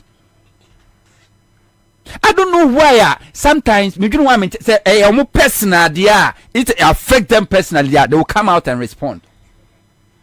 But something you have to set the record straight, then you sit down. And most of the communicators come to radio and TV with no research, without any research. They just come and pass comment, papa no moko. Sir, that kind of communication, a chamo. Say abani abeka sayene ano ate gbagba ni ekọ na 21st century woman no 2024 election no eye data ne dey ko fact and ye dey ko Facts. You do your research. Uba no deliver. Don't just come and talk and back your because only say Senka Eduardo Manebuama and any deputies, 2 deputies. Yeah, a friend is a kahu Bakuna Bundi. Mutala and then the Okahu Woko Honorable Felix Kwacho of Fusukwachi. Senka Wama yet said the setting the record straight and then party communicators. Edwomo good them data facts in ye about digitalization. The omu ye do omu dru ye baby on beto ye after and all my ye and anka kaba umia kwa kana no ya settle way dada and kaba umia kana no ya settle way dada mekai 2016 Honorable Edwono Manebuama as the Minister for Communication or the media for call our data center ho ewo radio honomwa is closer to baby special office the special prosecutor no. Okay. Now I was there. Okay. Go and see infrastructure. Yes, your data center is one. But I think one of this kind in Africa. Amon Ghana phone we say about me knows nothing about this digitalization process no foundation baby it's not any about me. Amon Ghana because won't talk. Say Eduardo Manebuama Felix mo and you kwatena Metro TV so 30 minutes hurry no waka and no 30 minutes no and one topic. What for us 10 minutes we did this yes we led then and no waka but unya topic setting the record straight. Na mo come say Dr. Bomian kasane digitalization as if say no may vice president kwa na mobile money transaction kwa ni Ghana ha. Honorable Eric Opoku anything about Greek or Kasam people phone to me no. What is say Eric Opoku? I lecture and as what Parliament akasa and now if you are granting interview TV so na radio MMP for be responded that umuntime responded because he had the facts always was set pace in the mouth they cannot enti Greek one will be him the way Greek was it here. Honorable Eric Opoku since 2017 obey who baby ya Cocoa board for aqua kodro. And one name Cocoa board. How did we get to know say Cocoa board are collapsing? We knew because Honorable Kupoku has been telling us their cost will Cocoa board, a big set, their cost will be your. That is how it's supposed to be. You don't wait for the government to lie, then you opposition to come and set the record straight. No. You let the people who mama yang Ghana for na TH na ye ni assets no. You mama who said their cost will okay. Because all those sectors we still have enkrofua muno mu ye adwuma na mu abamu the same information na government no e won musumu obi into opposition who na ba be ka kire yen na Ghana for atwe adwin dey so because on ne dey abane dey nya kra na favor no because odidi but in this case you have to wait for the government no odidi na o mess up no omo meka bibi ansa adentina we say take a year MP to come and sit on TV3 no be ka say you see 56 factories name nye 169 oko Parliamentary was select committee trade and industry from honum TSC factory na one have verified the amayen Parliament committee bia no ofa honorable akando da mufua so I can't hospital we ya obefa ne doma ko ho the cameras akọ ni akọ nyina akọ hempempenso a adwuma ne sitie TSC factories we ya select committee on trade and industry no why can't they also mobilize media yes because Parliament from war or monfa records na listening ye na yenko ye dani ni can they do that? You can do that. I was your fault. They hear say sometimes yeah budget we say then they are thinking let's go to voter region a voter serene hotel nyanko ye post budget discussion ho and yenko eastern region yenko western region nyanko post budget discussion ho that is all fanfare kwa yenji ani kwa na yet one what is say MPP about me at the list can offer us marking what the list is 196 factories okay this 66 so this a list in location in for ordinary Ghanaian and only into money because only so ya ordinary Ghanaian will take a camera or back up baby yes na kwa to one fat dini mada but you have that kind of a supervision also yes man one abo kuje tabla kwa nyankopon hira na account don so nyankopon hira na boy agenda 111 yi or the press media ko na watwetwa say we contractor we yamani ska say because our parliament mo hands wo mu bibia mu you have the document wo bibia mu no de nkrofo agenda one no do o makọ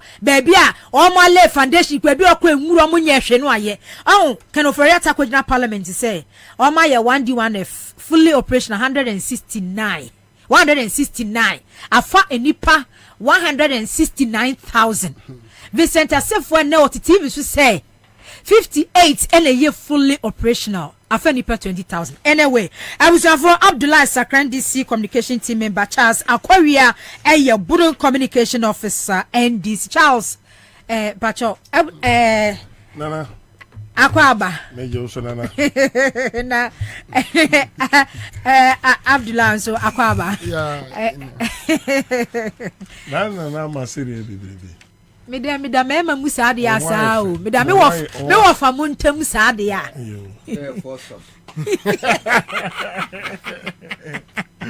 me da se na so we nya we ado na so e debate ma ba beto mu ana ye to so de fu about Dr. Bomia say me beto mi ni ana like some musu nyina me to dia ma mu nyina Abdullah me to ma mu nyina debate no me to ma mu nyina on say hunto abamu anti do brem about say wo Ghana card utimi ra bank ekoje credit fast loan okwa garage di kokwa sa automobile companies na wo mo ehhehye cars no ukuta Ghana card according to Dr. Bobie Digitalization utimi kokwa free car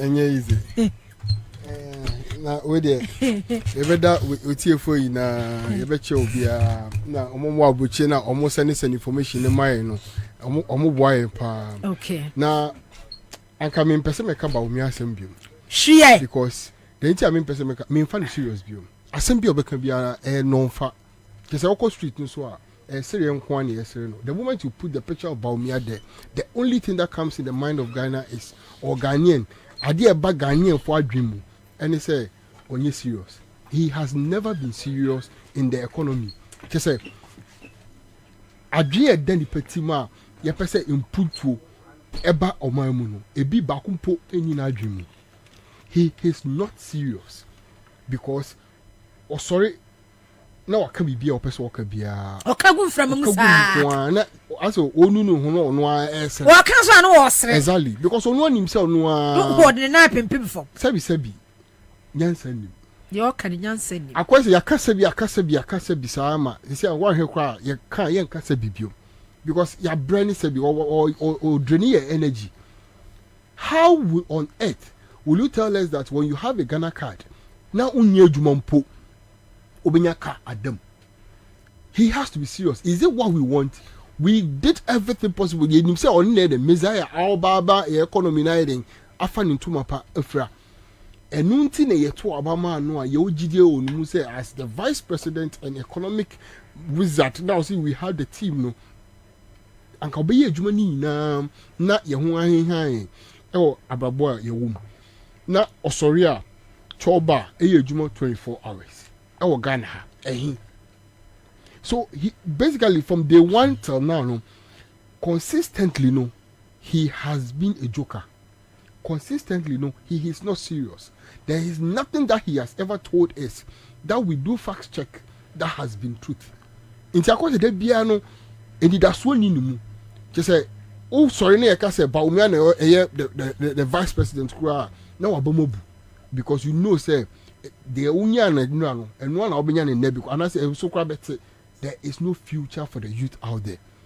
So how on earth will you come and tell us that no equilateral nothing and just with your Ghana card? But unim Abdullah adia kura me dey say ya Dr. Bobie Ansah keke bia just say me hunu say dey nkofo keka so a concert man na me say it's the truth. Unim say hwe ye wo crisis mu you are the head of the economic management team ya ko International Monetary Fund process ni ya meet halfway eno mu ya say wo ma intervene system no de aye no ebe ha o man ni mu nipa and first na first tranche $600 million buy. 1st November I was second tranche emaye because your creditors your proposal dey come out woman no accept ye Sure. When I head this economic management team, no. Sure. And there be policies, and there be plans, and there be programs. And I would do say because you train you. And can I dream home? Yeah, train, and no, you are talking about. And can I dream home? You are talking about 20, 30 years to come. Electronic vehicle. And can I dream home? 30 years, 50 years, even so, even US vice president, France vice president, UK vice prime minister Kurano, and kwako jina ho no mo kwako ebe kwako kan about 30 years electronic vehicles. I just shocked. I say there is no priority. It doesn't feel, and I remember Pinika say until o man we mu because and yes some kai Wall Street so until second gentleman thing now until I'm being real with you until. And I will even be sure, say, even the local media and the newspapers have unkind. Because original no be kasa home. You watch and you say, sebi Ghana pa, baby I be doing say whole Ghana. You can second gentleman of the land sa papa we are original way. Because I quite say in some kwana like obia osoya na pa, yeduane si ho, sika wo ho, nsu wo ho. Odware pe no abeda odware pe no wada nti how I walk a man no mu no onka ho bi anything I say okay you are the head of the economic management committee or the team no mu one or a captain I will say we are the desire to reduce the exchange rate and make sure say Ghana no ya fire into my pa afra yes so from day one, so 2 years now, no, but Baumia has never talked about the economy again. One, to say, fun, said dollar wahin, said dollar bebada bang, say he doesn't care. He is total anti say moho. Nami who say yo John Dramani Mahama. Any that's who are a one team, and I say the development of the transformational leadership. I want to move our person who say Ghana has been transformed. Then you pass say, Eba, no say Ghana foi. Move for 2 million mommy. Now mean transform Ghana no and mamwa. There is no way I would doubt such a gentleman because when you are comparing him to Baumia, then you say no. The difference is far huge. And he's saying, Obia we see terminal 3.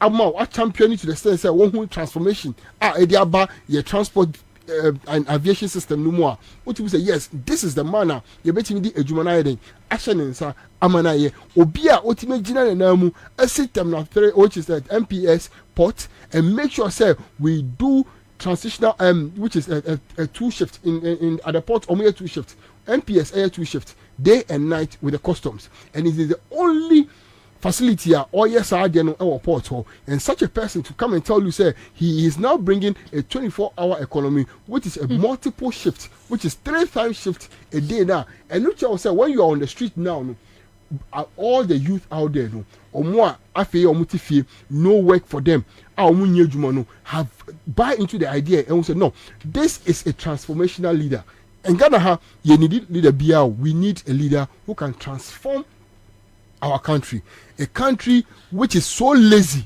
to the extent that we only work 8 hours. And I'm paying for now. Omu ina I'm paying for now. Yehu omu ina no. I pay for omako twinkukomu anapa. Ewia omako twitwika ho na anajo. Omu yeden omako twika. Omaba Ghana mo omabe nyanya positions wo Ghana ha. Aitimi be ka che say enye djuma. Obi kura ka che say abefo ntimi ntu anajo. Why? You can't before. You say, Kwame Nkrumah, why ya dear papa so ni nkofo with me now within that short period of time of 10 years now. Because he told us about them that they are evils and devils. And yes, idea ka why name per se adwa besoya anapa. Aye ejuma from 6 to 12. Na kwesi abe ejuma from 1 to 7. Now, abena saba be ejuma one MP, whereby majority of the youth out there are now purely into betting. And who is our betting if you are because you are lazy and greedy and so much wicked, no, you send tax them, those that you don't give job to, who are now frustrated and now are into those kind of betting things. Now you can't come and tax them again. Wow, why wasi? No, what's about the boroko no? Next tax ebeba ye hook up. Oh, and then come in here because say I ain't because Ujit bet we are now hooky up and I to me then tax a baby the back or two who come. You see, I'm being well with you, say the issue on the streets whereby there is no job no. Now you obia a jumpa awoni team or drink cocaine or drink ye about the catcher say we want to bring 24-hour economy, which is a transformational message, transformational idea. Now, unya nipa bi to say, me person body. Such people will come and tell us that we don't need those things. Look, and can you be a for dream bra? Bring what you then now the baba. That's what the be about. And then no the aba. And then buy a Ghana card. It was in existence already. Man, there be a Ghana card. It was there. It is not him. Or the aba. The policy they say Ghana card or they kwaji credit facility. Aba unye juma na ukra Ghana card no company ben ebe ma car. You have to get work before you even think about those things. Now, Ghana card in a womb. Ghana card and one say, oh papa anyway, oh mama anyway. On your council anyway, those things, all those information, not a war, even your voters ID no Canada. When you hold your voters ID card, you can trace where you are coming from, who is your mother, who is your father, where you are living. And no, those are the information that you need to guarantee you of something. And then name no Ghana card. See, and I'm say the man himself is not living in Ghana. Onola Jimuno, oni say Ghana card no, you to aduane. Ebia, oni say Ghana card no. And only a for trotro. When you say Ghana card no, and no, any idea na so not be more when you say okay, says me the Ghana card at to your name. Yes, me the Ghana card. I thought Bibia or Ghana, and they best in the Ghana card or Kotoka, a brown yojuma. You see, when we have shallow minded people, you're paying for a year or monosa or mumbe dear soon, they are not worth what we do to them or what we give them, because I get them in we have given you all the platform for 7 good years. I've been Papa Tima. By now you are talking about how reduced the dollar has become, how effective the local currency is working, or the industries now, small industries, small scale industries now, we're gonna handle how you have improved their daily lives, how you have made sure that you have made one man in Ghana who is working or doing everything Ghanaian possible or making himself or a rich. This is the kind of people we want to see. Where 7 years won't mean I can't tell up to a single hospital or in the whole region at Wasiamaye. You can't tell us a single school or you there is nothing that you have developed. STEM baby. Yeah, STEM. Is that what we want? Toilet now a president, a vice president talking about what you have commissioned, you are talking about toilet. The mindset is not up to standard. Onye nipa and all our country, all our efforts are here free from 56, 57 up to date. He is not capable to rule us, and that is why we have a president in person of John Dramani Mahama Awaba, or the transformational idea, a 24-hour economy, a Juma times 3 ever. I only say anapa. So from 8 o'clock to 12 o'clock, Ubi Juma wo Accra FM. We are from 12 to 6 Okoda. About 8 per unim say Ken original ho. Oh, call original Saku Juma. Inti unim say resources no. It will become double, where you make sure that yes, you can take care of your family and every vision that you have can be possible. This is the kind of person person oba na ombe transform Ghana. Na enye obia oto a asema onu aka kra ye bought tape no trend the next day obisa say enti mimini, because onu nim say onu asema oka no, when he is in his right mind he will not even believe himself. This is not the person that we will give the whole Ghana or our future, the youth out there. No, we are not ready to give this kind of person our future to take care of. Okay. Charles, my mama also. Nanawa. Yeah, Charles. Mamincha motifu nyina ne mahwefo na obi kan ba omi agisi e fan sa. Gisi e fan sa na na nye izu. Se wo hye nkom na mamu a. Enti wo a ye ka se ye debate about nkom sha. Wo be kwa akogina wo so ko debate bi. Da bi. Wo Nana, next year, communications ewo Ghana besisa. Okay. Na ehodom no politics. Yes, sabre no na nipa ni mienu omufo na betare da ho. Na frafranto so na mu za frafranto de headquarters ni Kumasi. Yeah. Na me ka sembi a kire wo. Obia wote Ghana hanom a we businessman. We contractor. We jidini sekremo se kristoni. Awo waso daya dayenum. Obia ba be kan kire wo se MPP betena ba mu 2024. Ohuna de yi. MPP elusu. Nana majai. Patapa pie to bi na hye wo mo na. Niema nsisu o. MPP elusu. Bonia political party de ye omanya. Oko opposition no. Oye no 2020 na enyema bi torch ma. Ena abo bi chi obi ajapade awie. Na 2024 MPP eniwo. To your businessman na say obi ana obi be ka che say and it has so be wa aban a wetimi award 100 billion contract. Ni efie a oba be wuram no so oba spend 3 billion. Rose nko a. Enti nkomo bi be koso. Nana man nkomo pa be koso ba omi a. Aban a wetimi a withdraw cocoa rose from Ministry of Agric. Edia koma your friend is saying high roads and highways. Greek minister kurampo nim branchampon enim se the ministry no kurampo no yaji cocoa roads and free ministry na se. Hey, abai we nana mancheche mu be koso.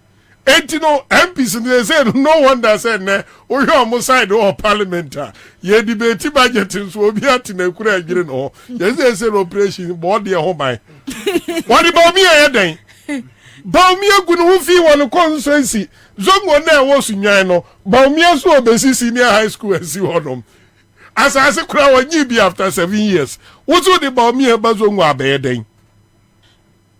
These are the issues. Discussions are be koni. But me and the otada when one say, hey, Papa no sham boss wo be senior high school amamu no oni o jo mama nshebo. Nana ma ukotechi ma baby a nordness ni zongo for door so pa no techi ma jako. Ohini bidin na da so. Jo mama si befitting e-blog. Ankola omu ni bie no omo nantiko senior high school. Befitting lab. Womu a enkura no kosuka no oma kosua de enti mimi region the MPP cannot debate the NDC minim ni others ne ye and we are right to say to that mo draw your attention to near ma adwoma ma aye ni bi fair say ade adwoma ma aye ye beka na ask those questions there are someone na obeka amana to nkrofo trimu asene say broni ahafo your mama si polyclinic maku enum memfa se nan ye ne dia enum de oni atamils ne siye na sabi agufo ade ne ba omi adi mfie enso dodo say no omasi sika say na fa your mama nsem. These are some of the things are okwa ofa your mama niema ne nsaka niema ba omi ansaka argument about digitalization platform am was umfa maho. Because me nim kura minim say the house or the home of digitalization. The home. Accra data center. Ye data no efie ni ho. Digitalization na himfie ye Accra digital center. MPP for no edane ho no ye friend saying baby a katasise any prayer passport na nenka limited no office ye kakra bi no. Jo mama Accra digital center.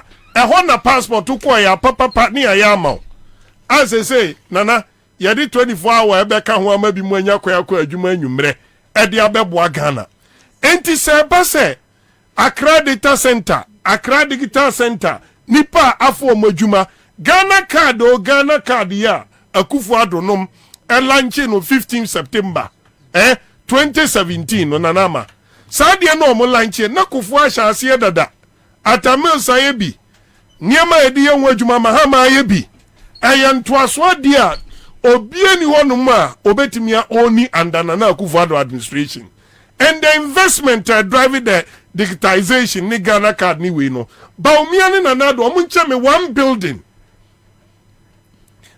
enu na ye base driving digitalization to say Accra data center any Accra digital center John Mama owns it OCE and obi ano and odi ye adwuma internet na ye nkran Kumase any sunyane mo oba a fiber optic the backbone of 4G here and any 3G a use no John Mama nyinsan a owo no ansa no ofri aban mu about 400 kilometers from Accra through Volta region through the 5 northern regions John Mama owns it but me and me one uko tamale se sia uko Kumase National Communication Authority omo dan mo ewon kan hwan ani monyam John Mama ni Atamas ani monyam uko your friend is saying Kumasi die ya esi right after Golden Tulip and omse Lancaster meboa John Mama si Ashanti region there buno die a osi 4-5 story building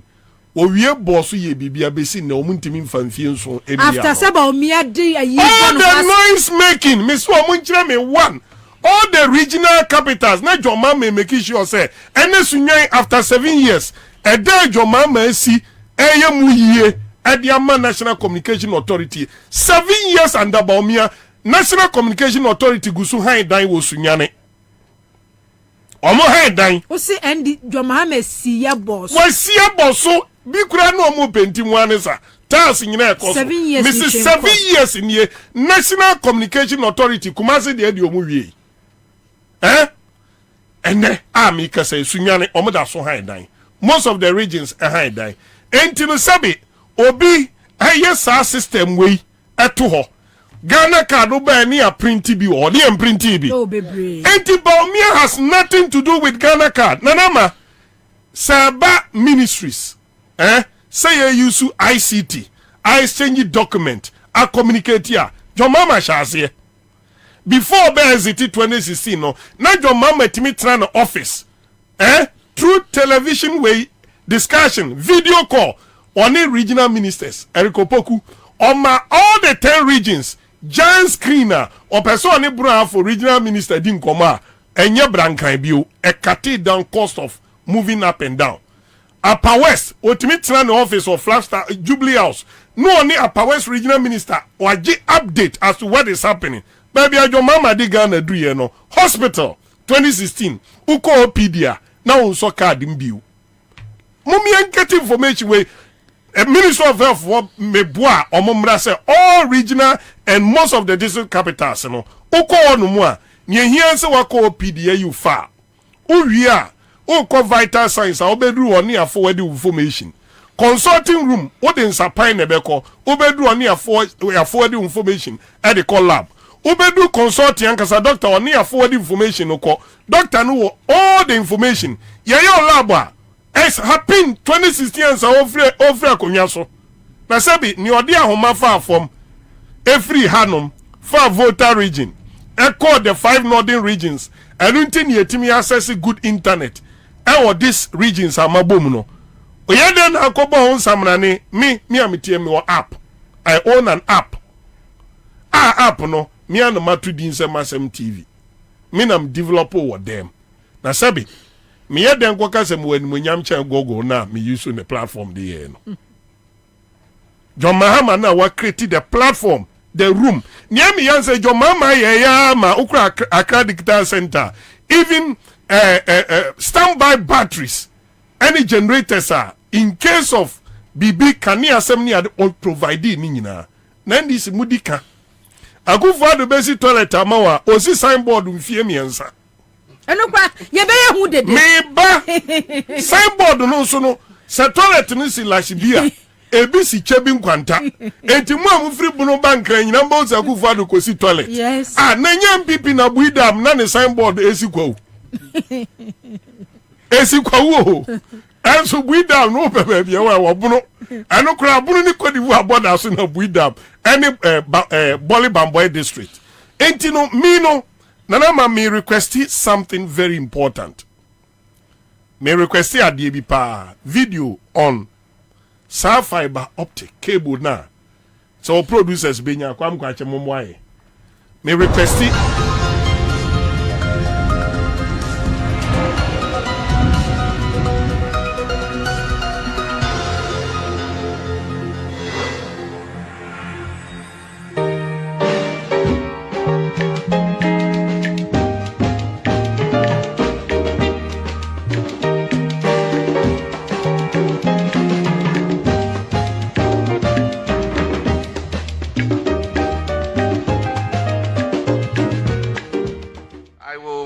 My speech with a quotation I made during the State of the Nation address, and this was in 2015 in February in Parliament, and I said, quoting, "I wish to report that the Eastern Corridor fiber optic project has been completed.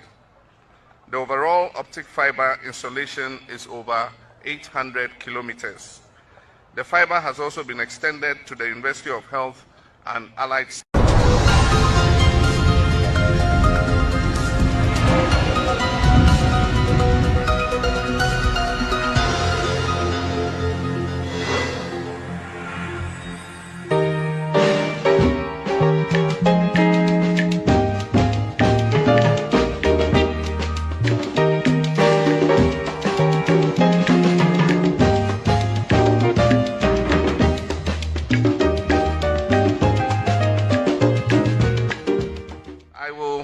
my speech with a quotation I made during the State of the Nation address, and this was in 2015 in February in Parliament, and I said, quoting, "I wish to report that the Eastern Corridor fiber optic project has been completed. The overall optic fiber installation is over 800 kilometers.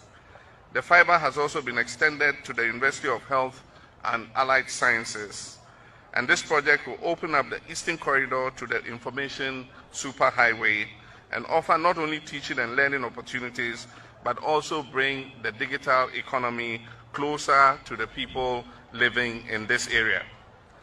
And so today, the Eastern Corridor fiber optic is a reality, as I reported to Parliament.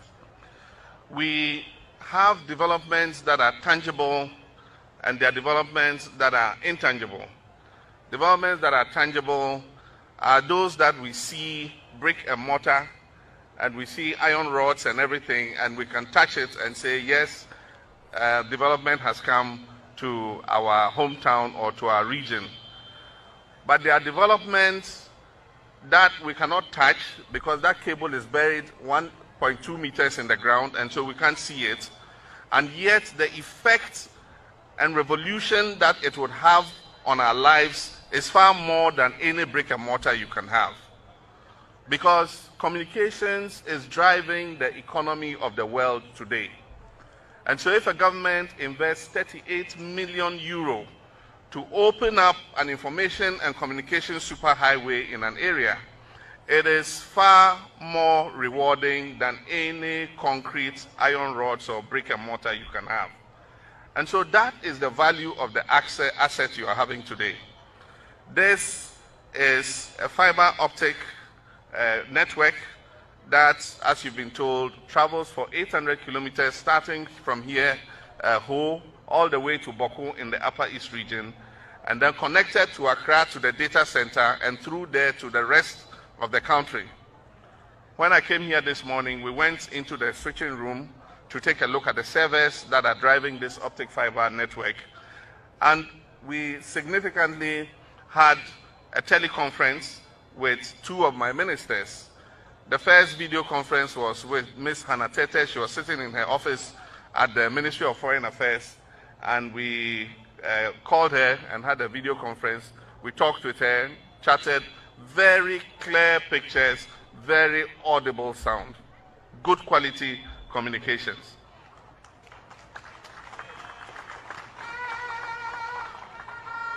And then from there, we called the Upper West Regional Capital, Wa, and we spoke to the Deputy Minister of the Upper West region. And there again, very good quality communications, good sound, good video, and it was a very inspiring thing. This fiber optic is going to allow us to do a lot of things. As I said, it's 800 kilometers long. It is going through 120 communities, all the way to our northern border. And it is going through 20 districts. Now, in every district, every public facility is going to be connected to the fiber optic. And so for every district, schools, hospitals, district assembly offices, police stations, you know, just name it, every public facility in the district is going to be connected to the fiber optic. 8 years ago. 2016. 8 years ago, no, yes, I did we. And I thought that me di who ya say. I didn't know say yen repeat. Adie we na de internet obi ti boku. When put na communicate achiro say boku. The reason why also internet ejina so no your mama dia oye wie ye. Oko the switch room echo switchy. Video no video no wo test it. Way back to 2071 about me akeka say digitalization. Sabio, my control mano, and makuma, and what the exact weather mean find defining the head of economic management team, Baumia. In fact, Nanama or you waste. Chase, me run is some fast war, and I'm say, Omadi Bonibi, and a bonino mupo be a catas or whatever. Sanyesa, or be a ultimate mouth one digital infrastructure. One digital infrastructure say me and me establishing way when a driving your digital system na wo Ghana no and some me can evidence or share e-passport yes that in afeben John Mama pencil ubenya hana tete video na mame ubenya mpacho mo mame hana tete video no nso na because weekend in one Kumasia Digitalization has launched the online passport application service in line with Ghana's e-government strategy. The service is seen as a solution to the existing difficulties bedeviling passport acquisition in the country.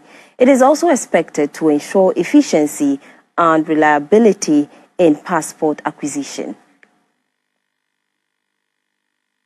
The online passport application project was introduced in 2014 through the National Information Technology Agency's pilot. The introduction of the Ghana biometric passport replaces all non-biometric passports by the end of 2017. The launch is a culmination of the process adopted by the government to reform the delivery of travel documents for Ghanaians across the country. According to the technical advisor of the Ministry of Foreign Affairs and Regional Integration, Ambassador Leslie Cushion, who doubles as the chairman of the Online Passport Application Project Committee, applicants can make payment for the process through EcoBank, Zenith Bank, GCB Bank, mobile money transfer via Vodafone, MTN, and Airtel, as well as their payment cards. Foreign Minister Ms. Hannah Tete said the system will help the ministry deliver the highest levels of customer integrity and international standing of the Ghana passport, while improving on the security and issuance system. Depending on a range of factors, we are aiming for the following delivery deadline: a maximum of 15 working days for a standard application, and then a maximum of 5 working days for express applications. In due course, it is anticipated that the ministry would introduce a premium 24-hour passport delivery service to cater for the Ghanaian business community and frequent flyers. Ms. Tete said the service will be expanded across the country by establishing passport application centers in 6 regions. And I'm optimistic that given the amount of progress that has been made in that regard already, very soon we should see that every region of the country has a passport application center. The online application service is expected to help reduce the involvement of middlemen in the passport acquisition process, reduce typographical errors, and shorten the data capturing procedures, as well as speed up the workflow for the passport processing and improve passport service delivery. The Ministry of Foreign Affairs and Regional Integration has launched the online passport application service In line with Ghana's e-government strategy, the service is seen as a solution. 2014 na nakete elanche sadi 20 years ni 9 years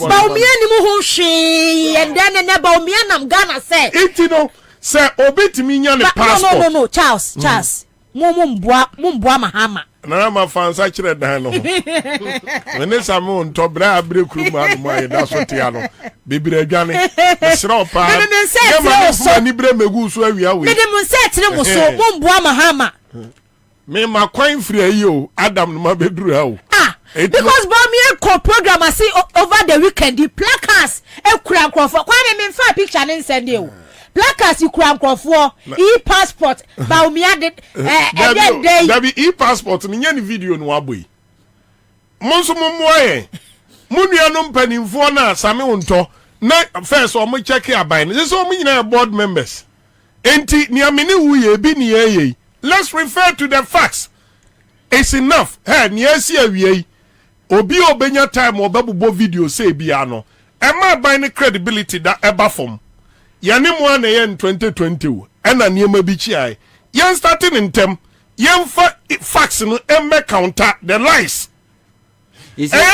tio unto kwasia de bia mi gawni bi oton ayi oton paboa a mi kohia no obobon times 2 mi bizana okaje owie mi to no bono bense 30% okaje se da bia kwasia bajom nam sintimi gira no okaje se me ye kwasia sami uye de yo benye ni pedi ba obi echi chawa no say abonu jojojo make say enye school ene dibu man you the common sense ni what create this for convenience convenience ni say and say me brem hu pi answer na menya sa information we say the president mama kan no information technology world ni technological world ni wo we build this infrastructure NDC as a party am put this infrastructure no IT infrastructure and so on. Is there any website whereby your producer can just log on or because all these informations are details there. All these videos are there. President Muhammad Juma do we have what's it we are there? What there? What's it mean? There? Is there anything like that? Can somebody walk to the NDC headquarters and say yeah, war information directorate. We have all this information digital, you can access it and go. Nana, I've said it and I'll continue to say it. NDC has done a lot, but a day will come when nobody will remember NDC.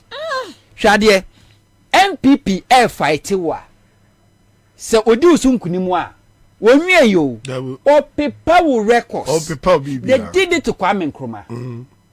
Kame I said the same way before 2020 election. Say NDC4 to some director of communication, get this thing. You have a website. That website can be accessed. Obiti abrochi, oboy awoko, obiti Ghana ha, oboko. That person doesn't need to pick a phone and call some fee or call Eduardo Manebu Amase Tre and the website is there. So everybody can go there. But Sami Green Book here accessible. Meba is there. Everybody can go there. So the press, if you want to set the record straight, you go there. The fact is there. We are offer a GTV and a broadcasting. Nobody can doubt it. Offer TV3 and a broadcasting. Nobody can doubt it. That's true. All those information is there. It should be available. NDC edu afe. Na NDC for do more anniversary. It shows how. Then kami expect me when say ka every constituency, every region, no be call NDC headquarters. Na NDC here exhibition or yefa constituency we from Rollins time yenye way photo exhibition is there. Everybody will see and more fry woman ebenyina ba beto but go there. You get a strong point. Even to write NDC history book, it took one young guy in the NDC headquarters one in the tenase and on one faton so throw a history about NDC. What throw we no when it is time for him to launch the immediate past national chairman say one funny day say on a facilitate here near first time we now man and that for more than 1 year now launch here. Ediani You did all this and you can't even keep the record. Then to with Digital and say you post something there forever and ever. Without that, what make it any sense to whatever investment you make? That's true. And a party like NDC, we always say so. We did this. Where is it? And to say me wuna me kwa. Mema, how would they know? Woma, how would they know? Say NDC na yes way. And the moment MPP is working so hard to weaken NDC. Now mobile say CPP. And the one when the name says CPP, Ministry of Information, that is one. When the name say CPP headquarters. Who knows? When the name say baby a fire service for headquarters in Sino. When the name say you'll be dying. What they or donate here as a gift Edema Kwame Nkrumah. When the name say even Pediase, Lord, a gift will be the Mark Kwame Nkrumah. MPP will manage to make sure so make clear sign at the free history and you are dancing according to their tune. Yeah, you are right. Meanwhile, when him you don't do it. Who free power how many years in it? 6 years in it. Just 6 years. 6 years in it. You yankai. And but of course some other countries are even 50 years ago they will be able to tell you this is it, this is the history. You were named the 4 professors, your lawyers, your women, over governance, over economy, over finance, over everything. And this was in the phone. People sit at the party headquarters as if people they don't think about the future. The only thing they leave behind is their own portrait. Obeko headquarters no, and I win a year secretary from this year to this year, win a chairman from this year to this year. That's the only portrait they leave behind. They don't leave anything. Go to NDC a year headquarters. Never a library. No some books no ma packing no. How many of them talks about NDC history, NDC records? You don't have any book like that. Apart from the boy in the tray, no. Foreign Crawford books now my church or my courses Sabidia go we see library. And to send me write a party called NDC headquarters library. First thing I should know, I should see is the history, the party records, the policies, the programs, the infrastructure, the achievements. They are failing. You go sit on radio and TV, now I walk up banter with MPP. Now I get few people to share near president, wakasa, you are show neko. Who remember? Debate amuye proud to 2020 election. Fine debate. Who remember? Nobody remembers because that's not what we want. Achievement should be there. Yes. It should communicate for you. Yes. Just 2014, 9 years ago, something that Mahama because the NDC went to sleep. One Timian trumpet on one casa, one Timia mortalize on one casa policy in Tino. Mahama Casagana for refugees who are diatem, your refugees and to read diatem, and Tibomiana fat, and while publishing, and the iron say Abefu. Say about me, yes, for something that was done 9 years ago. And ne, Baumia himself economy into a shifted to one because who's will be and our challenge. I was idea. It's a shame. And this is need to think. Now, my camera see the dear Nancy. But only say Charles Meba. Tembia ya can.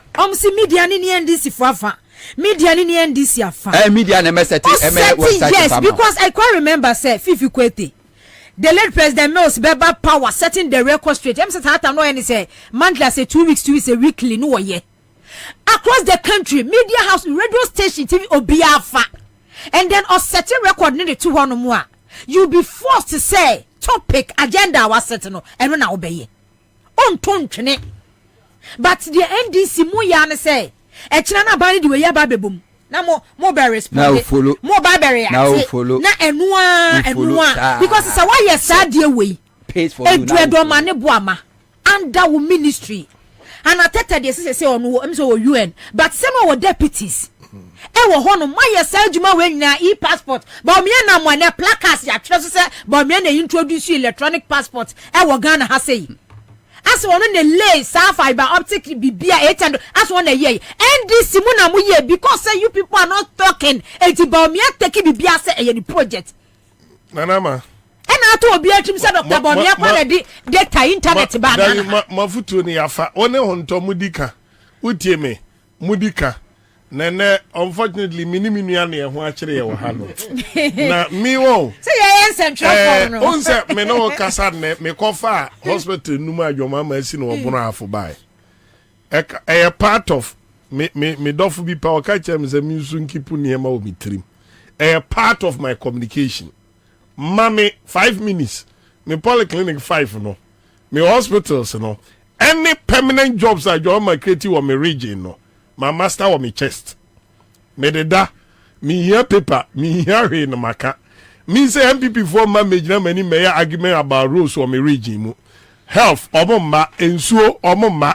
Enti nanama asemo amudi agu so amuke mudi ka tom say yempe dawro nhie botom. Yempe ade nhie botom na ban no yensu say de bia ye counter omuntra omoye den omutwa no. Now we have a lot to celebrate. From Jerry Rawlings, we have a lot. How many of our communicators and say Rawlings na di quota and a first asphalt e call them bono near half. Obi enim. So todanes or to work so yet. But you know the impact of this? The first asphalt e call bono e call half. E call bono east. E call the northern region. Jerry Rawlings. And so told any build the foundation ukra ni free Rawlings and free Atamos. Say NDC on any day. Unse told no to me can no maka say NDC kurano. Matras watch a dear na moye. Me broni afu enye NDC anka television ka binye binwe. Akan drama kura ni record nu kumase. Any abi ni cinema center or broni afu. Edi achire. It took Jerry Rawlings. Electricity babuno. Wa oniema kese bienza mi bosu. Electricity babuno. Yesi bi mu kan se bunu de ode kan akọ wa ode koye den. What the language no? Sunyani bunu regional capital no. Na egbu anyumre 10:30 ani adum generator. Ogwa na kan ya generator. It took NDC. Jerry Rawlings and the kan ya babuno. All these things history. Assuming say nkrana you started democracy no about 1992. 1993 basic na yedi mfie duasa no. If they don't know some of these things, say niema we be o man tia. Forgetting say about wa ye kotwe 2016. Ebesi 2024 yin mfie nwotwe nanama mfie nwotwe no utifri nkra na omadi 18 years no mu na nkra no wo mfie du no omunim niema bebiresi wo jomama time.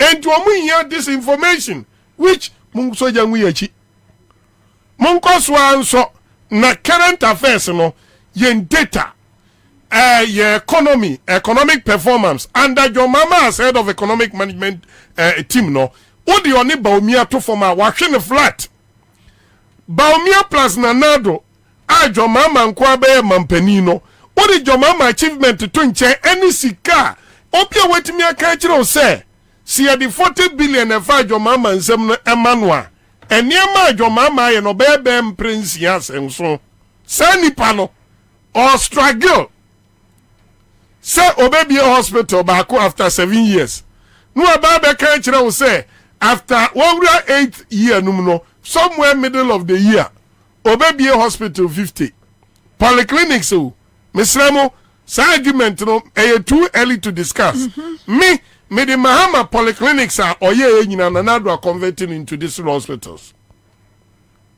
without infrastructure. With him, the polyclinics no were converting into your friend is saying these hospitals. But the shameful thing is Sami Unto with him say adiana na ye polyclinics no ne standard no krampo. This hospitals are good for those who obey commission nanama. When him say ye polyclinics no infrastructure chain no. 6 unit classroom me chira mo this hospital no.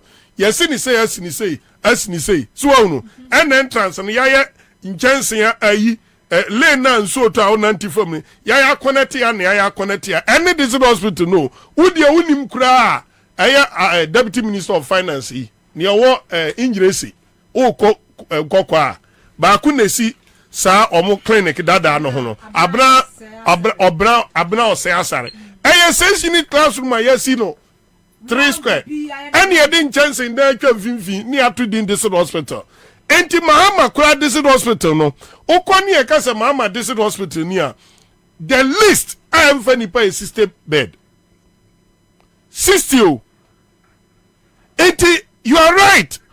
How many people say Chairman General press conference crown na no say Rollins in the sea Sunyani Regional Hospital. Somehow Adiebi Akufo de abesi enu ni tintin nyina ti say. Wa beto your hospital ni din Sunyani Teaching Hospital wa bra ye ni MRI e wo hodom. Your hospital na ye wo say see ano. Ye ni consultants are qualify say teaching hospital. Teaching hospital at least 400 bed. Your hospital ni no 400 bed. Unim your teaching hospital emergency unit bed or air 12. Hey, oh, NDC have a history. We have a history. But Obehu say, Omube yehu de da yehu. Don't be one. And Kawadwamu Basu Bebiano no tea say, Jomama Bokromo Mendana sa or Kakumasa Wama. Baba. One in Roma, Wabibio, Wabajima, so Yasin Guasian Fatakaniba. A judge Mamanu dear, Obi a Sputnik, Gunanimas, the hospital Gunanimas. Unim, news. Charles, Unim say, Ada NPP, ya presidential primacy. Now, your reporter, MET, regional minister, Tamoko casting votes. And then, Simo Semen said, God will get a room from December. One project on my Yana Washanti region. Omo Babe Fras, yeah, and Yamagana for who we more media in Nano. See, your best from Deva. And then any 1 month to Paraja with 2 for so when you may be at the chatro. Oh, say, send go 2 for 1 to 1 Quanquina. I'm on 1 Cancan and Numa Sammy contract in the award of basic anywhere. And Kwabena started almost a 3-unit classroom blog. At the Sasa Wamu 6 rooms from the yes, I now you be brain. Yes, pressure if free Nananoma won't come and so the bad of so. Says Edgeman Mimi Chrome Kenya said the Ekawana. Say John Chrome, MPP former General Secretary said Joe Wee. Oko said Joe Kura, Diane said Joe them FH will be bedroom. Esi on mo Mrs. Enso to antimi free Antoine ko say John Krum MPP won Mrs. Nana Moma Lusu they should take it or leave it Oma Lusu but the Juma Monsumo kan ejina me any wo so say me di MPP ni NDC betun se ne so a kire nkrofo ama no duru omo so amoma hunu say Nana ma NDC is better you know even a strong word Ashanti region NDC is better voter region crowd do say nanim say 800 FN saying kilometer fiber optic here Jomama or the core every Accra voter region called 5 northern region. How many of the young men who voter region and him say yet the echo boost to UHAS W University UHAS yet the coco boost to internet and nunti and ama research or my schools in him. How many of the people in the voter region in him? Eti Jomama dear I just say jabade for ya yeah, asem that does en higher numi. Yeah, near Beckham will be a atibia mano. And yes, I am style, my dear. Mumfa Janti. I was off a 100.5 FM. Mama, mean chame husima na memra na yantuaso FM free. Honto. Ghana for media some dambremo. Sisi ade wo sidanya. Any coin silver hukra. Essence Alu Africa. We got you covered. Alu Africa. Aye jumeko kesia. Ebon chance papa di crew danso. Any trusses Ghana ha. Any wiasia fane nyina. Yen ye lidie. Yen any topo. Alu Africa ewa bakwa samu dimu. Ebon roofing sheet. Any trusses say ye papa nko adia. Eye honom. Na benya pa ye quality sanso ya affordable bedroom fish ye duonu nie edan ye buru 2 million and Alu Africa ekruso what a news yen chance ye di kru dance no ne money dimu ne se emuodu na ba nidi so fit 0.35 mm ekosi 0.5 mm 0.35 ekosi 0.5 Alu Africa trusses so emuodu na a range fit 0.55 ekosi 1.15 enti enya fe na wudi dua kokru wuda so a very nache amfotie berie Alu Africa trusses no amfotie ntimenwe enre nache eye good for all weather conditions ne boaso da for mwankasa so beto dua pa de enkato Alu Africa trusses na kwaye bretu no ho ban. Alu Africa products ni nyina so yema 40 years warranty. Emfrisie duanai warranty. Hwehwe Alu Africa. Ewo Spinters kwan so. Yene MTN office no. Ana di nhwani mu. Ana say frɛ 0574 Se wudu takra de so a ya brand bi ko frɛ ya 0545 446852 na me ya what walking be a branch Alu Africa building right.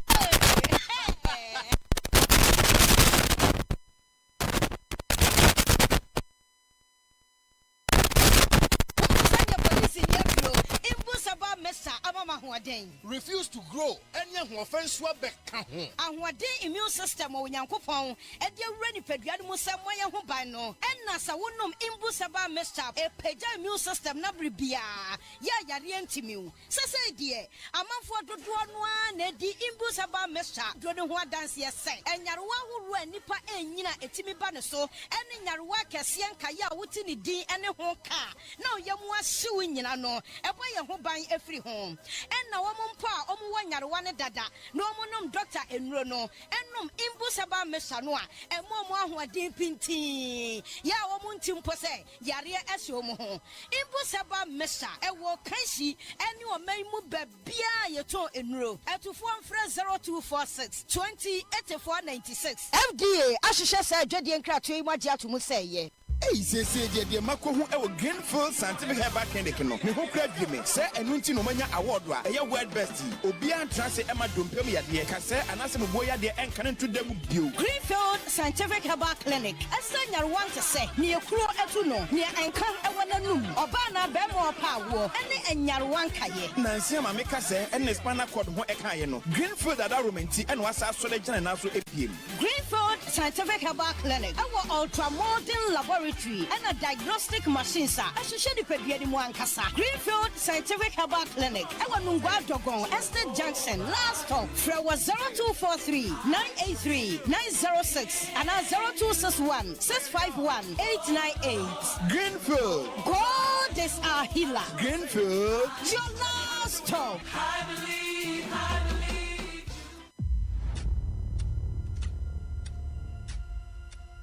Get ready to immerse yourself in a tale of bravery and resilience. Journey into the heart of the Kwaman Kingdom, where Nana Akoto, a young prince, is captured and sent to the formidable Dintra Empire as a slave. Nana Akoto faces a fate that threatens to erase his identity, but his spirit remains unbroken.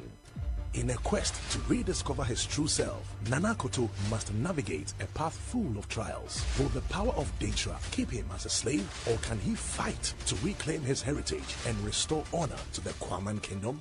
Don't miss Nana Akoto, showing Mondays to Fridays at 8 p.m. exclusively on Aquaba Magic, DSTV channel 150 and GoTV channel 102. Dial *759# to reconnect or stay connected to DSTV and GoTV. CMGC Kachadio! Yeah! Here say, Ubebo *413# our MTN peso. I'm no one said what's a dear. A CMGC Kachadio promotion. Yeah, I feel yes, you better do. So, person when you CMGC Kachadio beer, and you're quite well now, Befaso. Step 1, but *413# our MTN so. Step 2, choose a FM. Now, what dear, the prompt in it. It's true, I will show us the coming in now. Ever con the year Yamau. Sikachadia promotion, a cash in and win big promotion. When you dear what's our year, win your share of 24,000 bonanza. Shannon Swo, do via wo taxi, and your cost *413# and never more when you say, Dinkunim, our CMG Sikachadia promotion or so. A cashback from Class Media Group. Kai Huna say, Sa Jumedia Way, and she shared the home, the National Lottery Authority, our Caritas Lottery Platform, and a boy chidom. One young fisher don't watch it air qua, one card Jumedia home. CMGC Kachadio! Yeah!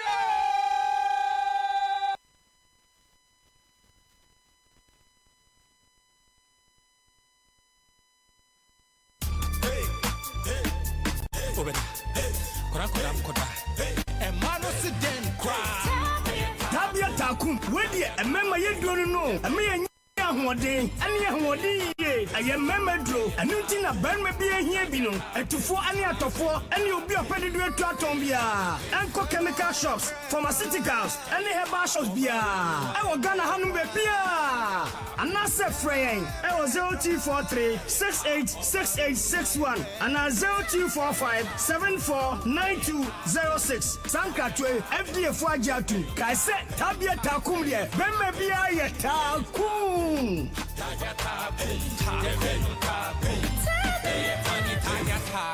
Not recommended for lactating mothers, pregnant women, and children under 15.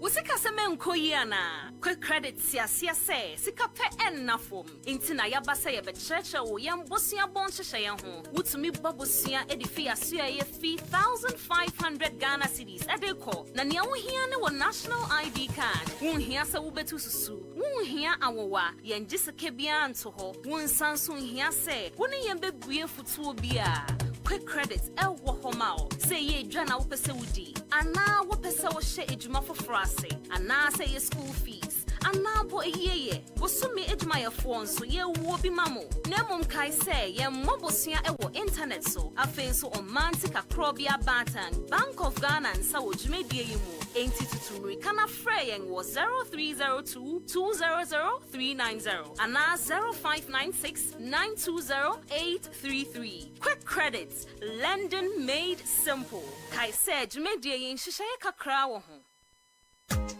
na asmafo ni man say Mafia, hey, nothing. What be namely baby so now? Can say the Asia the same. Ah, now I knew be no walk can cock for. Ah, cock for me. Yentama cock for the watch as a bicycle. Was soon my 1 minute. Was it in a yellow? Sure, a benaka cranian and Michelle near Buana or Teso. So when Sissy on ya, and a boom podi and no say Coco Suhano come. And to me yet may be an saying. And I make her say, Uncle Mammy or double hair bar center. And it's a boom tonwa or nine nam baby no. Hey, Mammy or double hair bar center, dear. Oh, yeah, do. Hey, may say ye Coco Sissy yade, low sperm count. Or bar nasa bema one were featured chromo how near day. Just one code. Diabetes name Pamumre, any Coco Nanami Nimse or Tiso, Nanami Nimse Sissy yade, and a Fichicon house Utumisa. At Nijifum Poaji, Mammy or double hair bar center too. Can she Mammy Abna or double hair bar center, a pro credit bank no, a Diana salon, a woman. And a shaman so our TMA office Pomua, official town road. Fre 0244 284 728 and now 055 and now 0509 043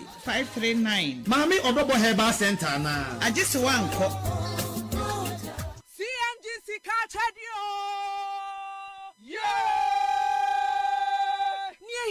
Say, Ubebo star 413 hash. Ewo MTN peso.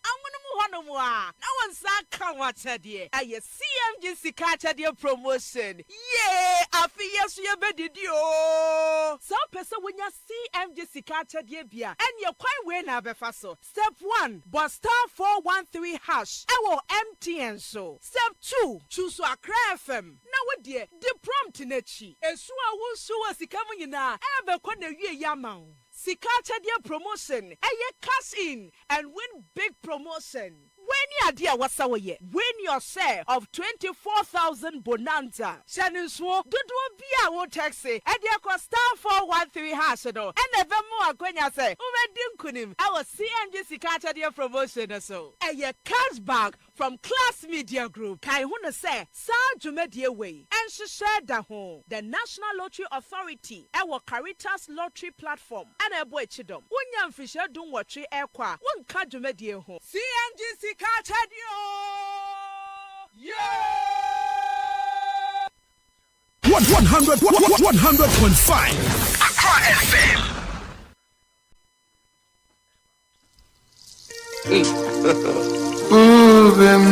God have mercy upon us.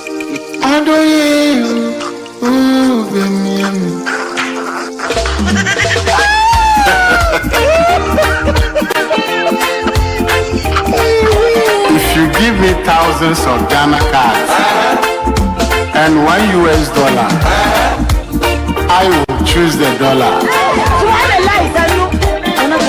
Hey, Kwabena Bobie Ansah. It is small people. Oh, be Miami. Oni kwa kutia mu be Miami. Adoye mu be Miami. Oni kwa kutia mu be Miami. Odo wedding try dear. Mu be Miami. Odo wedding try. Accra 100.5 FM so any citizen show na enwumre yesum wo ene producer Semecheska sika chede na Mecheska star 413 hash star for na meche 1000 enra de na manche ne ne edi shem edi ase na meche ni pattern obia 1000 Ghana cedis chance say 1000 Ghana cedis any pattern star 413 hash star 413 hash star 413 hash na eje wodie na yenkwa yenim ene awie St Andrews Senior High School St Andrews Senior High School say menka nkyere wo say all vacancies say obano watwe BEC resource no aba na say open school papa bi ya woda wo beda edo ba kwa St Andrews Senior High School ena menkan for enfama wo bomodin na no obani nyina anko or boarding facilities upeso obani su kode a uni ha ubia na kyerese ne udi a kyeresa vacancies form 2 form 3 classes su nyina wo ye bi ho wo ye general arts business home economics agric science general arts courses nyina visual arts wo ye bi ho bomodin friends 0546048332 0546048332 and now says 0249832015 0249832015 ye wo teshi chibleo last stop top chocolate spread ya the fat bread me chocolate wutimi di ni sa the pie nutritious obviously your top chocolate 3-in-1 chocolate drink ye delicious chocolate drink milk wom cocoa wom sugar wom do hia ne won so hie abusu wodwasom nya milk we asichire wai na bibia we bia ni woto ya na kire se wo nom wa de frɛ 0243 0243 Greenfield Certificate Back Clinic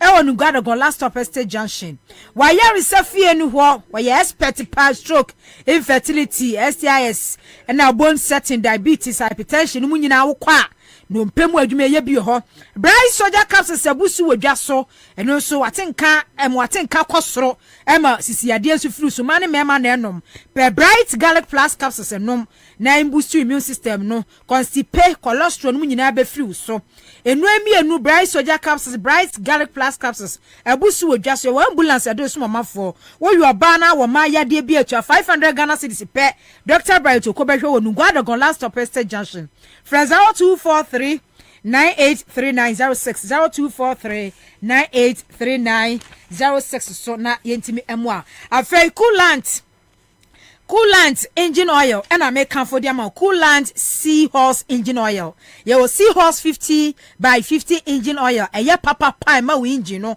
eti apo ejana na so ntu ka engine no say ka yentimi nto kuta ka ne sa na ka no so na koma ne ni engine no e seahorse 50 by 50 engine oil and I make for e dia ma wo afre ya 33 by 67 coolant and ya 10 by 90 coolant ya eno so for good protection for normal protection eno so etimi eboa wo baby a wonamu bia no eboa papa was say do not use water to replace engine coolant okay mo amudi use so no engine coolant eno ne papa no san se wuta use a asamara nko ebuso ewo edwa so bomodea friend 0244 599 0244 577 559 0244 577 559 and that's 0540 4243 86 0540 4243 86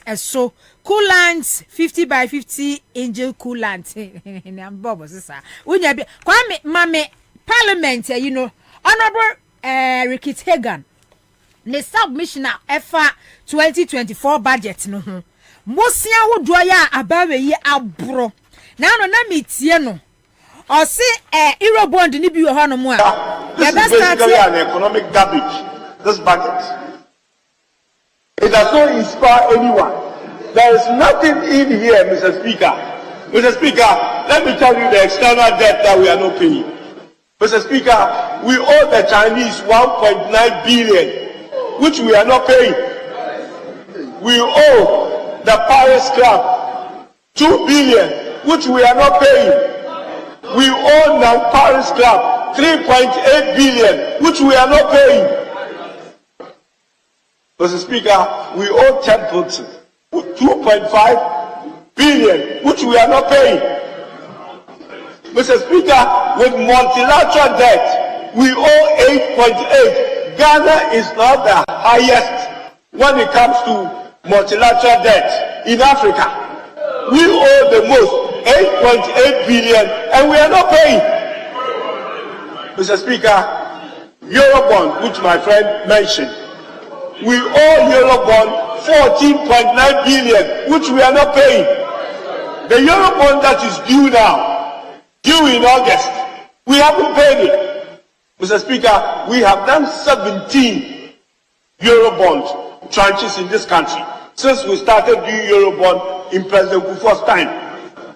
Mr. Speaker, from President Kufuor to President Mills to President Mahama, 16 years, we did 4 billion Eurobond.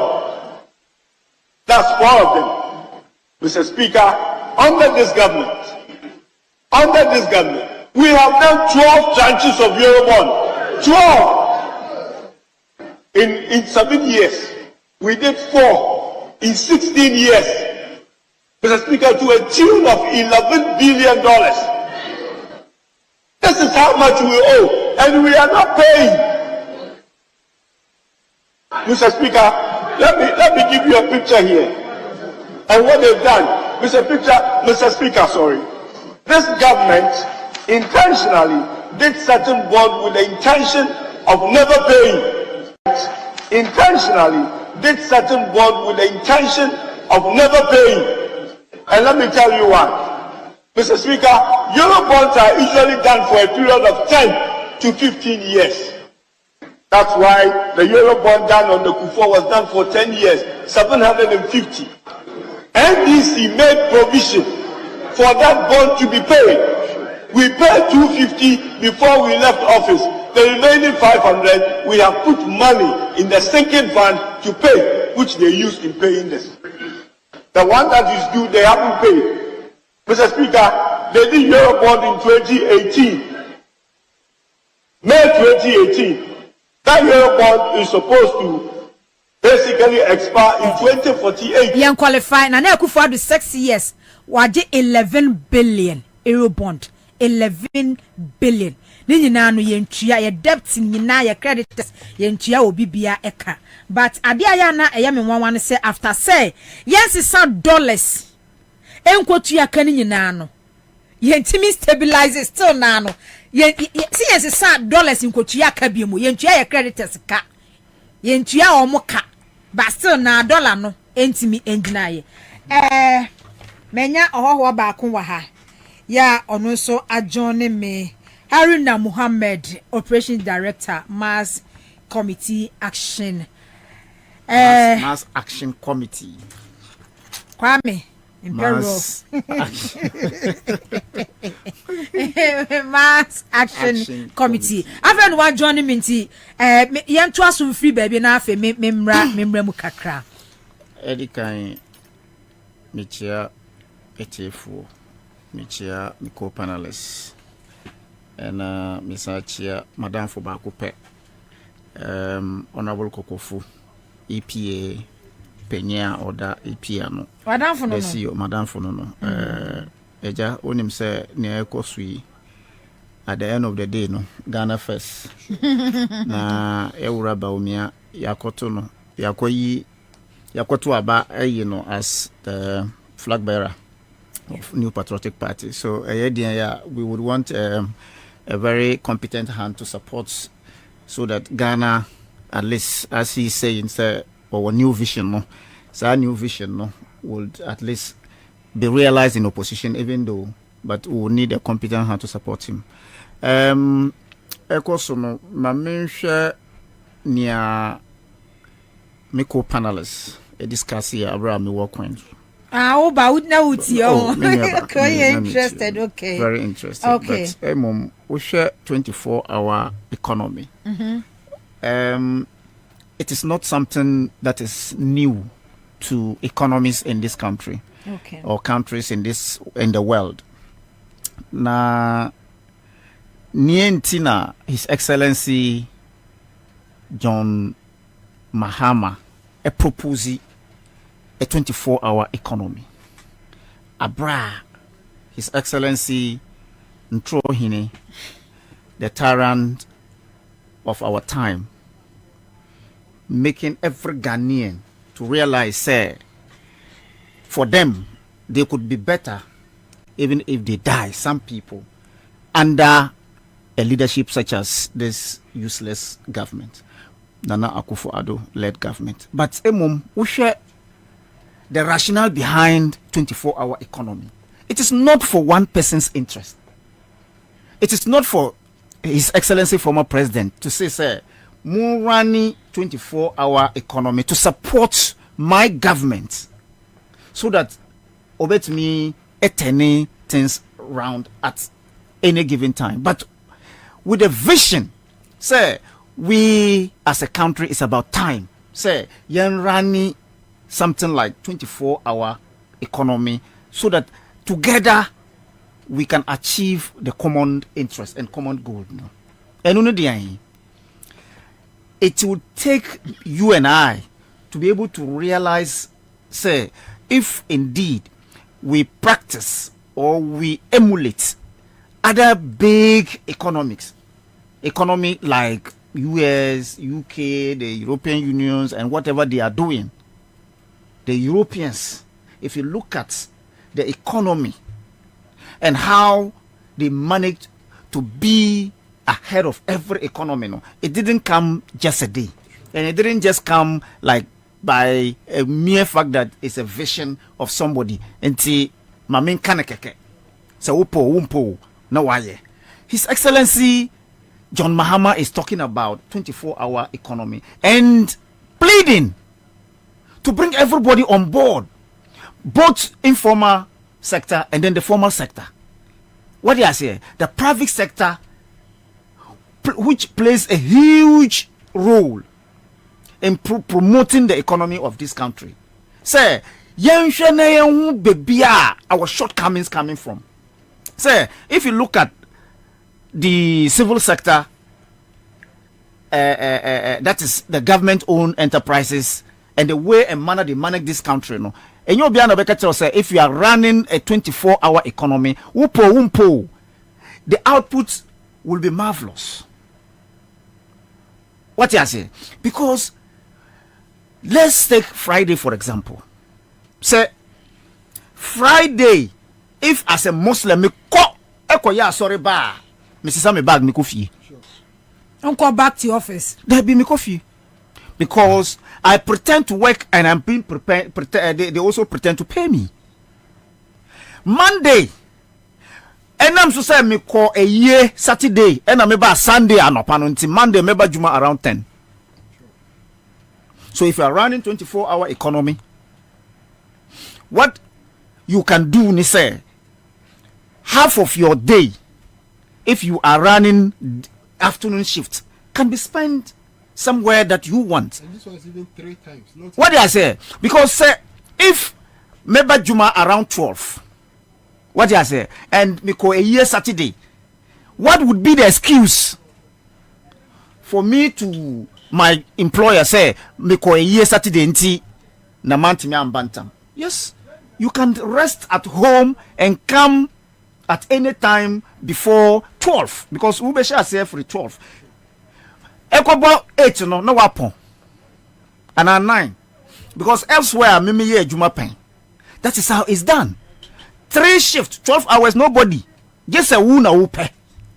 And they will make sure say you will not be able to exceed the 8 hour. Nobody. If you exceed the 8 hour, nature say you are doing overtime. And because of that, when they are able to penetrate, that is when you will see the outputs. People are doing 12 hours and others are doing 6 hours, others are doing 8 hours, others are, but 8 hours constant so it creates more jobs for the people who doesn't have the requisite requirements to pick them so that we can carry them along. Now you're running 24-hour economy. Do you know the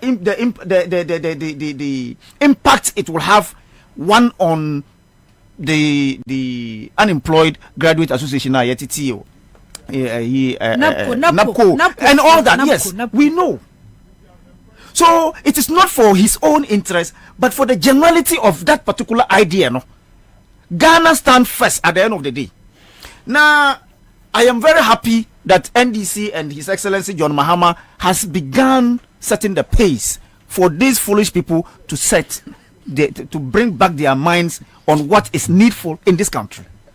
What you say? Because if you look at it, how on earth can you tell me, say, this particular economy, 24-hour economy, is in existence, not today, not tomorrow, and you are citing only the hospitals and chop bars? That's useless on their part.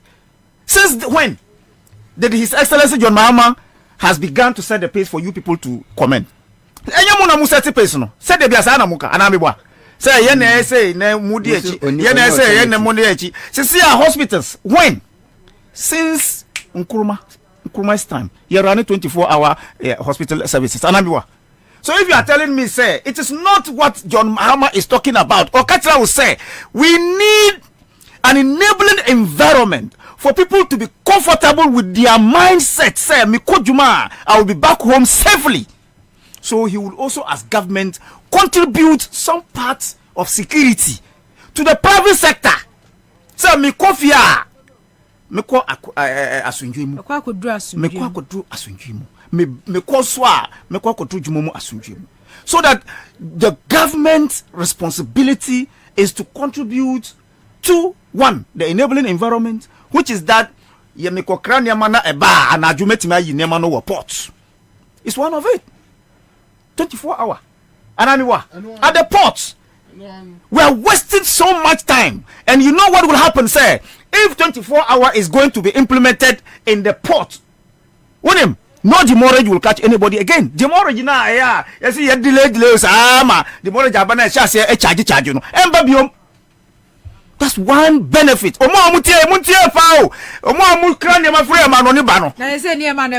hour no.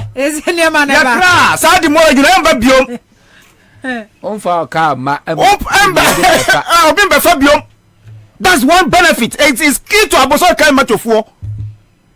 So if today this visionary leader called John Mahama coming from your friends are born in your cars, traffic. What do you say? Traffic. Look at one thing. Ufa sa kwanya eko amasamai. That road network. Omuya juma 24 hours. Look at the impact. 24 months. Go and see what they are doing there. That tells you that if indeed Saminiwu me factory, and that there is so much labor force that I would need, but enam to say minisika, enam to say minya juma, mintimi ya na juma nanti. The delays in terms of delivery periods na yema nkrofo no, yantimi miti sa target no.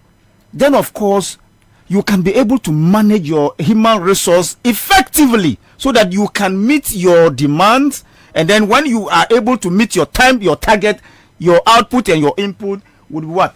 Would be ascertained and be effectively executed. What I say? So this is something everybody should embrace. Look at the passport office. For example, I know, say, the passport office, some part of the passport office, maybe printing, they close late. They don't do 24-hour service. No. Foreign affairs, maybe I print a passport, they close, some of them closes around 12. Of course, yes. But go to the passport office to see the backlog there. And they'll tell you, say, because of material, I am true because they don't have that motivation. And that's why the Goro boy who go as early as 3 a.m. Wako sell lie. Abra on here passport or per se on sell lie ma obi, so that the person can be able to do what? Get access to it in time. Look at who koye your friends saying electronic applications on American platform. 24-hour service is there, but our passport forms go there to Google. Almost 24 at 12 by 12. Now platform na shati. Dear Dr. Bobie Ansah the bay. And draw. Missy who go before 12 no, after 12 no, system no. Jame. Nobody is there to manage it. The system. The system. Yawura, His Excellency former president, has built ICT centers and then information centers and across the country. Are we utilizing it? No, because lack of motivation no niho. Because if I am there to inform people who are sleeping, the transport system will be 24/7. That's what the John Mahama is saying. Say if indeed the private sector is coming to help me and then embrace my idea, Oba, when you leave work at 12, yes.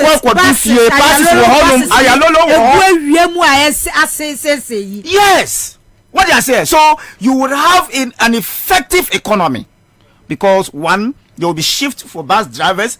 If you have 200 bus drivers who are applying the road daily, that means 200 drivers are needed again additionally. So we are creating employment. And we are making people to understand, say, indeed, near Americans can do, no, or is doing there, no. There are human beings there. Therefore, Ghanaians, no. Yes, we met him. So, His Excellency John Mahama, papa.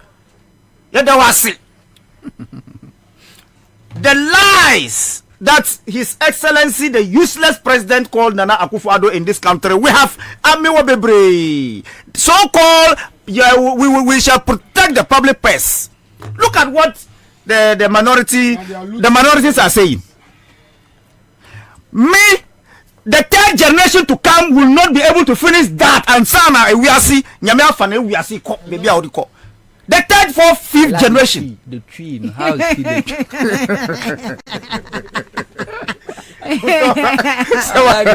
tree? What did I say? So it means that these people have decided to cripple you and I.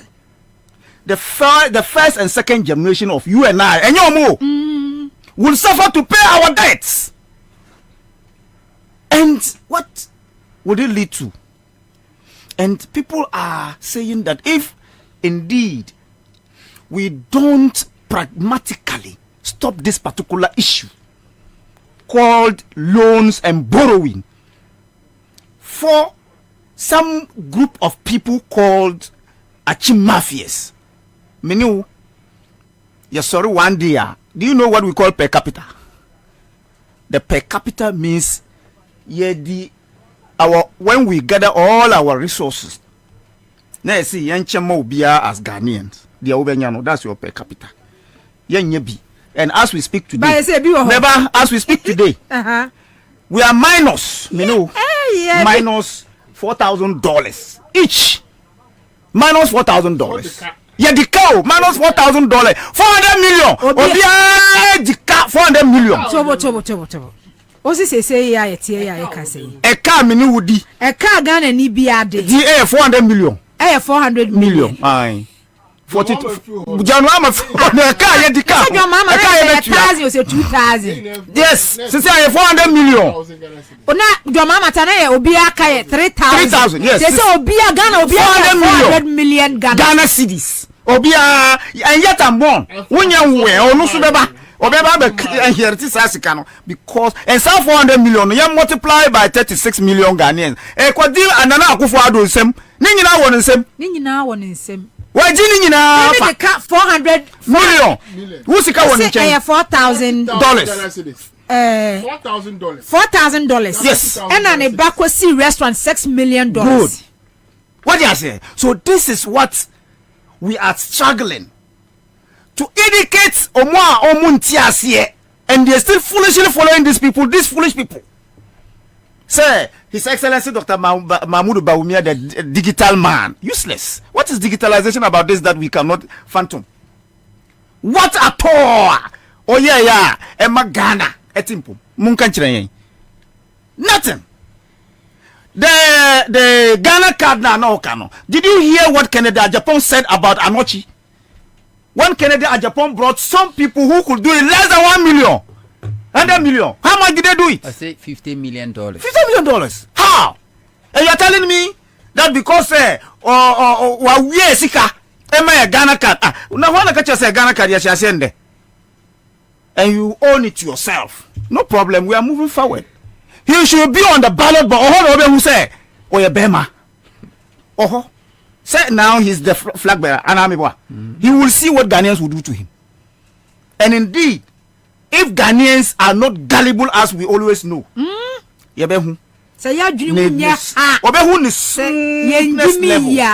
so for me, what His Excellency John Mahama has said about the 24-hour economy, the private sector, the informal sector, the formal sector, everybody should embrace it so that together, one, you better create employment. Now, that shifts now. No, blue, green, red. No, we will translate green, yellow, blue towards the area of employment to the schools administrators, so that when you close from 5, go and sleep. Another one will come. And then the students, so that we'll get to expand. We'll get to expand the economy. So that we will not be having this deficit of unemployment and all that. No. We have grown. We have become, a middle income status. So there's no need. Say, yes, sorry, Obia Prese, Mammy, show me time, 7 o'clock, 8 o'clock, 9 o'clock, and then I'm a bedroom. Yeah, or first break bar, that 12, no. 1, 2, no, lassie. It is because there's no work. So, but if you expand it, certainly, Sanipa 20 beko demaha, we will expand this room. So that is what it means. And that's what His Excellency John Mahama is talking about, expanding. Don't come and tell us, we have chop bars that are operating. Why? Kwasafu. Wo kwasafu asa chop bars no honum. Why na kodi? Because omuniska. But if there are workers there, what do you say? Like the transport system that is operating 24/7, like VIP and the rest. That is why the chop bar would have the comfort and would have the confidence to be there to sell for people to buy. Sure. So if you was in our various communities, in our various establishments, certainly that chop bar would run. Or better,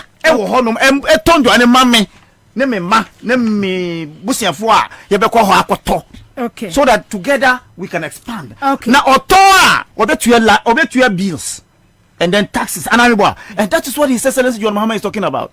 Now, it is not as if say oka for political gains, oka for oka so that the people who doesn't have jobs, when the economy is expanded, certainly. And that's what he's talking about. Okay, I was from Becheska *413#. *413#. Let me say, unto 4 minutes. 4 minutes now. 4 minutes. Okay. Nana, with this 24-hour economy policy, there were 5:43. Let me say, a Daisy Debia Meka. Last week, Nana make us some crofashas here. We are Bema Cra. I'm catch them. You say the Chinese Okruku Juma or Mefi. You said the next morning, and then we have a whole regional minister saying this. Say, Wakawari Obana who faculty and entry. They do a numera was so done in China. Here, Juma now with the room 24 hours. We now yenya a Greek minister say, Mahama. Even 8-hour economy no crowd went to me because of them. So nanya na must see OSS energy capacity. Na Mahama nindi obeyenti no. Ano huge investment in energy sector. Say the beya you bet me I export electricity. Indeed 2017 Akufo-Addo ban export electricity. And what is their problem now? The policy ubia wonim di wosikasam no ntutie bia di adanse say policy way is a game changer. Baumia pe afena mi was say Baumia is not an economist. Baumia any economist. One side or say and yet other side or say they are more implementing. Manana mi wie man se mukano. Matis the NCC National Commission for Civic Education for say omo pese omo eye omo ba be ye debate for presidential aspirant and also for parliamentary aspirant. The matter say omo ba be nana you be debate the nkenye adebone NCC the matter say omo be Eddie Amagana for Nananka debate. Was the presidential candidate? Yes, presidential candidate and also parliamentary John candidate. Mahama and Kofi. Yes, Sanon Peso, almost Nanan Kenya de Bonnet. Name who is talking.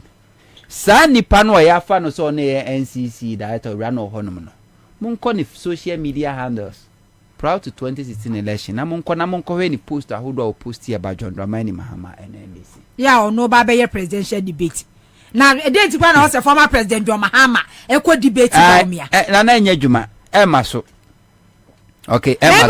Now, on top of me, as I said, Tapa Cranko debate Bomia. Enya Juma, and a man to Enya, dear Sebefa.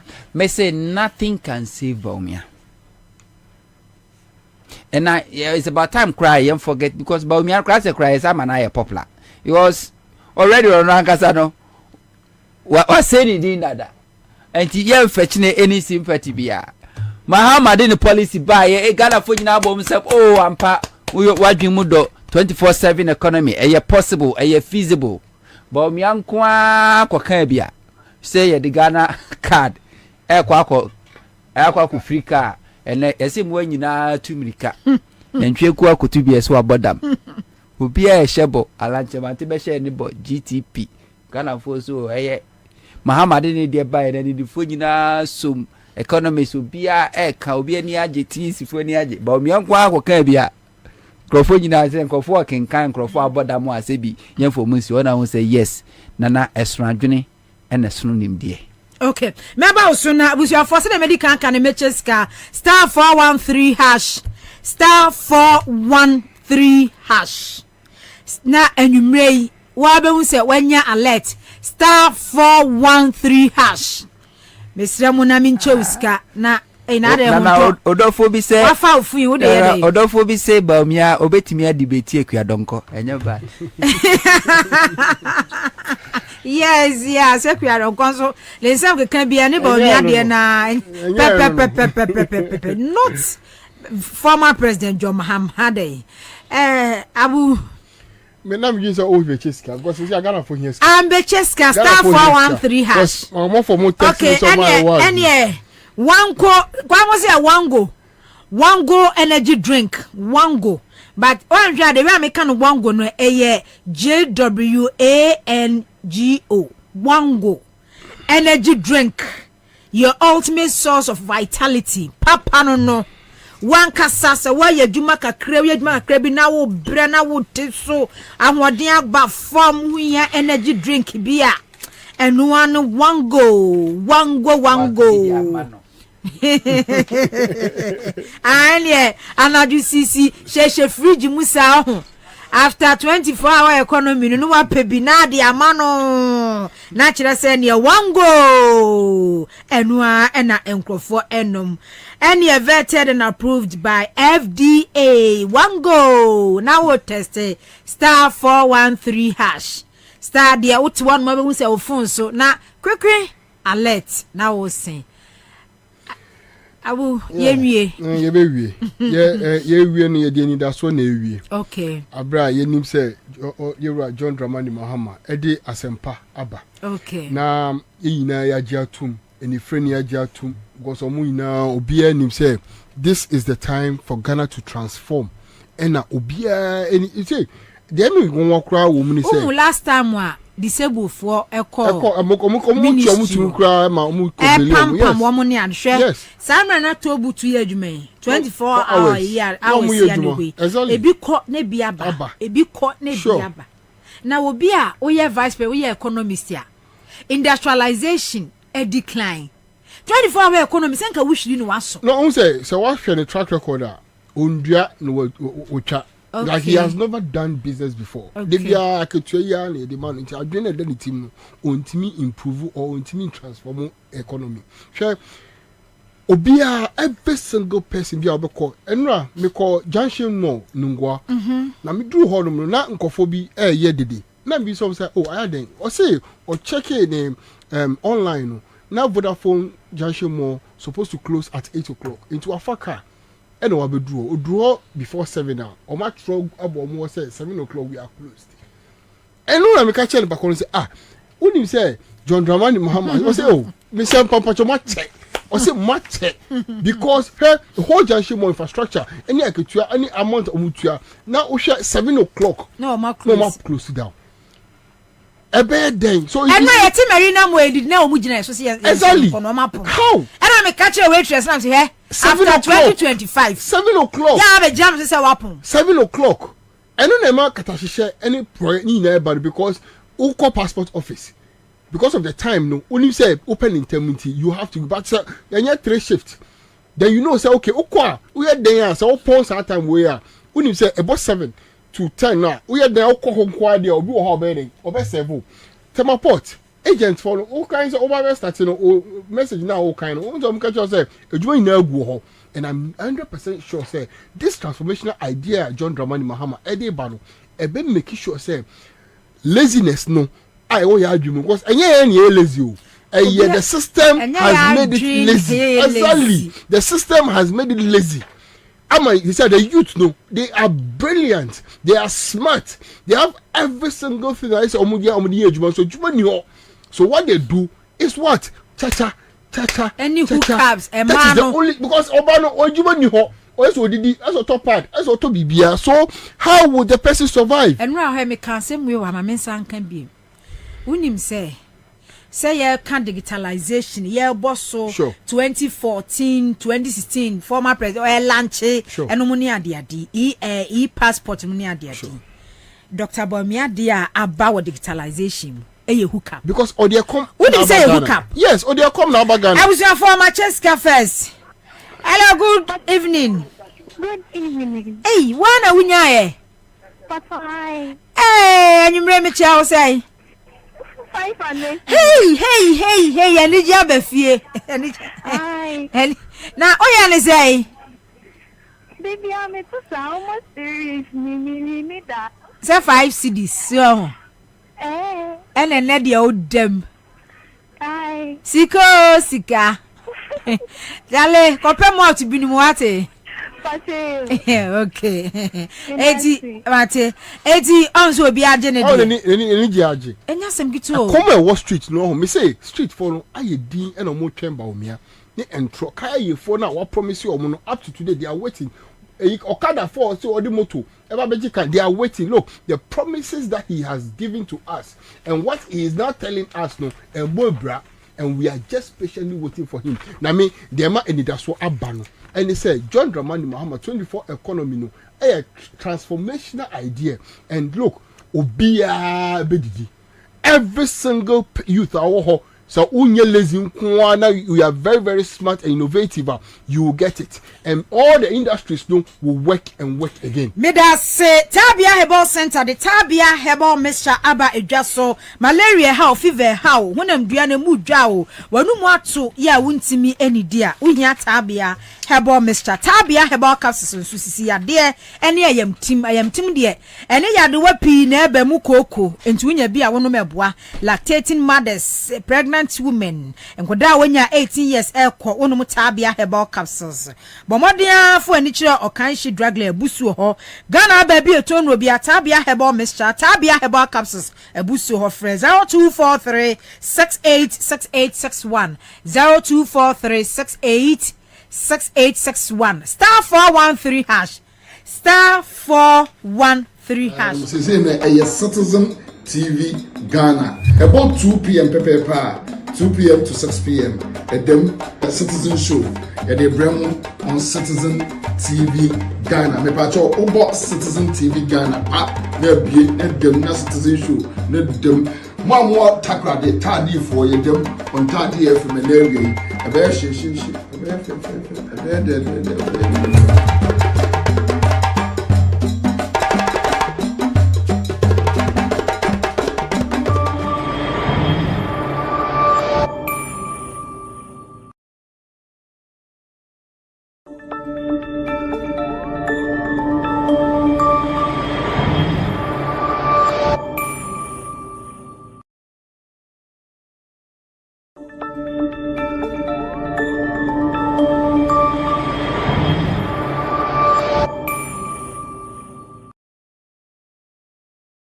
Ghana.